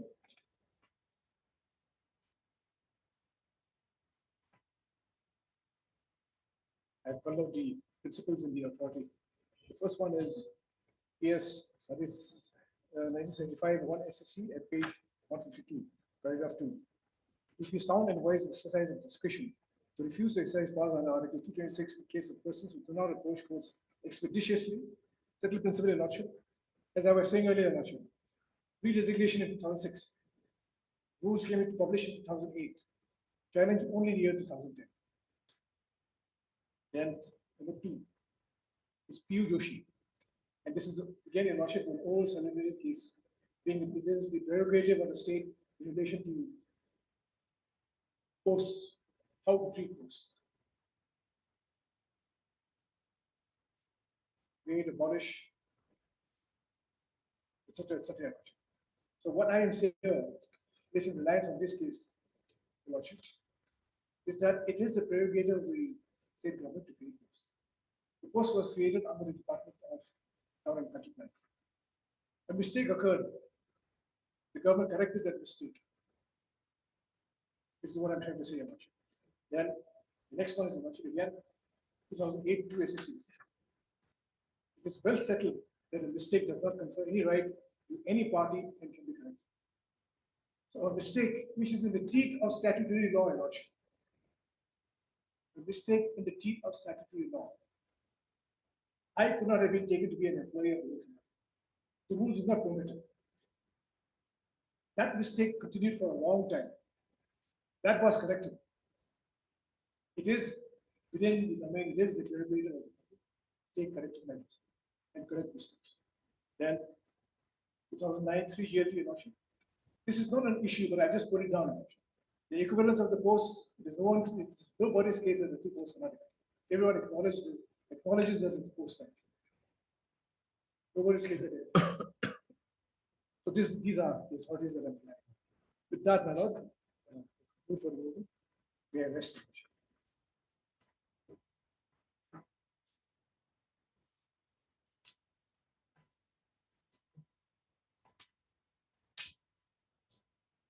Will you like to do it today or tomorrow? May I suggest we continue tomorrow because I will not finish in the time left. I will not, in fact. And in the meantime, Madam, we also take instructions on the criteria. Whether deciding this issue at this stage would have any bearing in their next promotional aspect to the post of director. Both are aspiring to become director, and had there been more than one post of director, matter would not have been so difficult, like the post of joint director. In fact, the department has two directors. Two directors. Yes, Lordship, one is for the municipalities. No, that's not correct. There is an additional director post which is treated as an HOD, but there's only one director. Lordship, Should I continue? It's up to you if you continue till 4 Lordship, o'clock. up to 4, if it's only 20 minutes. You can start or give a prelude of your, because tomorrow we'll have to save time. Lordship, before the case, I want to point out that I pointed out this matter on the earlier occasion. I have a Lordship, query, Lordship. the Forgive me for briefings are not interrupting. complete. There is one reply which they have filed. Two replies, in fact, which I will be relying on. Reply affidavits, Your Lordship. I have omitted to enclose them in the bundle inadvertently. If your lordship has got it, I have my own copy, but it was not part of the appeal memo. Do you have copies? Lordship, I have my own copy. If it is not in the court records, then please, and if those are relevant. Yes, and because if they- if we I'll be relying on those. the extract of the RTI, which was in Please 2000. make 2 copies for us tomorrow. Yes.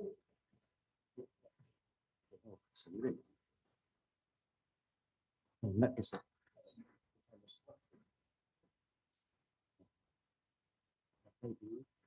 Two, three, five. One, five, and six. 1, 5, and 6. I have said those are replies. You don't give to me. You give only to them. Those are replies to the state respondents and others. I don't have Yes. copies of that. Let him place that in Lordship. You make 2 copies for us and place it tomorrow. What do you say on the issue, present main Lordship, issue? firstly, we belong to 2 different cadres. The appellant belongs to the Nagaland Public Works Department cadre. I belong to the Urban Development Department. So we cannot be equated. First thing.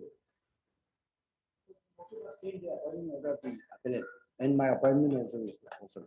Lordship, then my learned friend has But suggested. there are no cadres in the rules. Where could have been appointed by Lordship, that is the mistake of the department person, learned person with the lordship. Lordship, I will show to your lordship that there was an order whereby the government, all the department has been asked to cooperate with the works and housing department. But Now, nobody- at the time of amalgamation, this post was not even there. Lordship, 89. Yes. When the amalgamation was done, this post was never born. Lordship, but the engineering wing attached to the town planning was already there. In whatever post that is created by the town and country planning becomes part of the package. It cannot be independent. But in the amalgamation order, Yes. the reference to the PWD Public Works Department, they have clearly mentioned 3 posts only.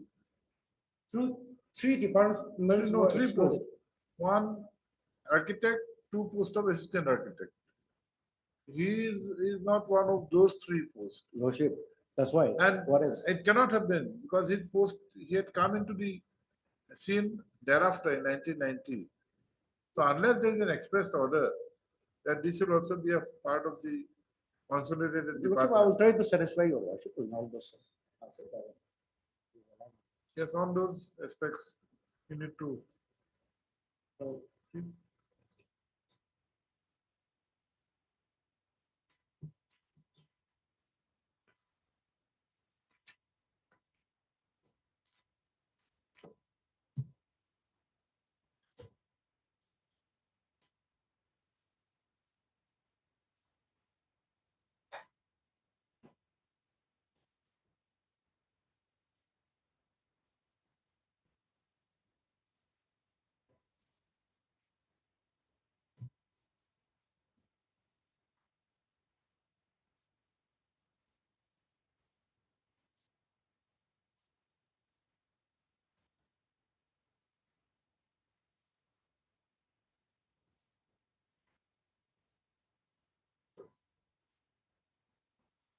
But if there was an intention to have one engineering, all the engineering personnel to be under one department, whether subsequent creation would make your post exclusive to the department, or should it be construed to be a part of the conservation department? Your Lordship, all posts under the town and country planning department are manned by persons who have the architectural engineering degree. What about the post of ATP then? Same yardstick, Your Lordship. Same yardstick.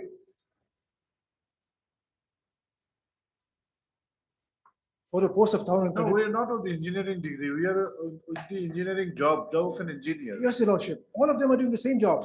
The ATP and the assistant architect does the same job. I defer to that. It does the same job.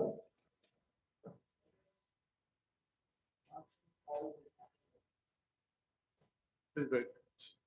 Paucity of time did not permit the matter to be completed. Full stop.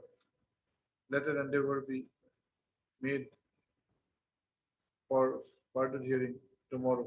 Full stop. Accordingly, list again tomorrow. We'll have it at 10:30. Okay. Very well. We'll sit the DBA first, then but we'll try to make it brief as possible. Otherwise, we'll not be able to. It'll be a whole wastage of your energy, our time.